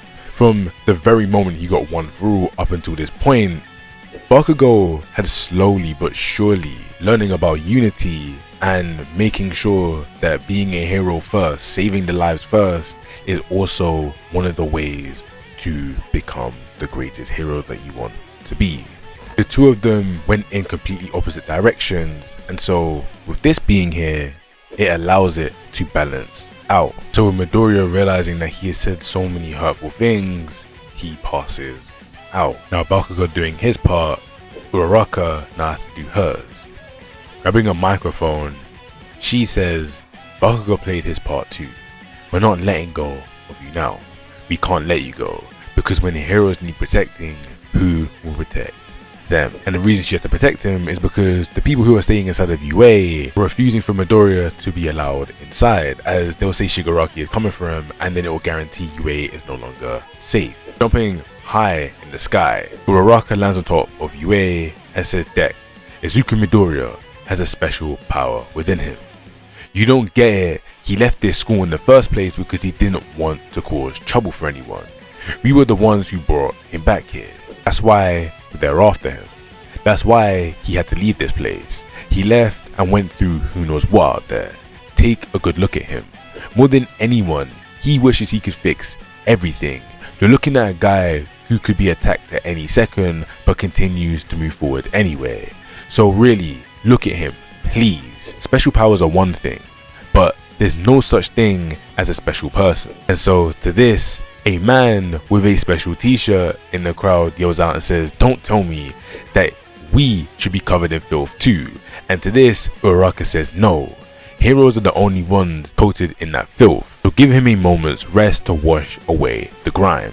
If you want me to stand up here and reassure you, I'm sorry, I can't do that. That's because we're all gripped by the same fear. We are all neighbors here, including him. Please lend him your strength, so we can have a shot at smiling together again in the future. What he needs is your help. Please find it in your hearts to let him rest and recover with us. Izuku Midoriya is trying to take all the responsibility that comes with his power, but he's still got plenty left to learn himself. He's just a regular high school kid. This place is his hero academy. Let him stay here. And to this, Izuku breaks down in tears. He begins to cry, and with that, everybody rushes to him. Kota is the first one, but then the girl that he saved just a few chapters ago runs up to him and tries to shield him. And while she's saying all of that, he says, this is the story of how I become the greatest hero. And also, the story and how we all became the greatest heroes. And the scene that happens directly after this is something that I love. Mineta wants to go over and help his friend, but Ida says that it's not their time and it's not their moment. Instead, he allows Kota to go over there and say, I want to be just like you, that's why I'm here. Get it? You don't gotta cry anymore, you'll be okay. And then the woman he just helped the other day then goes and helps him. And so this is then when the guy with the All Might t-shirt says, so tell us, say you get to rest here for now, will we be able to get back to our old lives eventually? And to this, Izuku says, everyone is in this together with me, so yes, we will bring it all back. And from here on in, the symbolism of unity shines brighter than ever. And that's why, after so many chapters of the seeds being planted, of somebody being a traitor, when we finally find out there's Aoyama, instead of not knowing what to do, the class immediately accept him, and so do the teachers. They understand he's done something bad, so he's going to do something for them to make sure that he can atone for it, and then past that point, he'll be accepted as a hero and he'll be able to work past it. That's why it moves so quickly, and that's why it feels like there are no repercussions there. It's because they all knew what to do, and past this point, when you move throughout the story, moving into the final war, it feels so complete because they all know what they need to do, and they all know as long as they have each other's back, every single last one of them, they're going to prevail. And so with the war arc starting, All For One arrives along with the heroes, and the heroes are ready.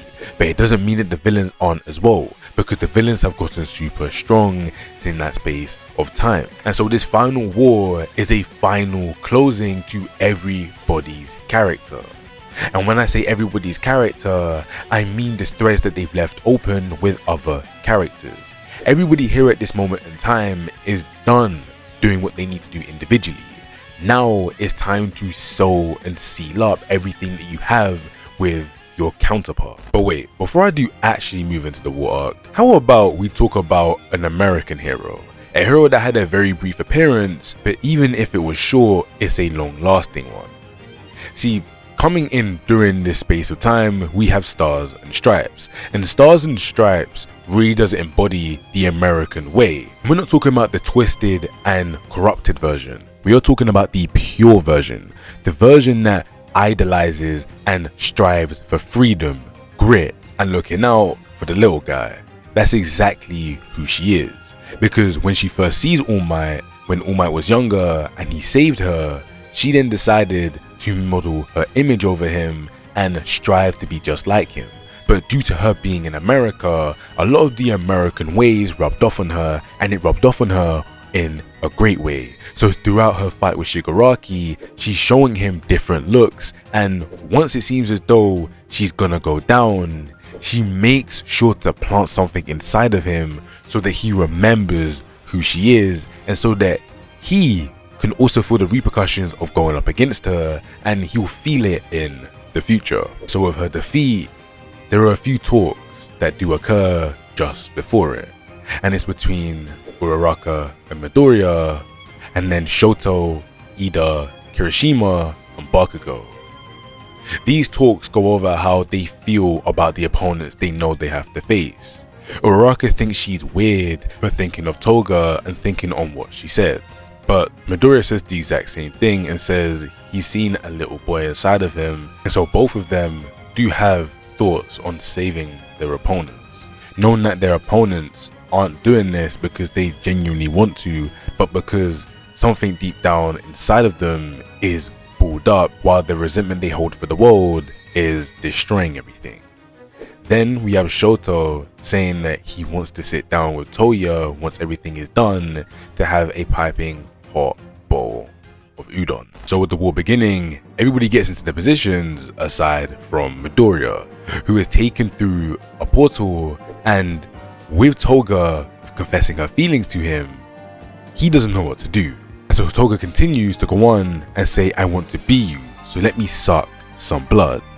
But this is then when Uraraka comes in along with Sue, and this is then when those two face off against Toga, allowing Deku to get to Shigaraki. Elsewhere, we then have Shoto versus Darby, And then in another area, we then have Bakugo versus Shigaraki. Everybody is in their places, and later on, we do get to see Shoji versus Spinner, and all of these battles are so key. Even though you do have All For One against Endeavour and everybody else, and we do get to see Endeavour show us that heroes who are backed into a corner are always the most feared, that isn't where his character peaks at.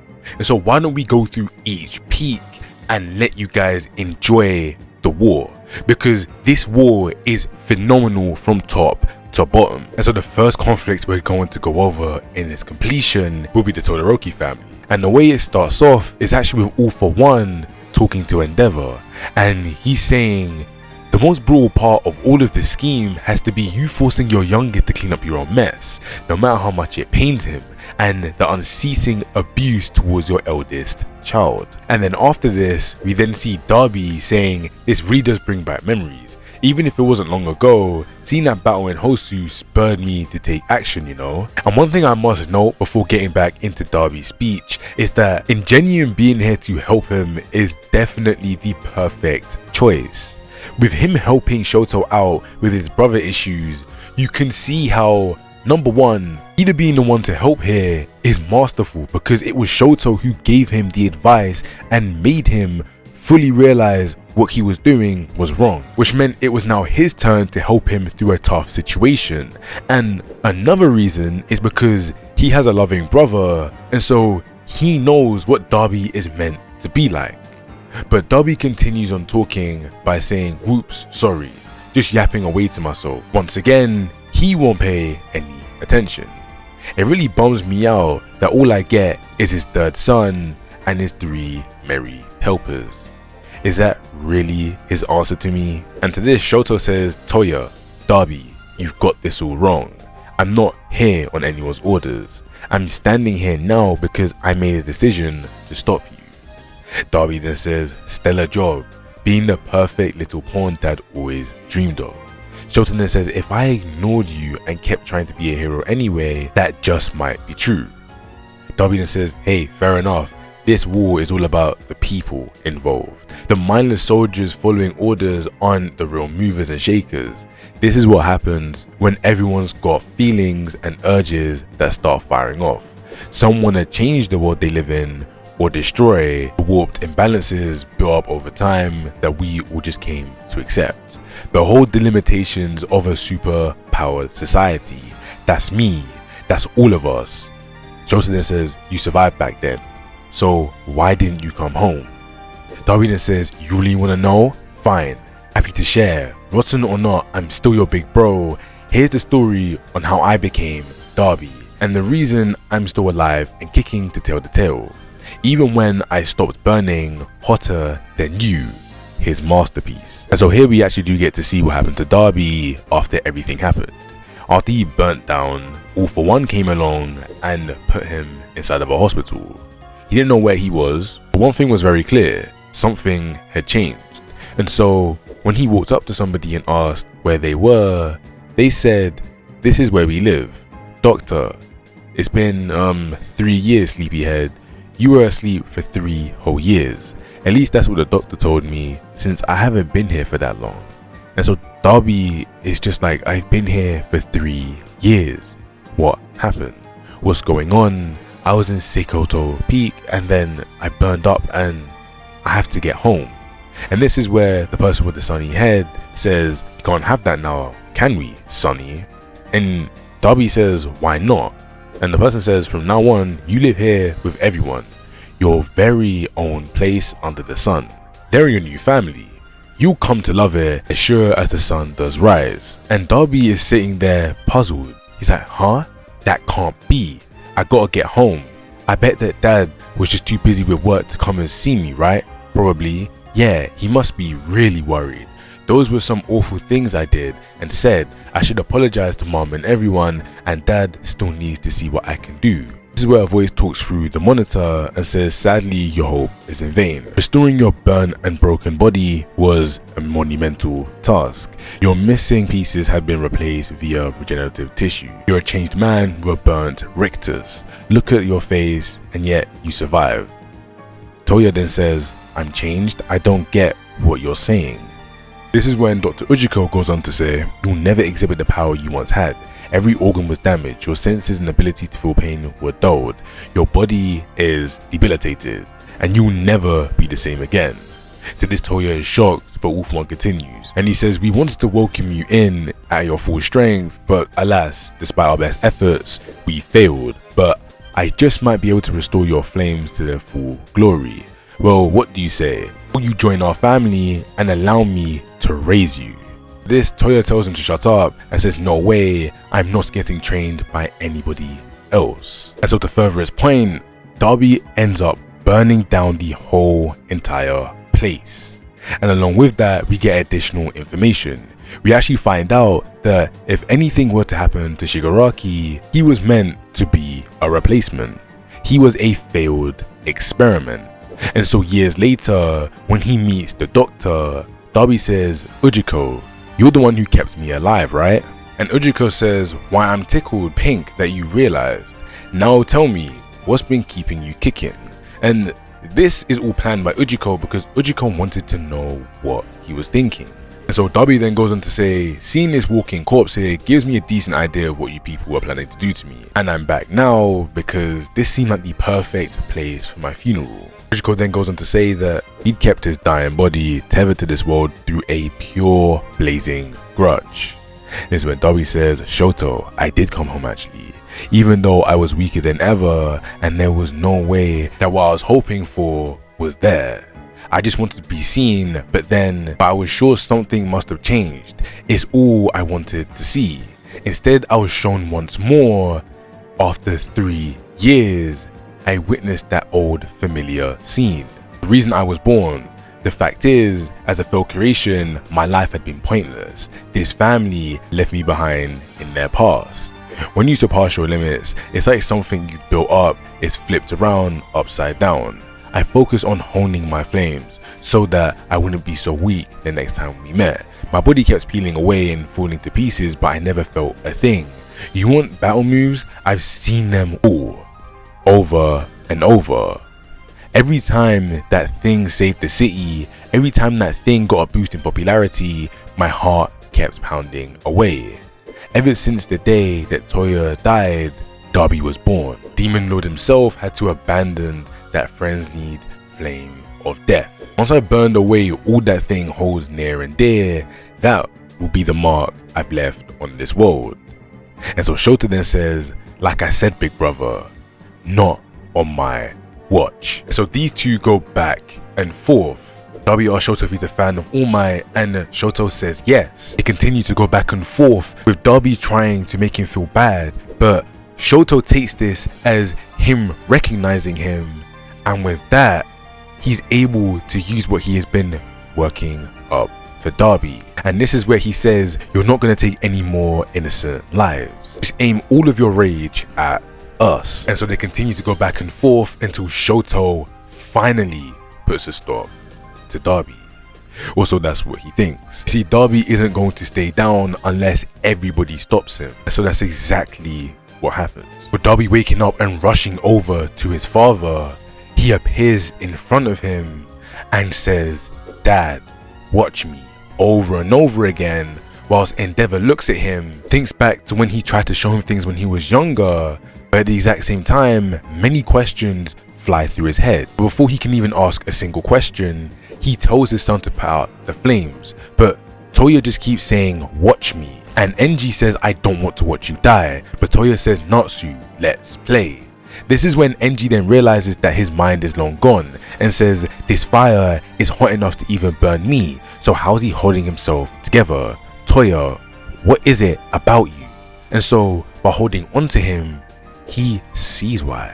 See, throughout the story, we've seen many awakenings, but here we get to see a power that only manifests as the Reaper draws near, and that is Toya awakening Rei's quirk. So seeing this and realizing, Enji says he takes full responsibility. He says he swore to bear that burden and live with atoning for all of it. However, you've been watching me all this time, while I couldn't be there to watch you. You are someone I especially needed to do right by.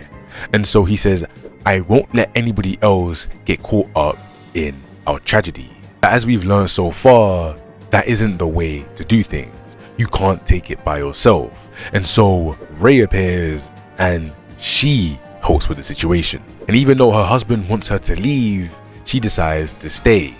But what takes her by surprise, and then Enji as well, is the fact that Fuyumi and Natsu arrive as well. Everybody was finally here watching Derby, and so all he can think to himself is that if it was so simple, then why? Why did this all have to happen? Why didn't they come in sooner? Because now he's going to burn them all. Or so that's what he thinks. Because rushing over there, Ida travels as fast as he can to then throw Shoto towards his brother, who quells the situation. The one they called the hero and the savior of their family did exactly what they wanted him to do. Shoto saved the Todoroki family, and with all of them coming together and taking responsibility, Shoto came in and dealt with the situation. This was perfect, and Ida's inclusion here is more than beautiful. Everybody here has a role to play, and everybody here finally finishes their character and is able to sit there and be content with what they've done. Honestly, this is one of the more beautiful family things that we've seen inside of fiction. I don't think the Todoroki family can be eclipsed by many other families, as they make sure to all take accountability. They all make sure to come in and nobody is left out. Everyone's there. And the one that they had to call the masterpiece actually dealt with the situation. It's nothing short of beautiful. And so with that being said, why don't we move into Gravity versus Himiko Toga? And so picking off where they last left off after Deku left, Toga is currently using twice his blood, and she uses Sad Man's Legion. Now the reason this is a little bit different is because with the blood that she does have, she's able to create clones of those people, making her version of it even more dangerous. And so when they begin to swap words, it's even more powerful than anything that happens, as the two of them don't necessarily cause contact between each other, aside from one powerful blow. What really makes this fight hit hard are the words. And so Ochako starts it off by saying, this one girl, her emotions are transforming the very world. And Toga knows what she means by this, and so she sends her clones at her. And that's when Toga says, so if we're floating, there's no damage done. And Gravity says, exactly, my zero gravity isn't a power for hurting people. And Ochako then thinks back on Toga's words. Ego, huh? You may be right. You've intentionally killed people and I can't wipe your slate clean. Yet when I see your face, it's like you had no choice. I figured there must have been a reason, cause that day when the world got turned upside down, what I said to you made you look so sad. To this, Toga says, you were the sad one. And to this, Gravity says, we both were. Listen to me, Himiko Toga, you seriously scared the crap out of me when we first met, cause I didn't understand you back then. Given the situation, how could you grin like that? Such a genuine smile. But being able to declare what you love and do it with your whole face, well, that smile of yours is so perfect that I'm honestly jealous, you hear me? And I don't want to pretend I never saw your amazing smile. And while saying all of this, Uraraka actually awakened her quirk. People who she's not touching are now floating, and the reason they are floating is because they are touching people who are already floating. And so whilst her quirk is blooming, she says, look, I can't erase all of your crimes or approve of everything you've done, but if there is any part of you that still feels like talking to me, you can have a lifetime's worth of blood. So let's chat about romance, Himiko. And so with Himiko slashing her stomach, opening it up, Gravity notes that her whole body is going cold, but what matters right now is that she wants to reach out and touch that sorrow inside of her. Gravity opens up about herself and tells her that she grew up poor and her parents always looked gloomy, but then she fell in love with Izuku, and now she's trying to stop Toga, and that's who she is, and that's why she's here right now. So then she goes on to say, so tell me what's on your mind, your feelings, your thoughts, all of it. And the representation of everything going on inside of Toga's head, and the representation of Toga being this evil monster that's going to cut down Kid Ochako, it all dissipates as she begins to cry and say that she fell in love with everything so quickly, as there was so much blood pumping through them, and that boy she used to like looked very similar to Midoriya. And so what she thought was that she couldn't ask him for anything because he'd then call her a freak and not think she's cute at all, along with lecturing her, and that's exactly what she didn't need. So twice as blood fading away, Toga, whilst holding on to Ochako, says, well, the thing is, I think there's something real amazing about someone who's all ragged up but trying their darndest. And to this, Ochako says, so maybe I'm no replacement for the league. I want you to know how special I think your smile is. And to this, Toga asks her, am I cute? And Ochako says the cutest thing in the world. All Himiko can do is cry tears of happiness, as this is what she's been wanting to hear. So with Toga standing above Ochako, she talks to her. She says, that much blood loss will be fatal because you kept moving around after I stabbed you. Listen, Ochako, the League of Villains will destroy everything, and once the dust settles, I know that that world will be easier for me to live in. But I was so happy to hear what you had to say. I know I said it's live or die, winner takes all. The thought of a world without you, no, I don't like that. And to show how genuine these feelings are, all of my blood is now yours. So in one of the most beautiful double spreads in the manga, we see Ochako and Toga with each other. Ochako was happy being the one to lay out her life for Toga, but Toga knew that the world that was going to be left behind was going to be a sad one because she wouldn't have anybody that she loves around. Yeah, the League may be around, but the people that she truly does love, Ochako, Izuku, Tsuyu, all of those people will no longer be there. So instead, she decided to do the heroic thing in this one situation and save Ochako. Through love, Himiko became selfless, and with her becoming selfless, she acted like a hero in this one instance. Ochako's version of heroism was able to get through to her, and I love it. Ochako's way of using words to inspire people is something that is so great about her character, because technically speaking, she could be very deadly with her powers, and she is very competent when it comes down to fighting. She made sure she was, but ultimately her best way of being a hero is by showing people and explaining to people why things happen and that she is there to be compassionate for them.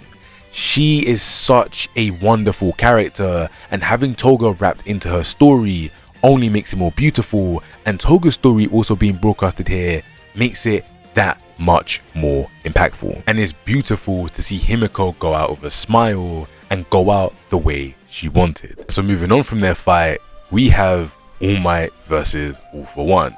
Now this is an All For One that has de-aged, and so All Might is coming here to prove one last time that he is the greatest hero ever.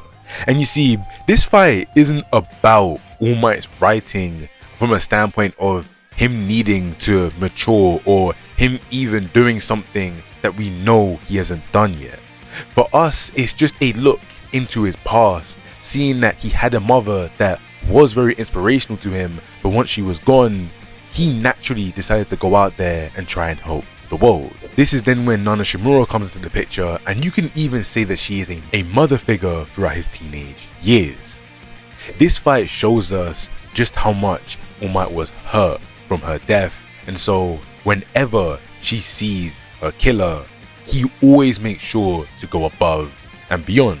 And another thing that we do need to mention is that All Might is currently using all of the powers that his class does possess, once again reaffirming the common theme of relying on others. To hone in the whole entire heroic presence that he does have, even without his powers, All Might is still All Might. And that is something that a lot of people at the start of the series didn't understand. And that is something that a lot of people thought when All Might lost his powers. All Might was forever the crazed man underneath who would save everybody with a smile on his face no matter what. And embracing the fact that he does need help, he calls in Stain to come and help him take down All For One. And this is perfect because Stain was the one to give All Might that extra push to get back out there. And then on top of that, Stain comes in, and even though All For One had countermeasures ready for him and got rid of him quickly, Stain's inclusion here is nothing short of amazing because it adds that extra depth to his character and shows us that deep down, Stain only cares about real heroes and doesn't like the pure villains. Yes, if you have conviction, you have his respect, but he will forever stand on the side of a real hero. And so when All Might needed his help, he came without questioning it. He is a weird and twisted fanboy, but that is who Stain is. And so Stain dying for All Might's cause is perfect. But this is where All Might is pushed onto the ropes and he's now crawling away as For One struck him down. And so planning to humiliate him right in front of his successor, All For One thinks that he's fine, but All Might shows him that he, without a doubt, is one of the craziest people and most unhinged people he will ever meet. Because while on death's door, he decides to let off one last attack.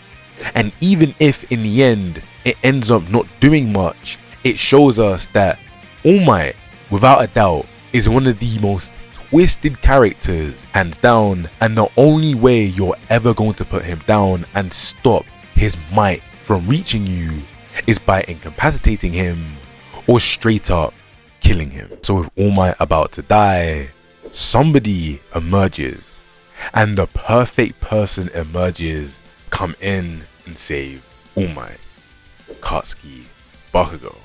But why is his emergence so important? Well, if we take it back around 40 chapters, we would have known that Bakugo and everybody else there that was sent to fight Shigaraki went up against him and failed. The reason they failed was because Mirako was taken down and everybody else there struggled to restrain him. But the one person who kept going up to him over and over again was Bakugo, and after having his arm ruined, he decided to study his movements. Studying his movements, he was able to then know what he was about to do, and he landed a few attacks on Tomura, showing him that I'm still somebody you have to worry about. This angers Tomura, and Tomura uses him as a way to get at Midoriya.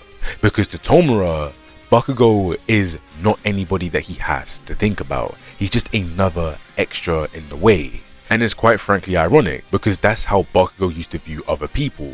And so for it to happen to Bakugo, it does irritate him, but he's not focused on that. What he's focused on is doing the right thing and saving the day.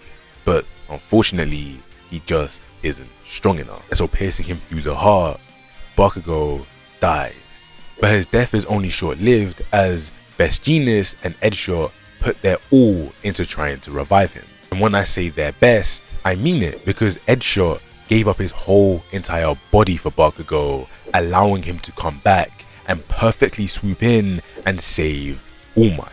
And the reason this is so impactful is because the old Bakugo, instead of trying to save All Might, would have rushed over there and would have exploded All For One.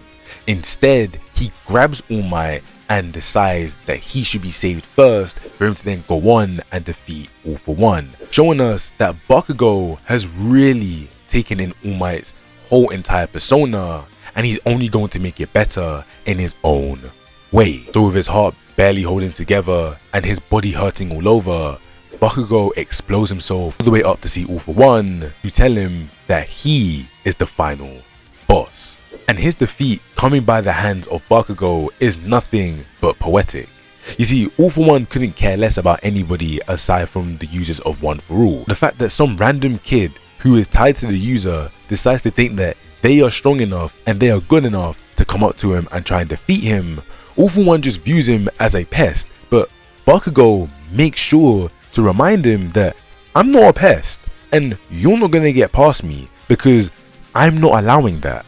And with this, Bakugo gets his first true win of the series, and it's against one of the final villains and major antagonists.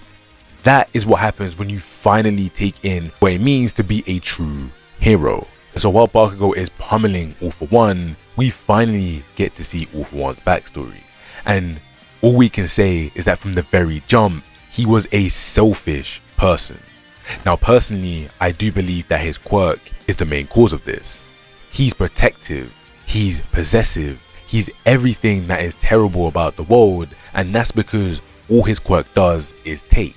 It can give, but it mainly takes, while his brother's quirk was to pass on and was to share, meaning that his brother was more naturally nice and was more naturally kind to everybody else, unlike him, which is why forever everybody who inherited his brother's quirk was never going to give up the quirk and was always going to fight against him. And that's why when he went up against All Might, somebody who represents pure heroism, he was never going to defeat the man, and that's why he fell short, and that is why he ultimately falls short to Bakugo, because Bakugo embraces All Might's way of heroism and then takes it to the next level. And that's why it was so perfect when All For One ended up dying in the way he did.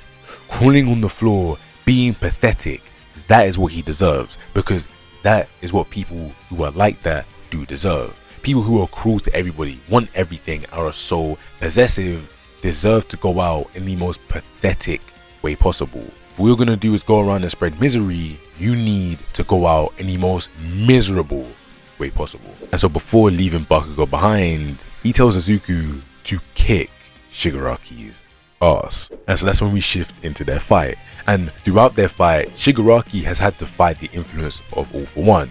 But with All For One finally being out of his head, these two successors are here to prove why they surpassed their predecessors. Exchanging blow after blow, these two go back and forth, and it's mainly Deku landing these blows and having to dodge Shigaraki. Shigaraki loves the fact that everything he touches turns to ash, but Deku is there trying to stop it from happening. But when Shigaraki touches Deku once, Deku realizes that one of his quirks are gone, and his danger sense, and this then tells him that Shigaraki is now finally able to take his powers, so he has to make a gamble, and he makes that ballsy gamble. Nana Shimura in his ear telling him to give up and that there are some people out there that can't be saved.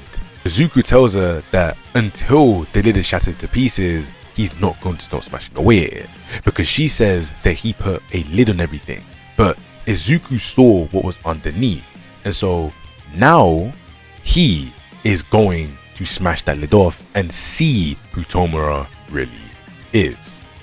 But this is when a finger points, and inside of the world that All For One and One For All do share, we get to see Midoriya at the beginning of the story. This was Stars and Stripes doing, as Stars and Stripes points to a crack in the world and says, "Master, there's a forlorn little boy inside of there," and that was towards All Might.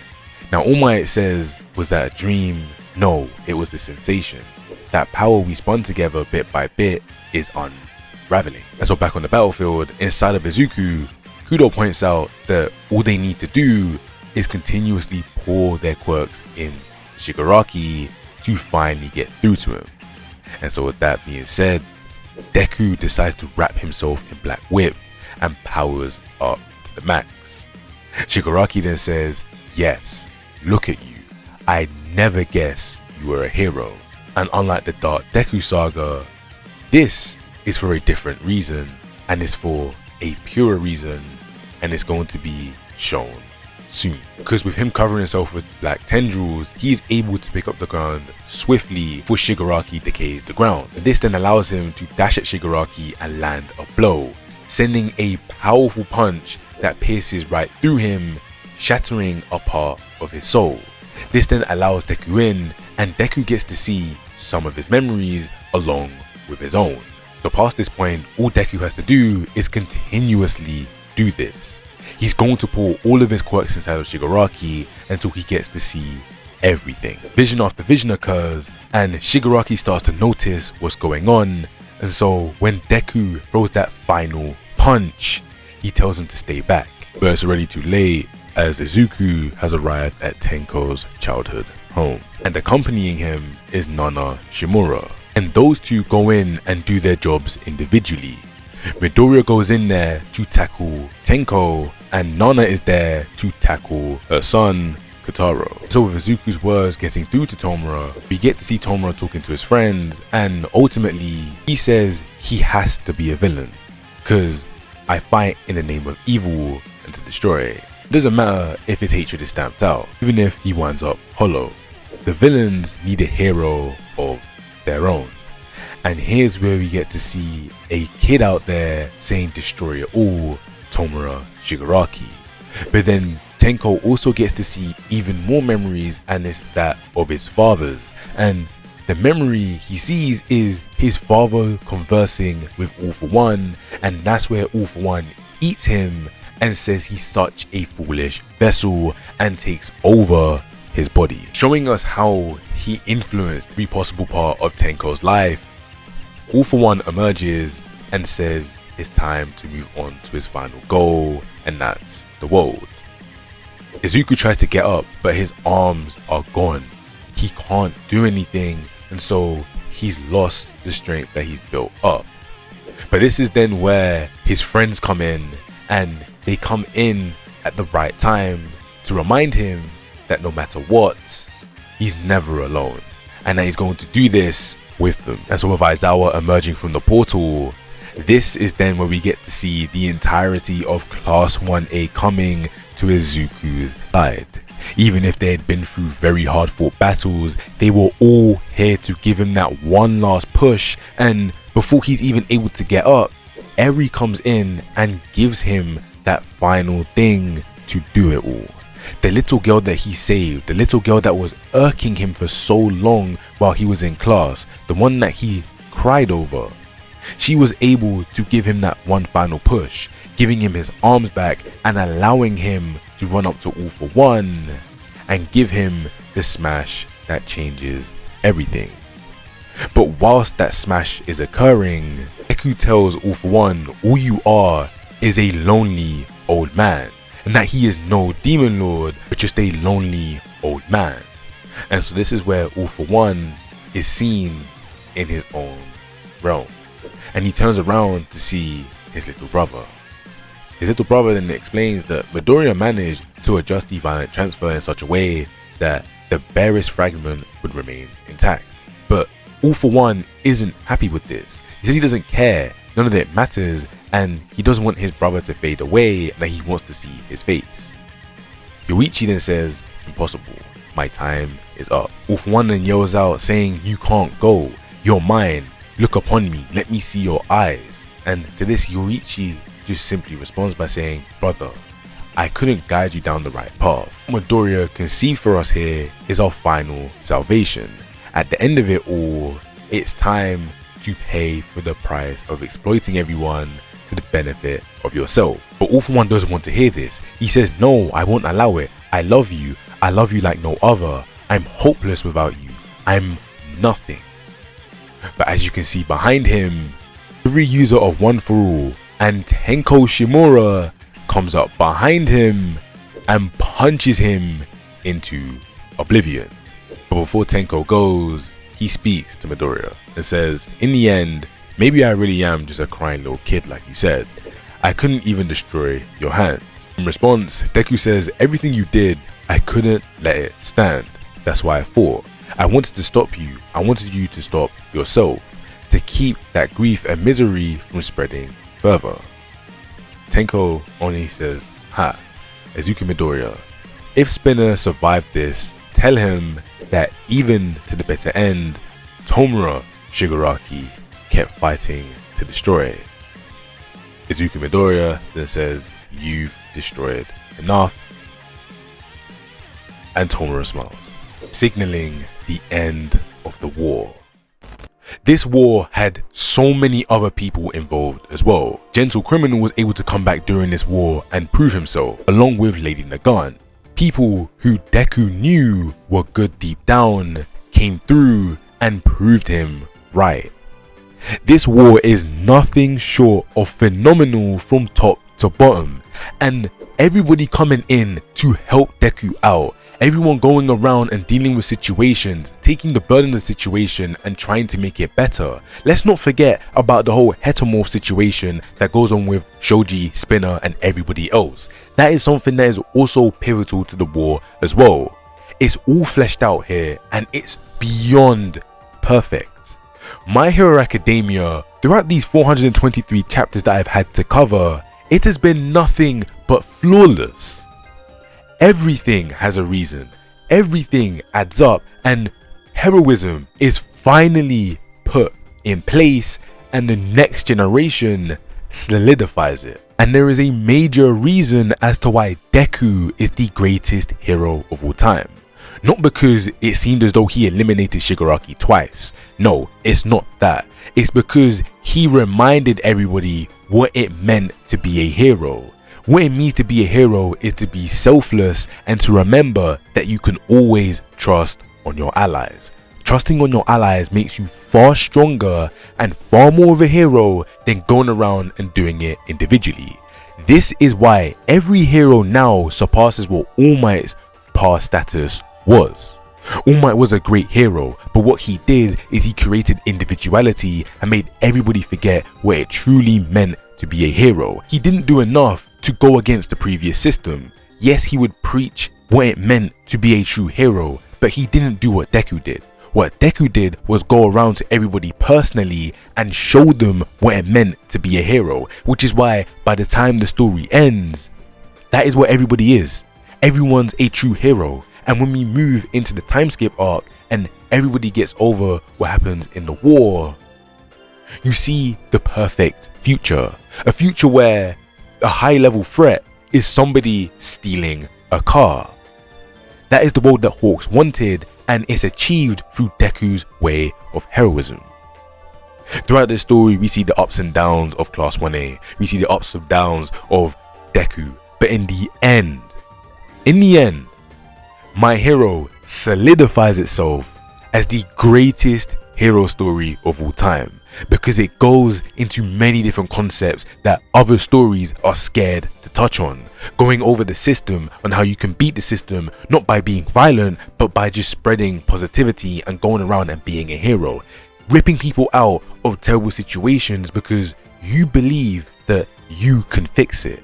And when it comes down to people who are irredeemable, they will stick to being irredeemable. But there is always that heroic side to you that will allow them to go out the way they want to go out. And that's exactly what happens between Tenko and Izuku. Another reason as to why My Hero in retrospect is one of the greatest hero stories of all time, if not the greatest, is because the villains drive the story so much and show you what happens when a hero system is too publicized and it's too normal.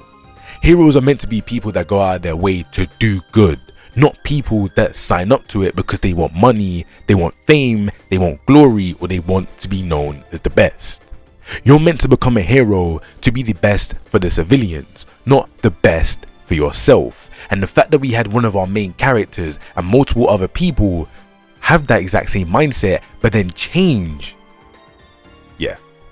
My Hero Academia is one of the greatest hero stories because it tackles heroism in every single way possible and nails it on the head every single time. But with that being said, that is the end of the video. I have spent 2 days recording this video and I'm probably going to spend 3 or 4 days editing it. Oh my god, this is my favorite video of all time.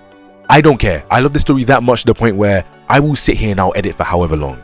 So I hope you guys did enjoy this. This is a passion project. I don't care how this does. I would love for us to do perfect and do well in the algorithm, but this is a passion project. So yeah, I love you all and I shall see you guys in the next video. Goodbye.